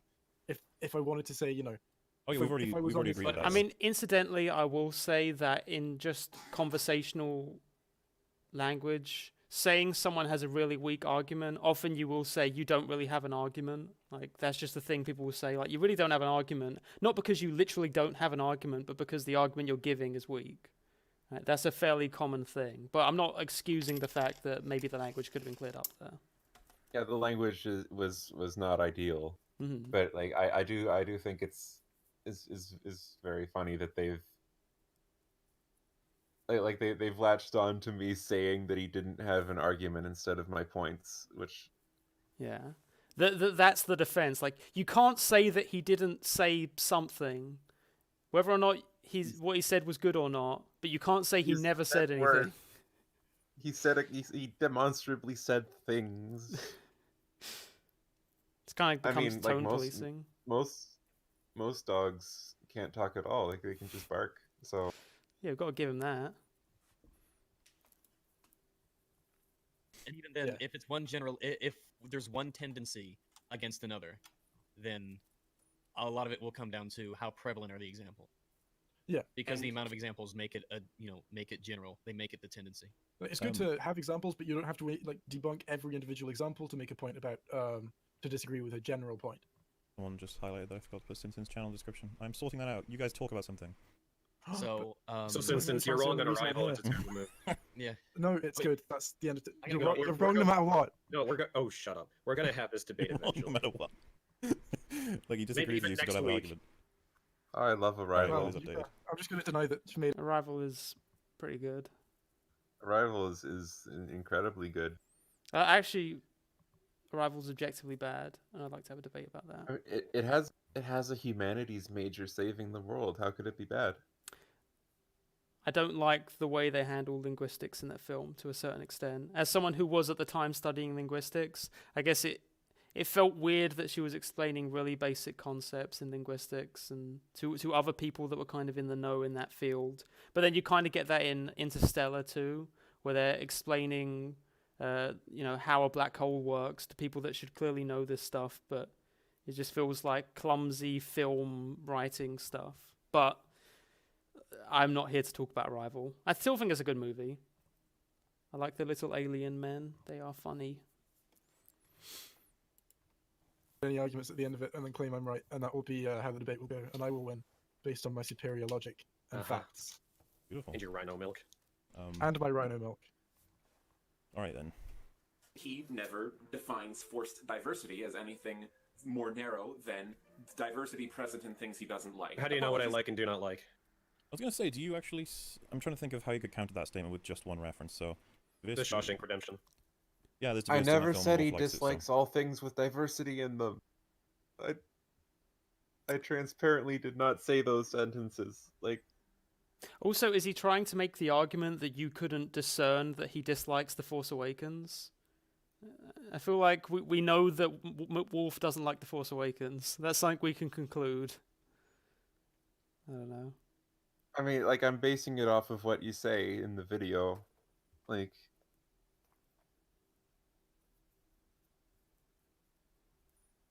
man. Shoulder Colibri, no, I'm saying it's subjectively flawed from my perspective as someone who is studying linguistics, just in case you're not joking about that point.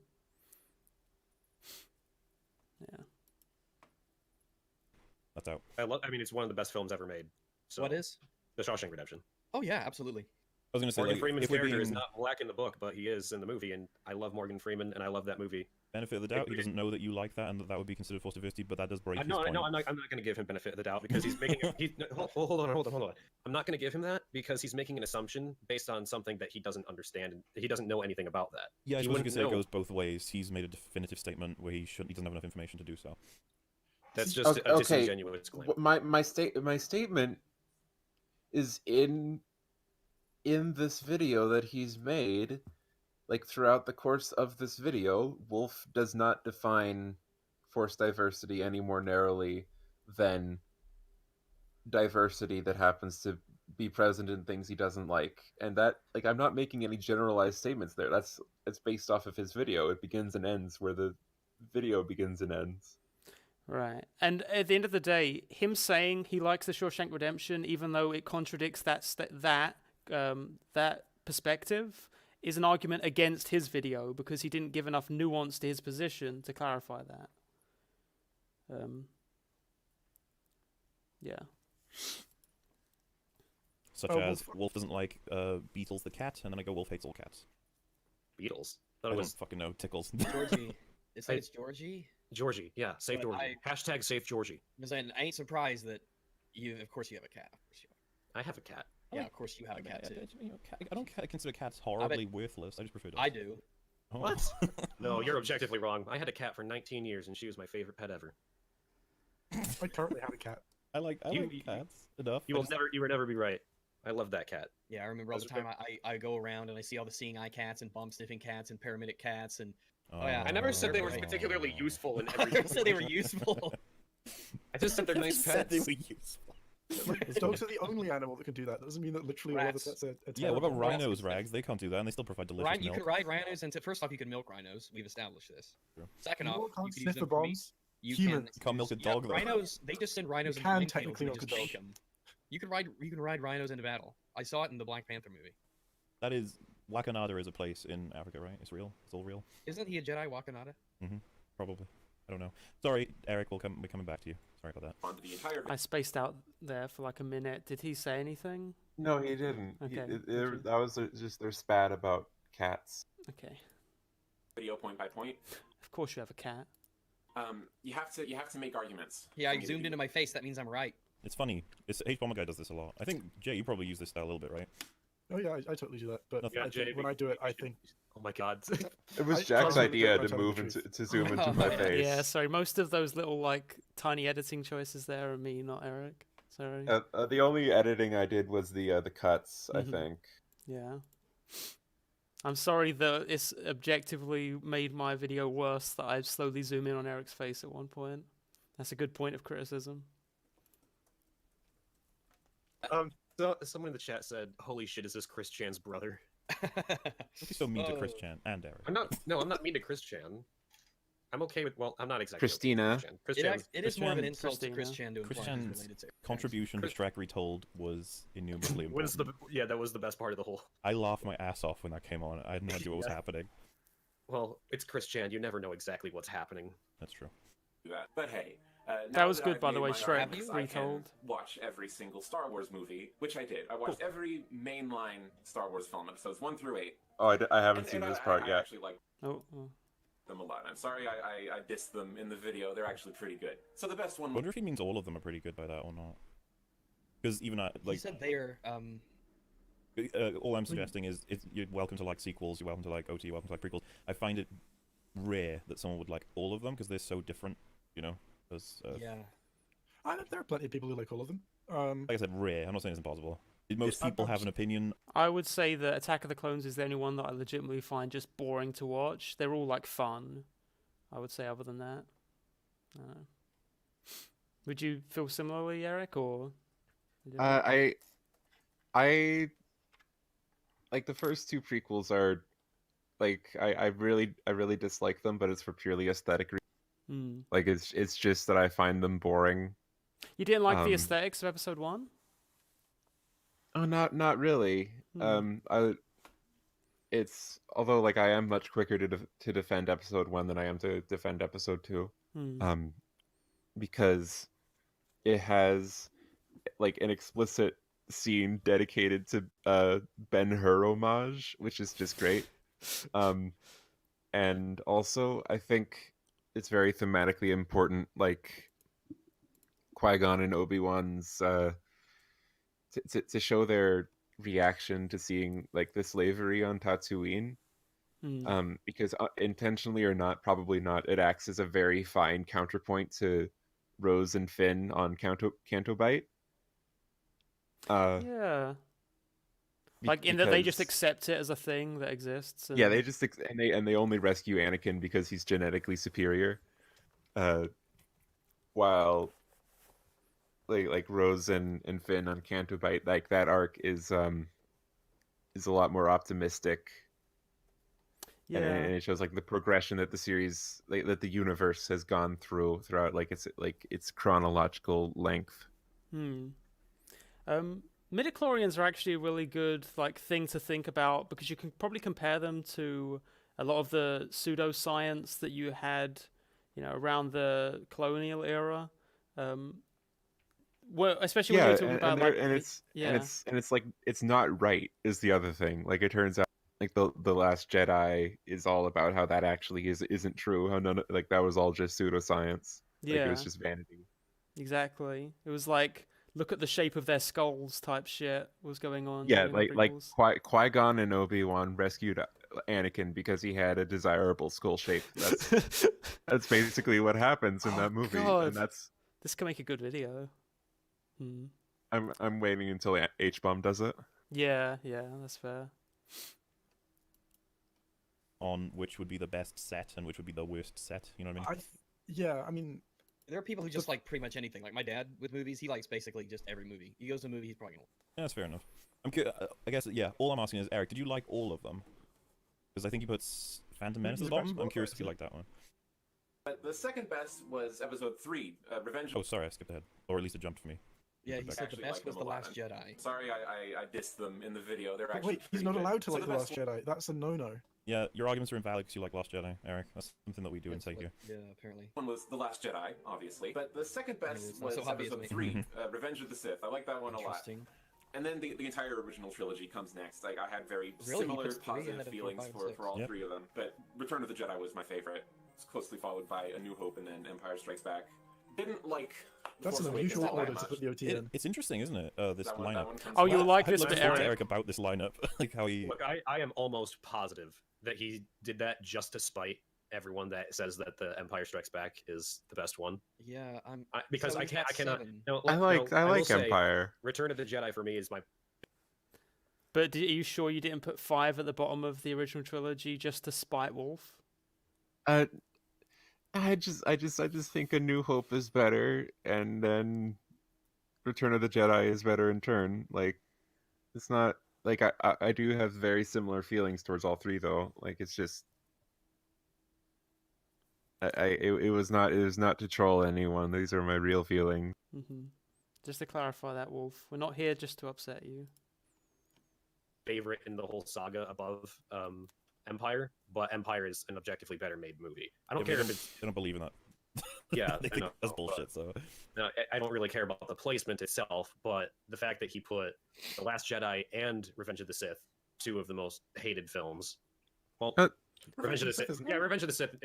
Like, Revenge of the Sith has like it's not a hot take to say that's in good. retrospect. Yeah. Not the as absolute. hated. Not as hated. What's strange is that he has 8 at the top, and then we have to go that far to get to 7.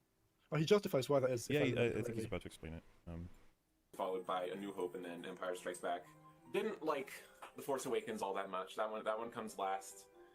and then the remaining 2 prequels are below that. So 2 is the worst. And yeah, I'm just curious if he still likes 2. Like, it had good ideas. I do not. Just critical pacing issues just made them a slog to get through. So I can speak I as like the someone idea that- who only... So you lied, Eric. When you said that the Star Wars movies are pretty good, you actually were lying because you didn't like Episode 2. Oh no, I'm a liar. Couldn't possibly mean that the Star Wars movies in general are pretty good, although you didn't like a couple of them. No. Or that, like, I mean, like the prequels, like, even though like actually watching them isn't fun at all, like they make the other movies better. Hmm. They enrich the plot line.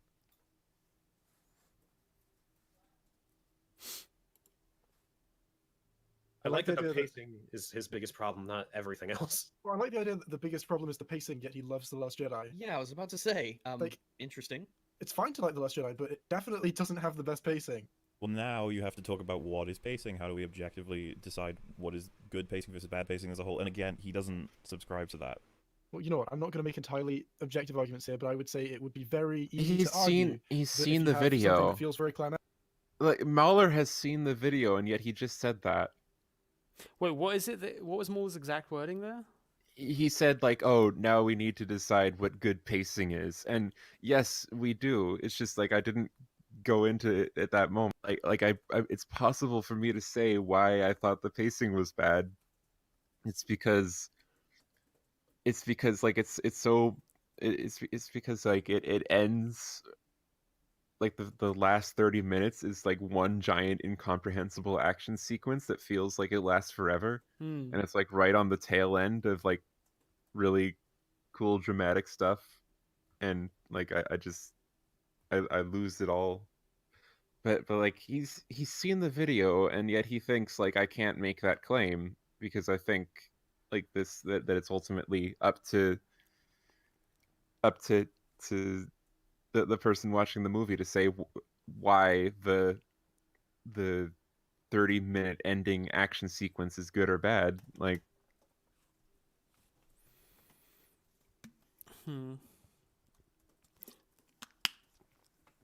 MauLerr has seen the video and he's saying this. Yeah, I I'm a don't little know. bit perplexed. Are they wrong about what? That they can be objective with whether things are well I paced or know. not?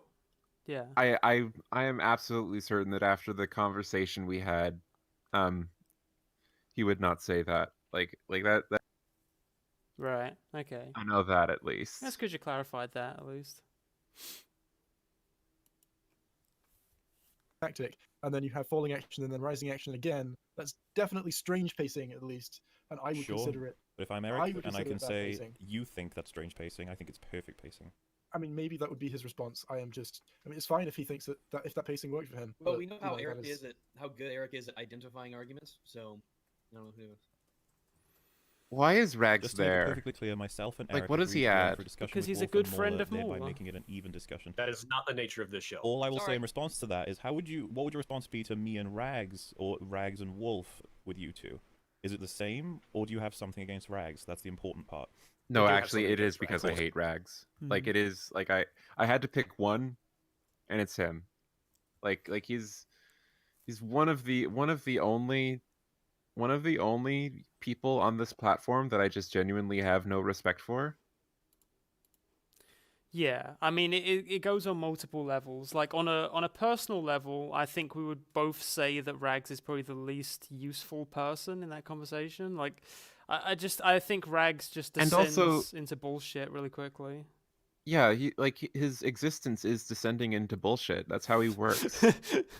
It's a summation. and the of course the other argument is that the video is about MauLerr, and also I made a video about Wolf that one time, so they both have like more stake in this argument than Rags has any right for. Like, Yeah, that's why I say it's multiple levels, because I also would say that next to MauLerr, Wolf is probably the second most relevant person to the conversation, because you do at least go over the false diversity thing a little bit in this video, right?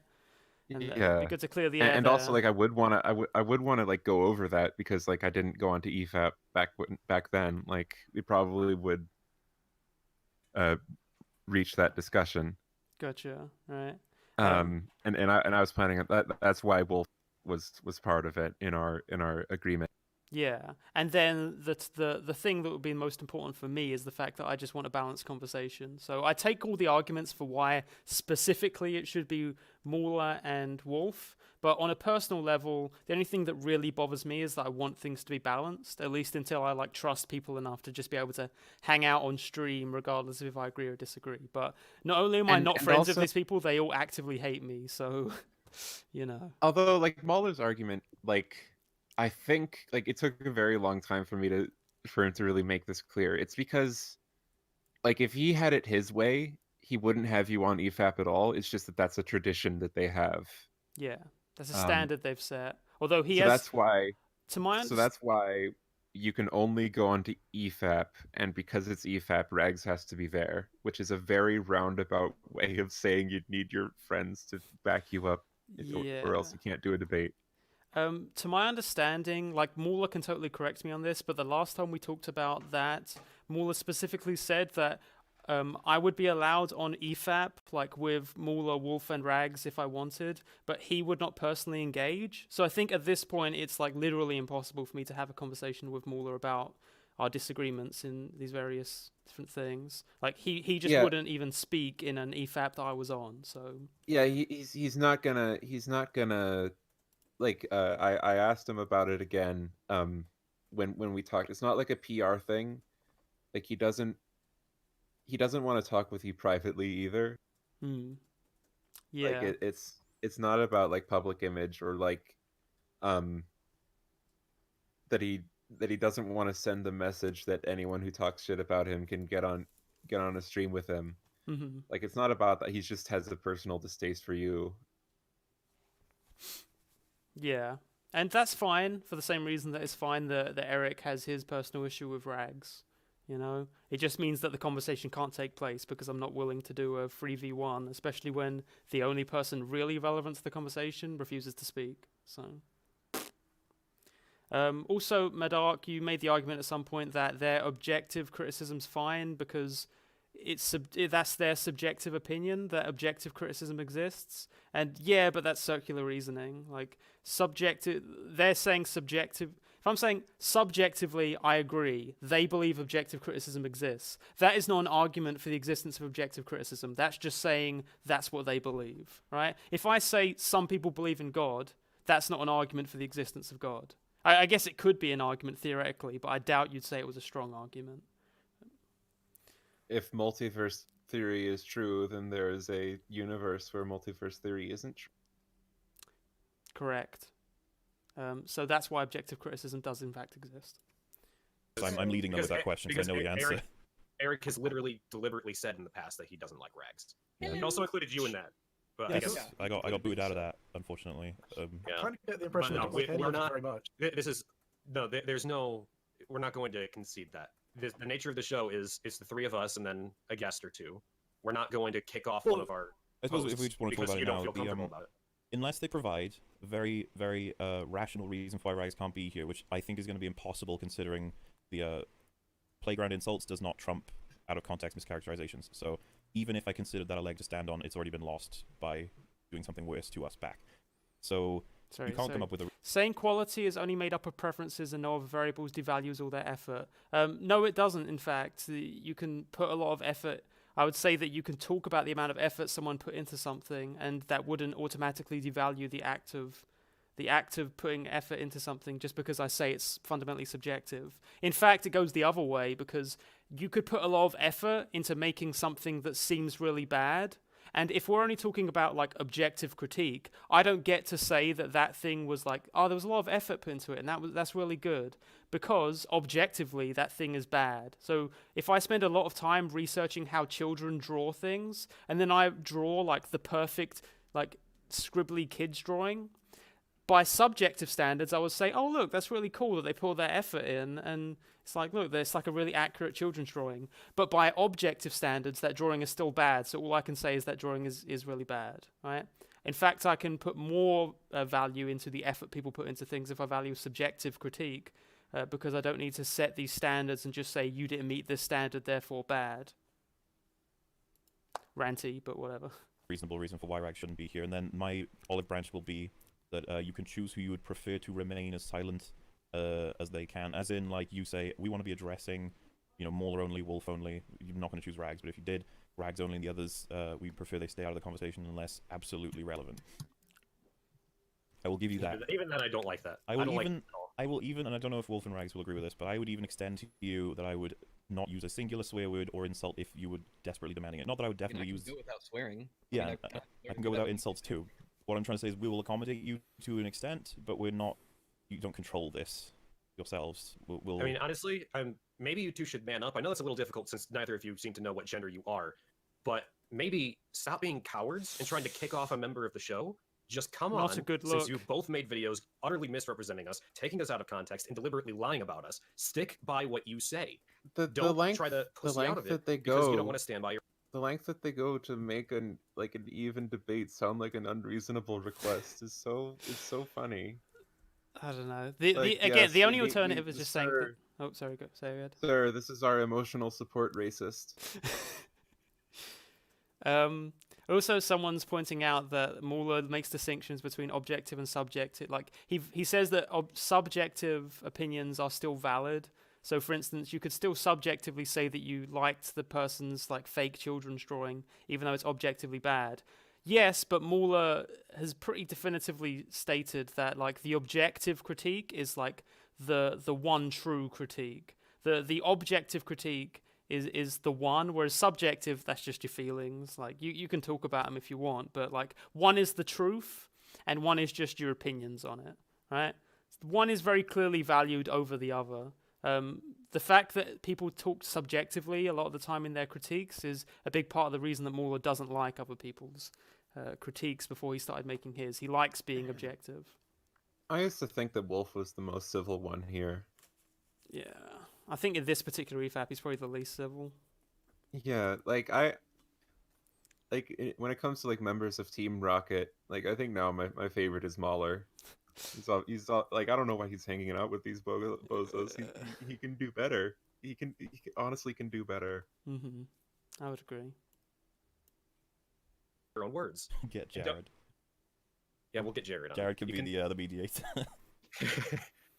Every 10 seconds, he'll be like, anyways, guys. I like the idea that you bring him on for the debate and he literally controls everything. Everything he says has to be done.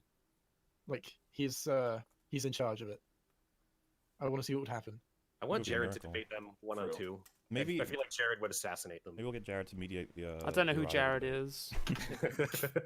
But what does the film mean, guys? you need to talk about that. So I can speak as someone who only recently wonder if James became Ralph is in it. acquainted with these works. By the way, what is it with people who make responses to us and the guests they bring along is the worst part of it? I don't know. Later they come to the conclusion that I'm the only even good though part. I think that they're both erroneous. This is totally subjective. I feel like Eric is more genuine than Jack. We do have 43 minutes to go. Yeah. Well, yeah, I'll give my take on that at the end. I still... you can just call me naive. I'm fine with it. I still think that there's good people inside them.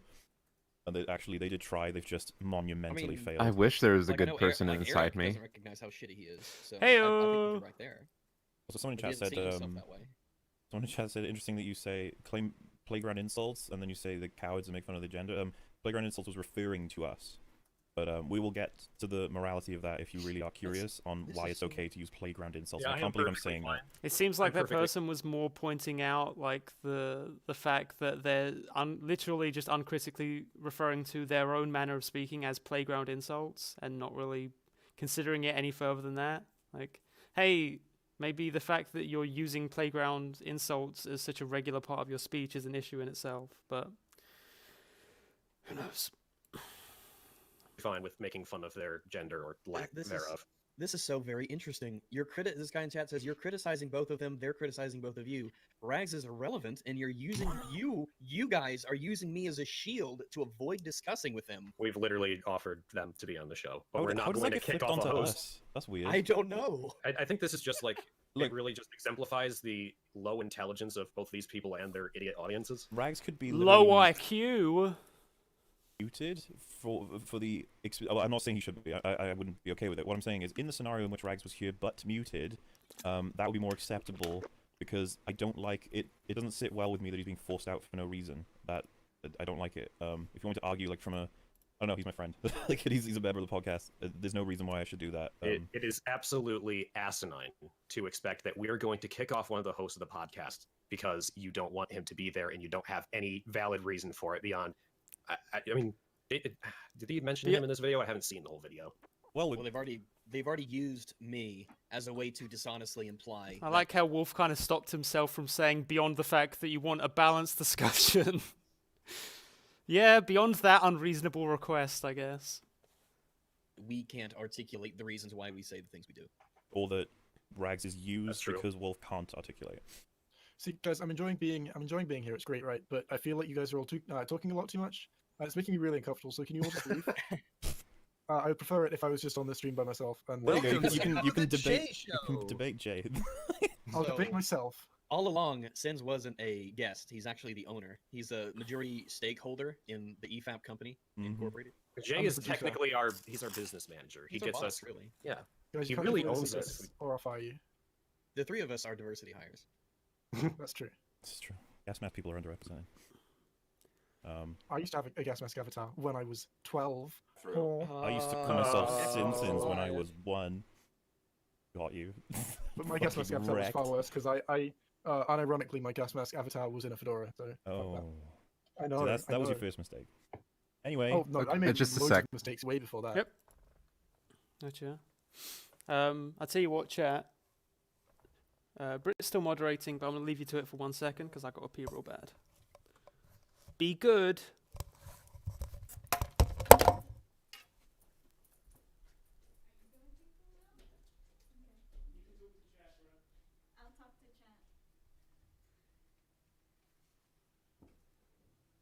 All right, I'm back. Hi, I'm here now, I guess. What happened? Jack has peed 3 times now, so this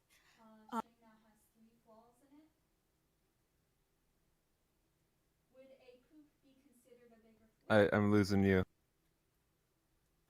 sorry, I muted myself. Jack peed 3 times, so therefore that's 3 objective flaws. 3 objective flaws. Ding. Yes. I wonder if a poo would be a bigger flaw.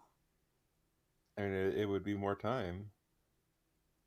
So would a poo be considered 2 flaws because it's a number 2?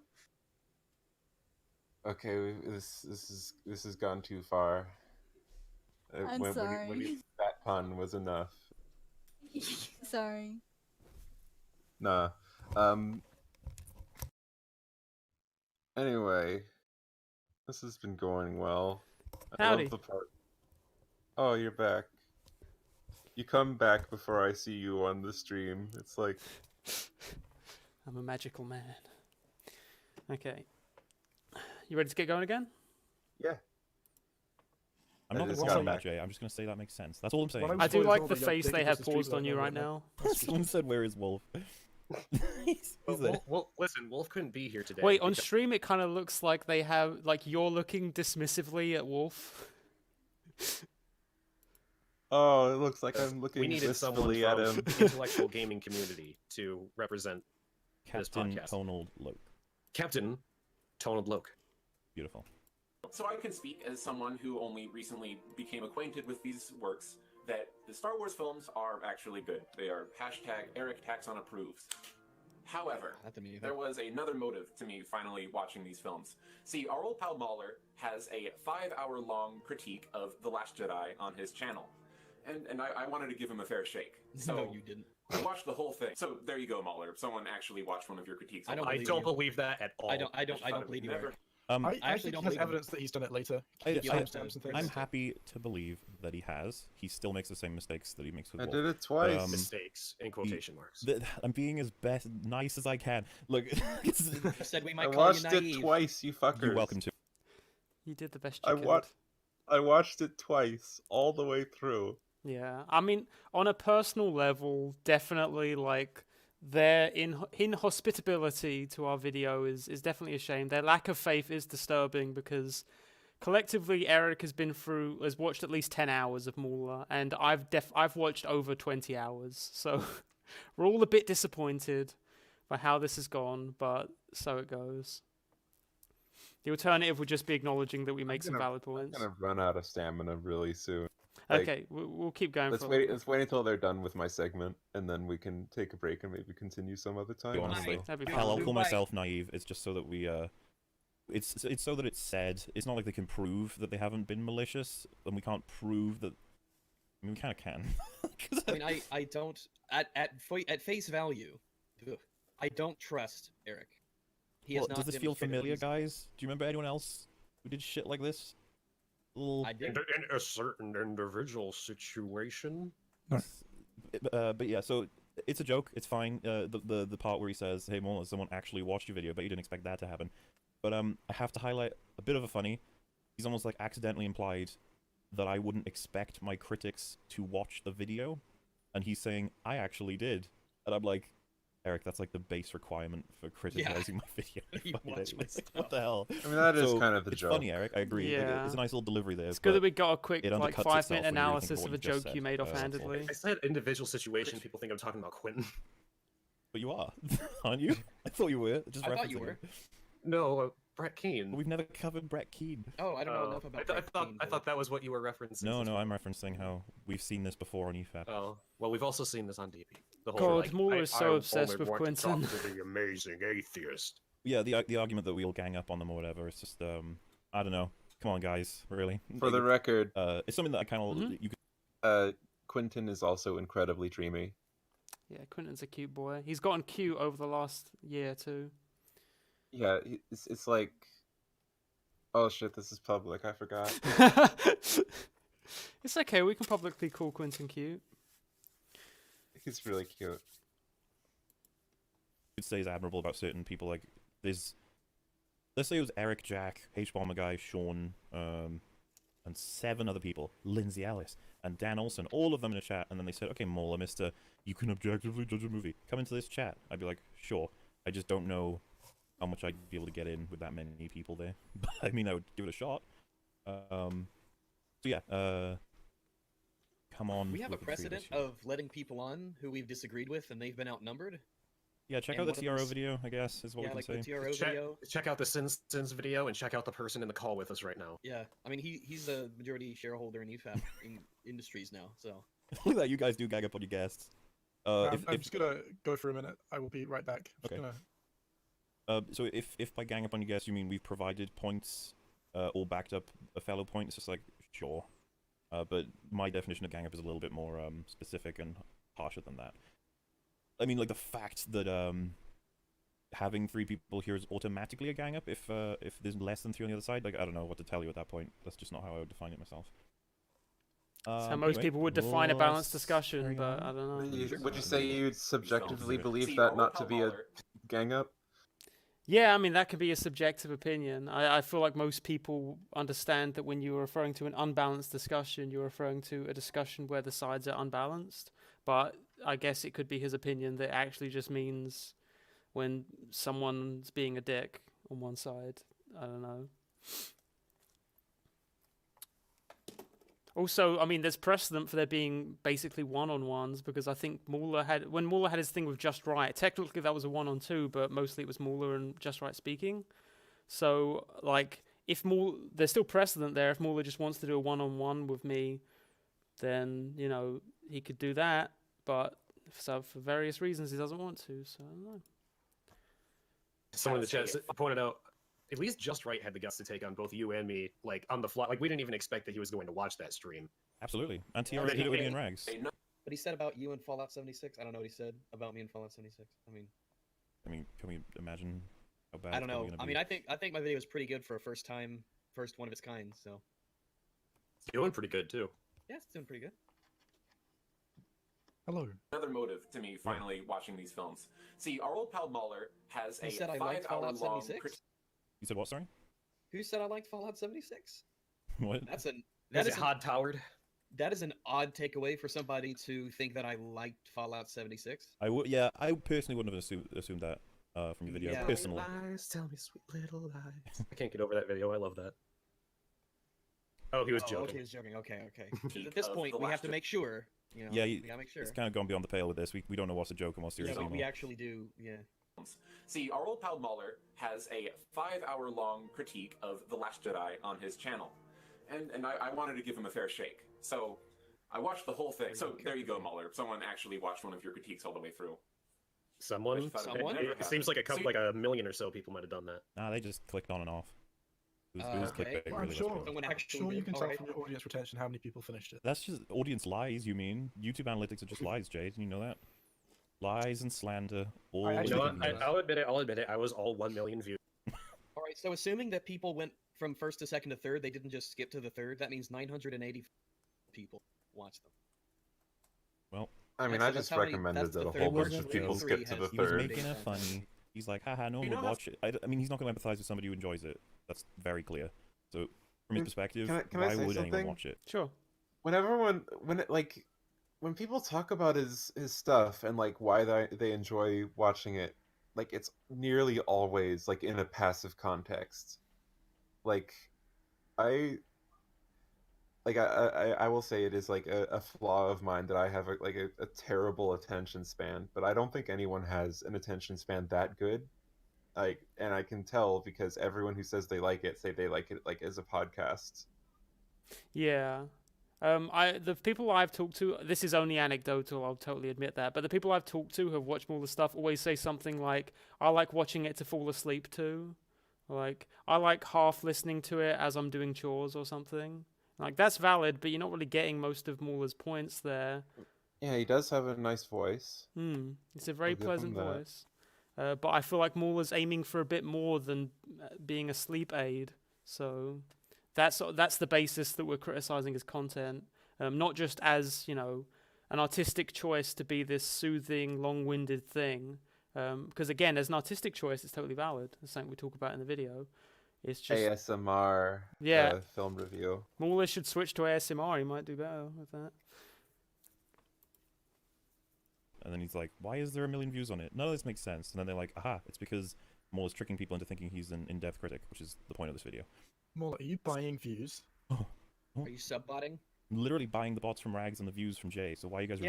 I didn't literally accuse them of not having fans. Stop. They have spent 15 minutes talking about you making that joke about someone finally watching MauLer's videos. Like, I will say that they do speed up after this. This first segment with you, they really stretch out. If you can see, we're already like a third of the way through their video, but we're only like 10 minutes into our video. So like, they start rushing through stuff a lot more later on. I'm still gonna tap out after they're done with my segment. Gotcha. You can continue if you want. Maybe I'll think about it. I think it might still be fun to go through it together at some point. I'll briefly summarize some of the things they talk about later that I think are particularly spicy and neat, but we can get into that once they're done with your segment. Okay. No, that's me. It is true. I old accounts. Yeah, he pays me to make like 15 new accounts a day. It was very good. I keep commenting. Every video. All right. It was concise. Here we go. Sometimes it was people concise. who analyze media will give you a little rundown of the plot of the film they're talking about before they start really delving into the minutia of the larger picture. Like Dan Olson on Folding Ideas has a wonderful video called "The Art of Storytelling and the Book of Henry." Just out of curiosity, who is Dan Olson? I don't know who this is. I saw he made a video I would actually recommend everyone watch on Suicide Squad. He explains all of the reasons why Suicide Squad is really poorly edited. It's really a strong video. He's not a fan of me because he saw my videos on H-Bomber Guy, who he's a friend of, and he got very flustered when I said that fun is subjective and that you shouldn't be arguing that it's something that is absolutely gained in certain scenarios for gameplay. So, like, my argument being, H-Bomber Guy was like, if you make Dark Souls less challenging by changing this thing, it'll be less fun as a result. And I was like, that's not necessarily that's true. ridiculous. Yeah, I think that's a pretty silly thing to say. And so he put out a tweet saying something like, fucking hell, this guy is telling me that fun is subjective. And it's like, well, yeah. And there were a couple of other problems he seemed to have with it, but he didn't watch much of part 1 from what I remember of his tweets, and he's not a fan. I still think he makes some good videos from what I've seen, and I'm totally okay with him. I don't think he's going to interact with me anytime. I don't know why. He was just mentioned like 3 times in this video so far. Yeah, I get it. Anyway. Gotcha. Minutia of the larger picture. Like Dan Olson on... Oh yeah, and people are going to be commenting about his politics. He's probably got politics that people don't like. It's fine. Folding Ideas has a wonderful video called The Art of Storytelling and the Book of Henry, where he spends like 10 minutes of a 40-minute video just giving a play-by-play of the plot. MauLer's video also has this. It's just, it lasts That's 4 hours. And I'd like to say... That's 20... Yeah, but 10-minute summary out of a 40-minute video. That's 25%. That's a fourth of the video is talking about what happens. Just a plot summary.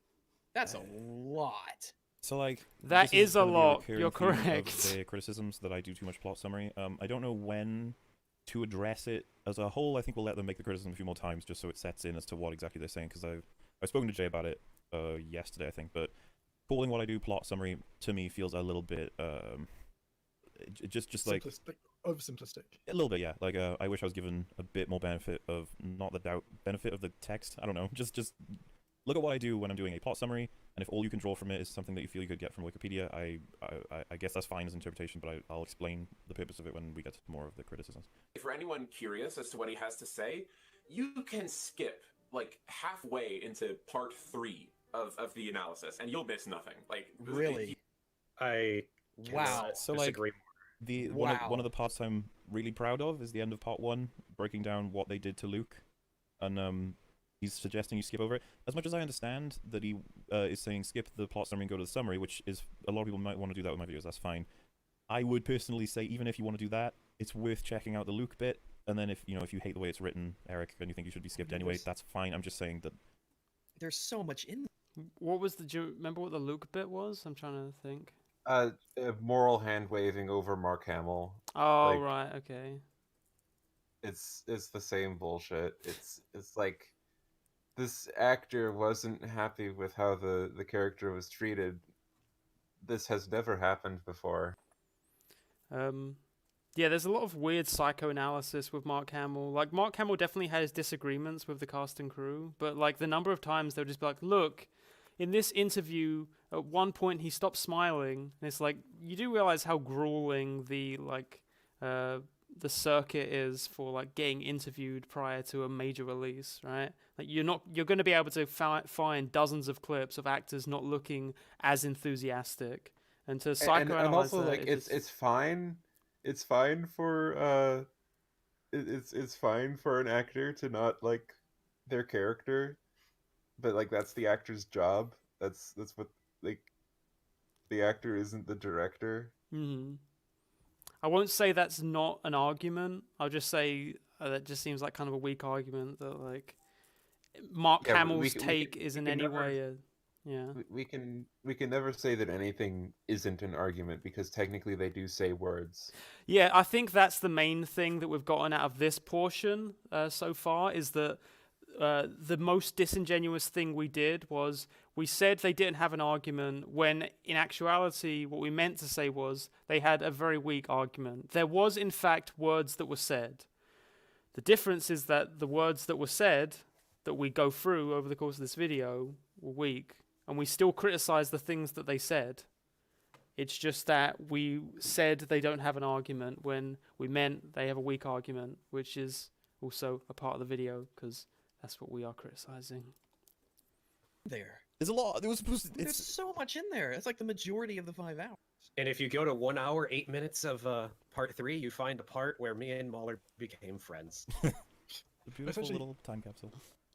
As far as I'm concerned, and I've not seen the critique in a while, so I could be wrong on this, but if you want proof for everything you're saying, watch the first 4 hours, and if you just want the conclusions, watch the rest. That's my take.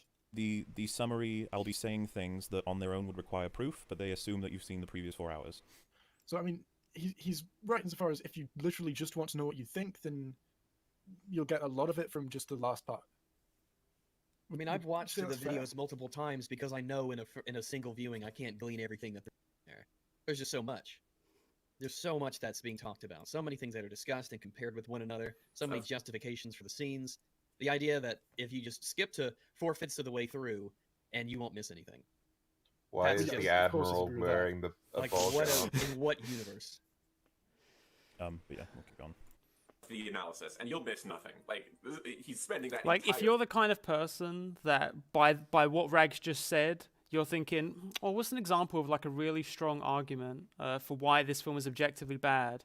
Oh, the fact that they use slaves in Canto Bight instead of paying for robots. Wouldn't it be cheaper for them to just get robots? Like, if you think that that's an example of like a really well thought out argument and like you want to hear someone spend like 15 minutes talking about it, then that's the kind of argument you'll expect over the course of MauLer's 4-hour summary. And a lot of saying like the same thing in reference to a bunch of different parts of the movie. There's a lot of like every time he says something is like a tonal misstep, like a tonally aborted joke. Like like that could have that all could have been one point. Like here's like I think this movie has a tone problem. Here's my examples. Like it's like it is nothing but bloated. Like I have absolutely no reason to believe that MauLER does any editing on his stuff.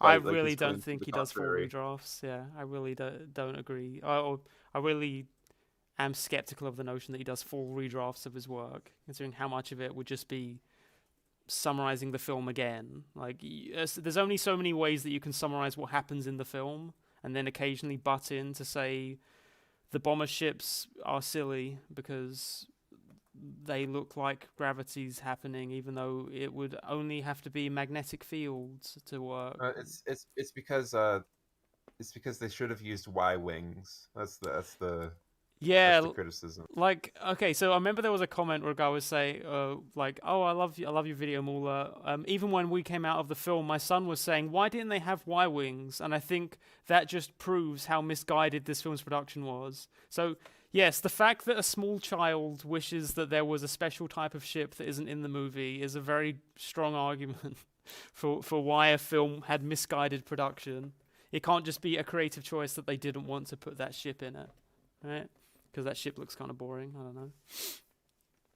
I like the bomber ships. I think they look cool. First 4 hours just giving a excruciatingly slow. How about all the points where he paused the movie and like said, "This is what they could have done to make this scene better." Yeah, like this is insanely disingenuous. I don't even have I don't have references to play to counter his point because I just don't think his point holds any weight at all. I mean, I know what to say. It's that Eric is a terrible person. That like, objectively. For 4 hours, you just describe literally just what happens in the movie. There's nothing else. There's no thoughts. There's no ideas. There's no criticisms. Libfax only highlighted because he's seen this video. He was like, it's weird that he says you've essentially summarized the 2.5-hour movie in 4 hours. And he was like, how does he think that you do that without people noticing? Like, you must have put something else in there, right? Like, how would people fall for that? An extended version of what you saw in the film. Like, that would be ridiculous. So I have to have something in there, surely. The one I would reference for anybody curious, right? So the Luke part at the end of part 1. At the beginning of part 1, near the beginning, I present my take on what could happen if you had Tarkin talking to Poe instead of Hux and how you might deal with it from a dialogue perspective. There's a part that part's good. Oh yeah, the part where he just inserts some fan fiction. Yeah, he just inserts some fan fiction.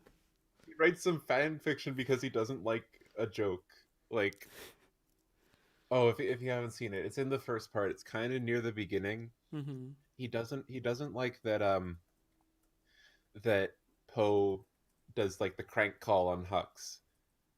He doesn't like that scene because he thinks Hux should be like a respectable villain. And he's like, imagine if the guy from, I forget his name, from the original trilogy, imagine if he was there, he wouldn't be so intimidated. So he wrote like this fan fiction exchange between Poe and a guy from the original trilogy. He's like, oh man, wouldn't that have been better? Which is still, like, that conversation is still kind of comedic, so it doesn't really fix the thing he's talking about. All it is like, really kind of stilted and would have slowed down the pacing of that scene a lot. Like, there's a reason that joke in The Last Jedi is kind of throwaway and just, like, a quick little silly joke. It's because that scene's supposed to be sort of faster paced. Whereas the conversation he has with Grand Moff Tarkin is, like, this whole drawn-out thing where, like, he jabs at him, then he jabs back, then he jabs at him. And it's just... I think that might be another example that MauLER thinks of as like context that we removed, because it's like, I do things other than summarize the film. I make up fake scenes that I would have liked in the film, and again, if we had included that, I think it probably would have only made him look worse. And like I'll say, it's not a play-by-play. It's a play-by-play plus a thumbs down. Like, yeah, it's a play-by-play. Well, no, because that's most of what we just thought. We talk about how it's mostly summary with thumbs ups and thumbs downs. And fan fiction very occasionally, so we'll give him that. We should have also said that MAULER has some fan fiction in his video. I want to see MauLer's script for episode and 8. how he could do it well. It might be like who was it? Was it Chris Stuckman that did the fake Batman vs Robin or Batman vs Superman? Do you remember that at all? No, I don't. There was a whole thing where like there was a film critic who did a fake script revamp for Batman vs Superman, and it was like so terrible that it became a meme for a small amount of time. I don't know. Maybe someone will think of it, but that was good. Or not, I think I used The Departed as a counterexample. Tell that to Zod Snapneck. I think I do have like a whole section on that beyond what's happening in the film, what it means for the rest of the series. Like, there's a lot of little pieces of mini analysis, and I think Eric's missed them. Like what? I mean, like in chat said, the Tarkin speech thing, the Tarkin thing. Like, how do you? I was like, there's so many. What do you even say to that? How do you miss that incredible Yeah, criticism so, in your video? Just say, okay, that's his take, I guess. He's spending that entire first. Like, okay, 4 I hours. hope you like being a compulsive liar. I think this is lying. The idea that you can listen to 4 hours of something and just say it's just a summary of a movie. I got to assume that the way he would cover his ass on this is that was his take on it or something. Of course he would. He will do anything to weasel out of any situation he's called out on because he is that disingenuous. I hope that all of his fans are paying really close attention to this. The response to this is, oh, so we've taken you out of context, have we? Typical MAULER. And I'm like, okay, but when I provide this moment from the video that you said is only X thing and I'm showing it's Y thing, does this matter to you? And they're like, no. And I'm like, why am I speaking to you? What's the point? If there's no discussion. Okay. Of the analysis. EFAPs in the related videos on that screenshot. I mean, I think one of the most interesting parts of your video, I think might be my favorite part, is how you talk about what they could have done with Poe's character in the Canto Bite scene, with good and evil, and him developing and learning about morality and how it might be complicated and all that stuff. I thought it was really, really well done. Really liked it, and I think that to just glean all over that stuff and say that it's essentially to say that didn't even exist is, I mean. I assume you meant Seriously, Finn, by the way. If you look at, oh yeah, Finn. Yeah, I'm sorry, sir. But if you look at because it was at the beginning of part 2. It was at the beginning of one of them. I forget. It's all kind of a blur because they're all so long. But I mean, not in a good way though. No, it's fine. but- They're designed to be rewatched. Hopefully, like in Yeah. a year's time, you go, hey, I might watch it again because it's supposed to be dense with content. And I know that you'd be like, wow, that's vain, MAULER. But I'm like, oh well, I was trying to design it that way. I'm not saying it's I want to give you a absolutely lot of true. content. I mean, you did what a lot of other reviewers wouldn't be able to do, which is go in depth and even give examples of what could be done to improve the movie, not just say this is what's wrong and then leave it at that. Well, Like what Wolf said, if you are like an Eric Which Taxon is fan, what he does like if most I of was the a fan of time. Eric, and I watched this, and I had watched your video, what do you even think of him at that point? Like, at what point do the gears start turning about the kind of person that he is? Eric fans in the chat, what kind of person do you think Eric is? After hearing him not even mention MAULER's fan fiction, when he talks about how MAULER's video is mostly just summary. Everybody to interpret, I Teach his suppose. own. You know what? You can mull about. It's I just love doing it. I love like saying that people never made fan fiction and this destroys their career. I think we are moments away from you being called subhuman, so I think that would be a good culmination. PewDiePie has never written fanfic. Yeah. So I would say this. I just destroyed his career. Yeah. Jesus, Eric. Entire first 4 hours just giving a excruciatingly slow play-by-play of the movie. But here's the thing. MAULER makes objective critiques. Some of them. And what this means is that every qualitative judgment that he makes on the film is based off of what Incorrect. is provable. Which might seem fine, but what this results I like that. Which might seem fine. It's like, it is fine, Eric. Yeah, that would be fine, but he has his opinions in there, and Yeah, things that he they, says. so you can see where we're heading. It's like we're starting in the same position, and then they veer off immediately. So they're like, MAULER does objective critiques. Like, careful. There's objective criticisms in the critique, and I usually try and make an objective conclusion based on the objective criticisms, while simultaneously letting the audience know how I felt about the content. And that is the critiques. That is not the rages, which is another problem this video has too. But we will get there. excruciatingly slow play-by-play of the movie. But here's the thing. MAULER makes objective critiques. And what this means is that every qualitative judgment that he makes on the film is based off of what is provable, which might seem fine, but what this results in is the entire critique is just a endless string of observations that I thought it was you can just plot see. summary. It's basically So it's interesting that you said that there are an endless string of observations that you can just see. Let's say, for example, the disappearing knife. Did everyone see the disappearing knife when they first run through? No, I did not. I No. didn't. I mean, my first run through, I thought that that scene was one of the only few parts of the movie that were good, and then it wasn't until later that I was like, oh. Yeah. So to clarify, Eric, I'm assuming you're meaning that you can see it, as in you could just observe it, like everything. It's things that you can find out for yourself if you just watch the movie enough. It's not like he's extrapolating most of the time on why it's a deal. He's not like the thing is like it's all based off of just continuity errors and like again like observations. Like I noticed this thing that went wrong, and again, and good for you. You're very observant, but that isn't insightful. Yeah. This is why we say that MauLer's objective criticism is not only like flawed in that he does very little to really define objective criticism. Like he doesn't really discuss how any of this would be measured, but in itself is limiting to his own criticism, because he'll take it on assumption that what he's referring to is an objective criticism, meaning this thing objectively happened. I'm criticizing the fact that it happened, so I don't really need to give an argument for why it's bad because it's objectively a thing, right? So he doesn't really need to give an argument. He just needs to say, well, this is an objective flaw because there's an objective thing that happened. The knife objectively disappeared, therefore it's an objective flaw. Yeah, and that's just neutering the conversation before it's even finished. Like it's a very important thing, like that I stated in my newest video. Like getting the actual art under your thumb is only half the battle. Like knowing what it is, but even if you know exactly what it is, we haven't actually discussed anything until you can tell me what it means. And maybe like you come out the other end still thinking that the knife trick is bad. And cool, but now we had a discussion about it. Yeah. And for the record, like I think it's a mistake too. Like I think,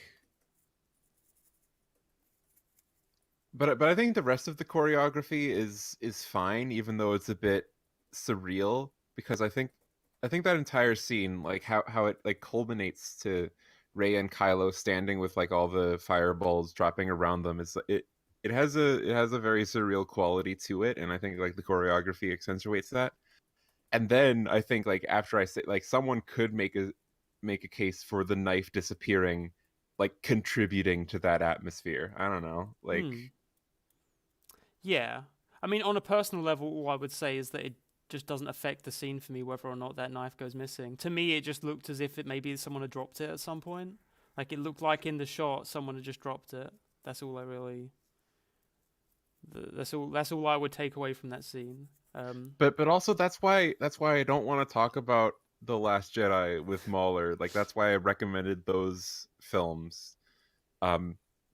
Without spoiling anything, like the films I recommended were Funny Games, Sorry to Bother You, and Under the Skin. Under the Skin I just recommended because I thought he'd like it, and I thought like 3 would sound better. And he does actually. He likes that movie a lot. But Funny Games and Sorry to Bother You are films that are very, very arguably improved by having like logical inconsistencies and plot holes in them. Like improved. It's like if it were objectively better, it would be objectively worse. Yeah. Like there's a wider discussion that would only really come if we went through more of the video, and it seems like we're going to be wrapping up fairly soon. But the wider discussion would be on objectivity in general, like the notion of being objective in your critique. To which I would say, broadly, something to take away if you're a MAULER fan and you're watching this right now. Would you possibly say that to say something subjectively bad would be to say it's arguably bad, like it could be better, it could be worse if you removed this thing? Whereas an objective flaw would be something where universally, if you removed it, this thing would be better. Like objectively, right? This film is now objectively better because you removed this thing that was bad, right? Now, the issue is there's no actual way of measuring this. Even if you make a film that's the same, except you take off that thing, you would need to now ask everyone who watched it to re-watch it, and all of them would have to say, yes, I like it, yes, I think it's better now. And I don't think that you'd be able to do that. So that's just something to take away. How are you measuring the objectivity here? That's actually a slight mischaracterization. Okay, let's talk that through real quick. They do mention that like objective doesn't mean everyone has to agree with it, or like the fact that people disagree makes it not objective. They think that everyone like either subscribes to the objective thing or they do not. For the record, Foxfire, what if the thing was a giant object being in the way of the shot? Things being obscured in a shot is a thing that happens all the time. Like, there's a reason we have shaky cam and like found footage films. Like, it can be an artistic choice. I'm not sure. I would need more context there. But the point being, so they're saying that an objective critique isn't necessarily about everyone agreeing that it's better. It would need to be one man who can reason that it is now objectively better. Is all you would need. And to that I again say, I think I'm going to need some really firm criteria on this beyond the fact that this is objectively a thing in the film, which is basically all the criteria that MAULER states. But this would need to be something we go into further in the video where we actually get more into MAULER's objectivity, subjectivity, ideology. It is an ideology. You go to my TLJ rage and I say the scene is awesome. Then you go to my TLJ critique and I say, okay, it's okay. There's lots of problems. If you ask me now, like, it's a fucking mess. Yeah, it's pretty terrible now. Choreography errors everywhere, and you'd be like, well, so it's based on how much you noticed. And I'm like, that's true. And the thing is, when someone watches a movie, they notice X amount. The next person notices X. The next person notices X. And Eric, if you notice every single thing that I present in the video, like you'd already know it, that's fantastic. But there's a lot of people who don't. Yeah, and the difference between those is, doesn't matter how much you personally notice, it doesn't change what's actually there. Like there's an amount of frames in the film, right? Those don't change based on what you do or don't notice. They're always going to be there, and we can look at those and we can analyze those. I addressed this later in the video, Rags. Be patient. But like, I don't know if these said it's intrinsically bad to do a plot summary yet, but I'm saying that there is value to presenting observations even if they're things that you just know already, because that's all I'm doing anyway. It's doing things that anyone else could do. I'm not a god. I mean, plot summary is useful. Wait, you're not? I am not a god. I'm demigod, close, but you know, unfortunately. Yeah, everyone knows that Sin is the Yahweh. I'm sorry? You're Yahweh, right? I'm sorry, what? You were born again, weren't you? Oh, no. Just once. Are you trying to tell me that? Dalton Smith, MAULER does not understand the difference between design and art. This is his main problem. As a designer, I spent years learning the difference. I'm not sure about that distinction, actually, so I'd like to hear you elaborate on that. But thank you for the donation. Design is just art with a more clearly defined objective. Yeah, yeah. It's just because we know how to make a chair work that, like, for sitting in, that it's because of that it's considered design. Okay, that's interesting. I haven't thought too much about that distinction before.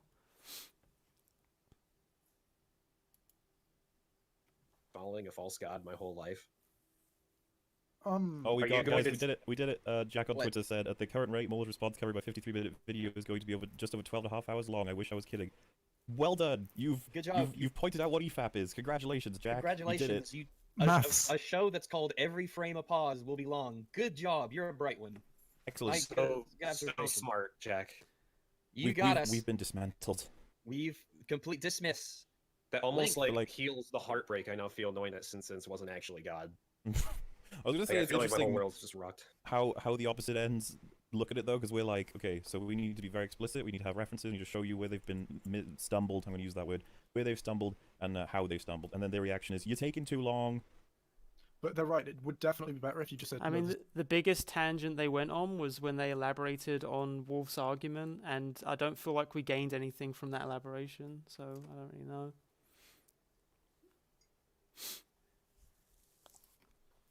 is wrong and then moved on. Yes. That would be objectively better. It would be shorter, so It would be shorter. I'm and glad we they could pointed go out it on was with our long. lives. people I'm glad they clapping. pointed out it was long. I don't think anyone ever mentioned that EFAP is long before. I will agree with them on that, actually. You know what, I'm saying it, but now the EFAP is objectively long. Long is not relative. Okay? We all agree? Unless No, we're talking about I think like... long's relative Shit. That ruins my Depends. argument. because we agree on everything. Exactly. No, we don't. Especially cats. But yeah, go ahead, Eric. Take the stage. But what this results in is it just the entire critique is just a endless string of observations that like you can just see. It's basically just watching the movie again, but slower and with a guy yammering in your ear about how much he hates it. Maz is displayed to them on some kind of 360 video call, which isn't explained in any way, but why bother at this point? Also, interestingly with that point, I actually kind of, I would criticize it myself. I would be like, I didn't necessarily explain why I made that statement, because I thought it was obvious, but that's my bad. So what I'm referring to is Maz is in the middle of like a civil war, is what she says, or something, not a civil war, union disagreement, I think she says. And she's actively getting shot at, and yet she has a camera that allows her to be displayed in 360 while she's like jumping and jetpacking around, and I was like, huh. How would explaining this fix it? How would explaining this fix how like what kind of scene are they imagining being slotted into this where Maz shows them exactly how her recording apparatus functions? Like I guess that he would want it to be a scene where she's specifically in like some kind of high-tech environment to justify it. It's like, yeah, but it's a visual gag where she says like union dispute, but they're all like shooting at each other. Right? Isn't that the thing? I might be wrong there. It's been a while. But yeah, it was just there for like a little visual gag, and like, yeah, it's a 3D display. At least MauLerr admits that in this case, it's not really something he justifies very much. So I don't know if that counts as one of the many misrepresentations we made of his content or not. And she Random managed... moments which no other hologram has ever done in the history of Star Wars. And she has this set up the moment that they call her. Like, I was just like, okay, that's a thing now. And again, how was Poe the one that called her when he wasn't the one that met her in Force Awakens? And how did she even get there? Because the last time we saw her was in that castle thing It was that destroyed. exploded. We have to do a lot of assumptions, like she must have another home, and the union dispute might be over the fact that the place got destroyed and her workers are not happy, and she has this call thing ready whenever someone calls her, I guess. And you're just like, the point, the joke is that it's not explained. Like that's like it gives a sense that the universe is greater than what we're seeing, that she's just having a union dispute that isn't explained. Like, I'm trying to think of all of the times in Star Wars that new technology is revealed to the audience. And it's like, yeah, they don't explain the technology every time. It's just a thing that's there. Okay, those arguments don't work, because like if you say that, they'll just say like, oh, the older Star Wars films were flawed too. Okay, I get you, but like, I guess I'm still just perplexed by the notion that we should have to justify every piece of new technology that exists in this fantasy universe. But like honestly, like justify showing things on screen and all, because like there's like superfluous things in movies a lot, in like it's a big part of it. Like why are the porgs there? They don't add anything. Like why is that like mountain over there? Like MauLerr makes this argument about Black Panther, like, oh, why doesn't everyone just have a Black Panther suit? And it's like, yeah, I guess it might make more logical sense for just everyone to be wearing a Black Panther suit, but visually it'd be really fucking boring, and most people that criticize the last part of Black Panther are criticizing it because they have T'Challa and the other guy, and they're both wearing Black Panther suits, right? And I'm sure you could give an argument for why actually, like, oh, they could just make Black Panther suits that look slightly different from each other and it'd be fine. But that is like very subjective, that is an issue with the film.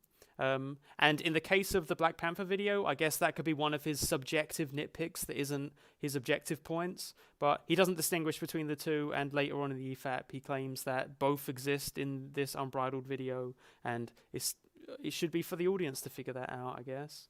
And in the Last Jedi critique, there is no distinction at all. He is making an objective critique, and these are his objective criticisms.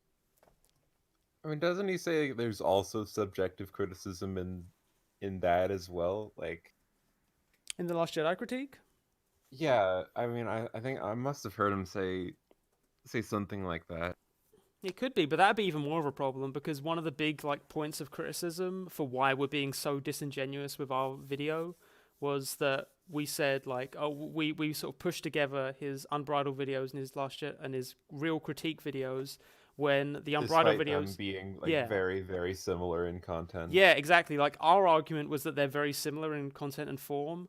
If their argument is that the unbridled videos are supposed to be a combination of subjective and objective criticisms, and the critiques are supposed to be a combination of subjective and objective criticisms, there gets to be a bit of an issue here.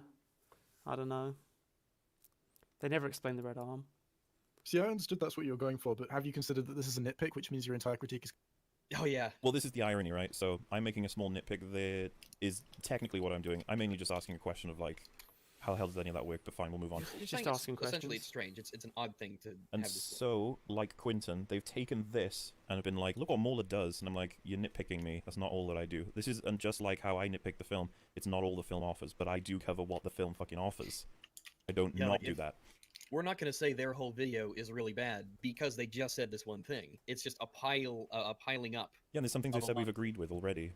Yeah, I mean, Yes, very simplistic statements. The examples of something pile up, and then you make a judgment based on. I mean, do you want every statement in a critique to be about an extremely important? There are people out there who don't think that why the Death Star, why the First Order Death Stars don't just light speed ahead of the Raddus. There are people who don't think that's a big deal when basically the whole plot of the movie revolves around that.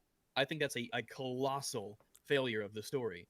And some people don't think it matters at all. So even if you were to have MauLer only talk about the big things, what the big things are is, that's just going to be its own issue. Yeah, it's going to be a nitpick to some people. Like Billy the Fridge, he didn't think that was... It's almost like art is subjective or something. Yeah, they're making an argument of subjective critique there. I don't know. He calls himself... It's not so much a jab, he does call himself Billy the Fridge. I know, it's just funny. Given that, the whole BP thing. Yeah, so it was on my brain. Like I said, I'm giving Eric a point for how I did not explain what I was trying to talk about there, but negative point for implying that, there's just not much else in the video, which is already done, but hey, whatever, it gets worse. Which isn't explained in any way, but why bother at this point? Also, C-3PO no longer has a red arm. There is no reason for this. The act of... So he's seen all 3 parts, so he's seen the part where I amend that, and...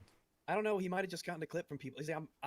I don't trust Eric at basically anything. Jack put that clip there. I really don't. Anyone in chat remember where I amended that? Because it was a mistake. Yes, you did. That's indeed, you did, yeah. I think you start off with part 3 saying that? Yeah, I'm like, I've made a couple mistakes and there's a few things I forgot to mention. Yeah, let's go back with some edits and things people have pointed out. So there you go. So, and for anybody who may not remember, it's not a problem that C-3PO has a golden arm back, because he gets it back in The Force Awakens right at the end, and it's easy to miss because he's just in a crowd of people. Or at least I missed it, that's my point. And so when people highlight... So once again, he considers it disingenuous by nature of the fact that there's some additional context there. The point is still essentially the same. If C-3PO's arm was red and it wasn't explained, that's not an objective flaw. If his arm was no longer red and they hadn't explained why, you can say it bugs you, I guess, but you can't say that it's a flaw in the film objectively, right? Some people in chat are arguing that, or they're saying that MauLer says that he has some subjective things mixed in with this critique. But again, that throws the whole thing into question for me, because then it's like, so anything we pick out here, you could just say any time, oh, that was one of the subjective things. Oh, that was one of the subjective things we were talking about. So basically, I have to criticize MauLer's Last Jedi critique as if all of it is subjective, even though he claims that it's intended to be as objective as possible. I don't know. MauLer also makes the distinction between objectively false and objectively true. So he'll say, "Oh, I'll make an objective criticism of the film. It could still be wrong, but it's still objective." That's something that I've heard. So again, it makes these things quite confusing. To me that I'm raising something that's not even an issue. I was like, oh shit, you're right. I fucked up.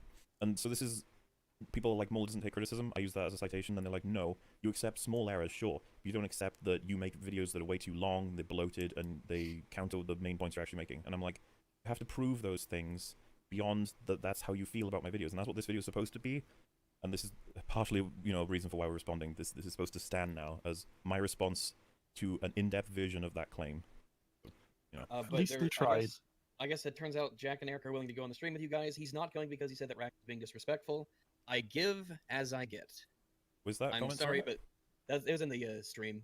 In stream chat, somebody mentioned that. But you don't get to say the things you say and then bitch out because the other person is being disrespectful. Yeah, you don't get to say that we're being disrespectful when you're literally lying about I'm us. sorry, yeah, like, I can't take that seriously after what we've seen so far and what's to come. You've thrown that away. You've lost that. You can't be afforded that charity. Guys, we've been like discussing Eric for quite a while now. Don't forget that Jack does the same thing. Oh, he's coming back, and as I said, I felt like he did worse than Eric in this video, so...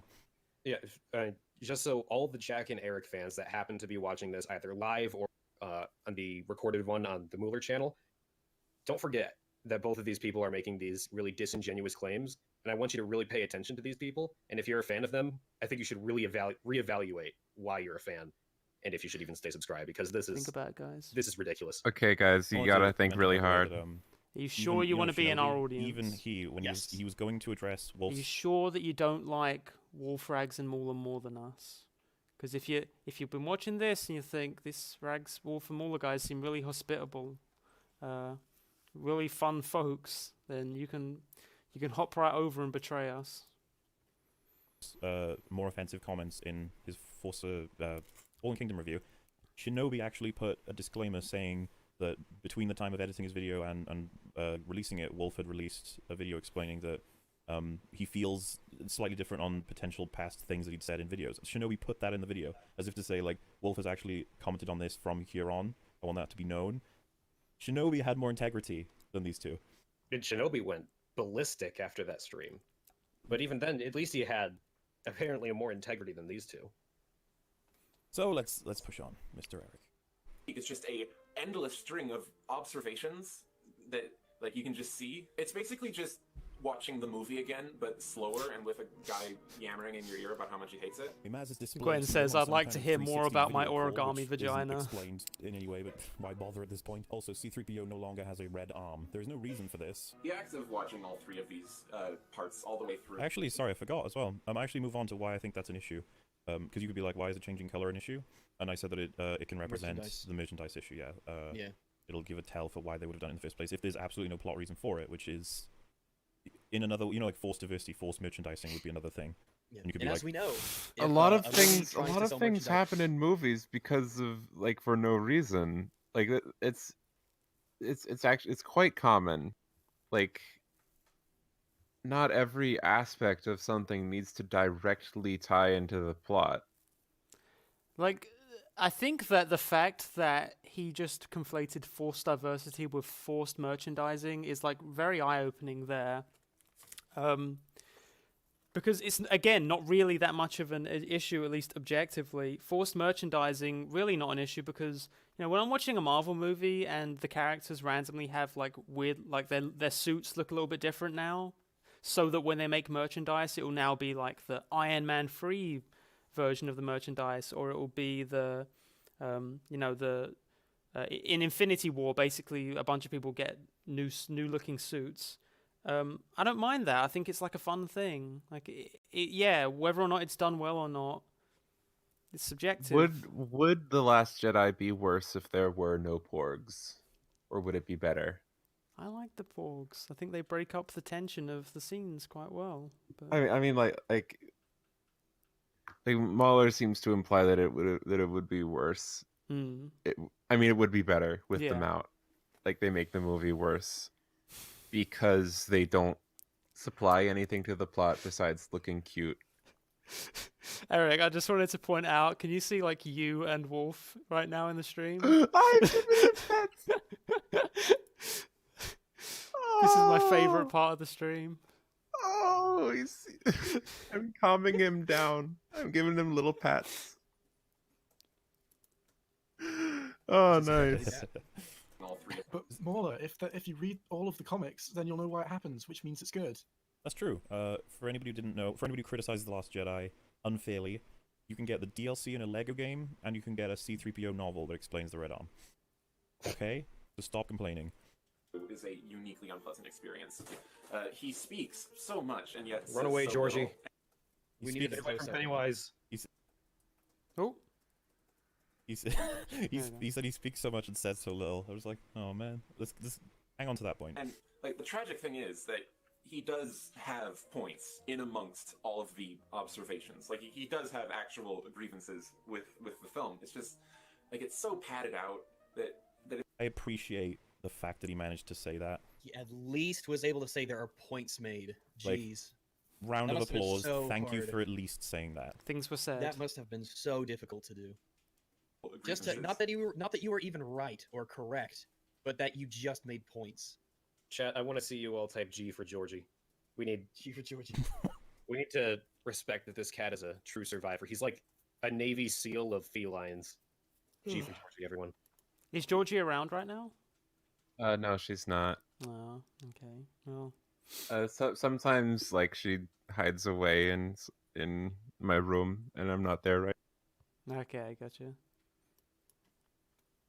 With the film, it's just like it's so padded out that it becomes meaningless. I don't think so. I think it's full of content. Well, see that. So if this wasn't about me, and let's say I was Eric's best friend, and he asked me to look at the scripts, I'd be like, Eric, what do you mean by meaningless, though? Like, are you saying that you find it meaningless, or that nobody should be finding meaning in it? And like, and he's like, I just want to say this. I find it meaningless. I'm like, Jack, okay. How much why you guys didn't you gonna do with that, you though? give me this It's crucial? like, you just say that it's meaningless, you know? So the reason is because criticism is subjective. So I don't need to say that, is this definitively meaningless, or are you just arguing that it's meaningless? It's because you're just arguing it, because that's all you can do. You can't say that it's objectively one way or the other. And also it's because I'm a bad friend, and I wanted to see you fail. I can't believe you, Jack. And you know what, Eric? You've never written fan fiction. Oh, I'm losing subscribers already. Nothing. He's just gonna be like, okay. Yeah, it's like feel. You know, it's one of those words that can be very like. What do you mean? What do you mean it's meaningless? I feel that this is one of those videos that's great if you go into it not knowing the situation, or if you already agree with. Yeah. This is like the TRO video. It's so good for people who already hate us. It's like, yes, beat the shit out of them. Do it. Yeah, he said yeah. That it becomes meaningless. Georgie, run while you have the chance. What you doing? So Georgie's the MVP of this video, by the way. I prefer Georgie's arguments, and I think Georgie's structure is much more. I literally efficient. prefer Georgie's arguments. basically, what's happened here is that MAULER doesn't know how to edit his shit, and now he thinks he invented. Oh my god, you do not ever get to say that someone doesn't know how to edit. Yeah, after you make a incompetent close-up of the cat buffoon. jumping down off the little table thing there, I just don't. Oh, I wasn't even talking about that. I was talking about his video on where it went. I can't believe we did a close-up on the cat at one point. What fucking shit editing is that?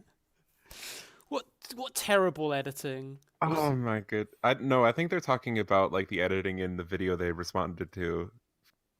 Keep playing. Okay.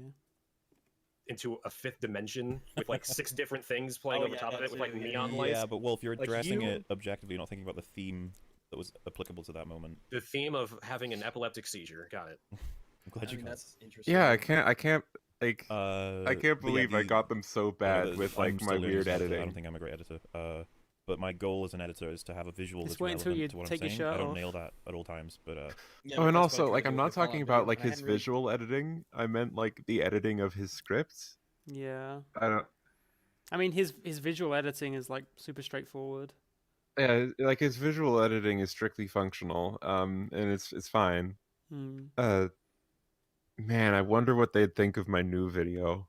I went really hardcore on the alternative editing choices on that one. I actually found it more pleasant in that one than I probably did in the forced diversity video. That's the one where people started complaining. Like I've gotten complaints of headaches. Hmm. Yeah, I guess that's something to consider. When a critique becomes ableist in a certain context. I mean, it's kind of the first of its kind for me, but I did try to do that, and it takes time. I don't know that if takes a lot of time and work. maybe he's referring more so to the script. I don't know why I wouldn't Maybe. have just said writer in that case, but yeah, I tell people this. It doesn't matter because the people who think this way are not going to listen to this perspective anyway. But No, I read Mauler, over just sit in front of your webcam and talk. I read over my scripts and I'm like, am I repeating myself here when I say this? No, this is the reason I'm saying this. Am I repeating? I do it a lot, and I'm fine with the idea that I've done it. I think that I have done it. It's just that it's a fine line sometimes in the scripting process where I'm like, will this be necessary? there's going to be a line in part 5, I think it is. Thank you for clarifying, by the way, Jay. That's fine. Everyone gets pretty heated sometimes. And, you know, if you wanted to have a chat about stuff at some point, I'd be happy to do that too. Where I re-explain the problems with the Stormtroopers in the First Order, and I actually say, I've explained this in part 1, but since that was more than 10 hours ago, I'm going to explain it again, because it might be lost on you at this point, and that's fair, that's fine.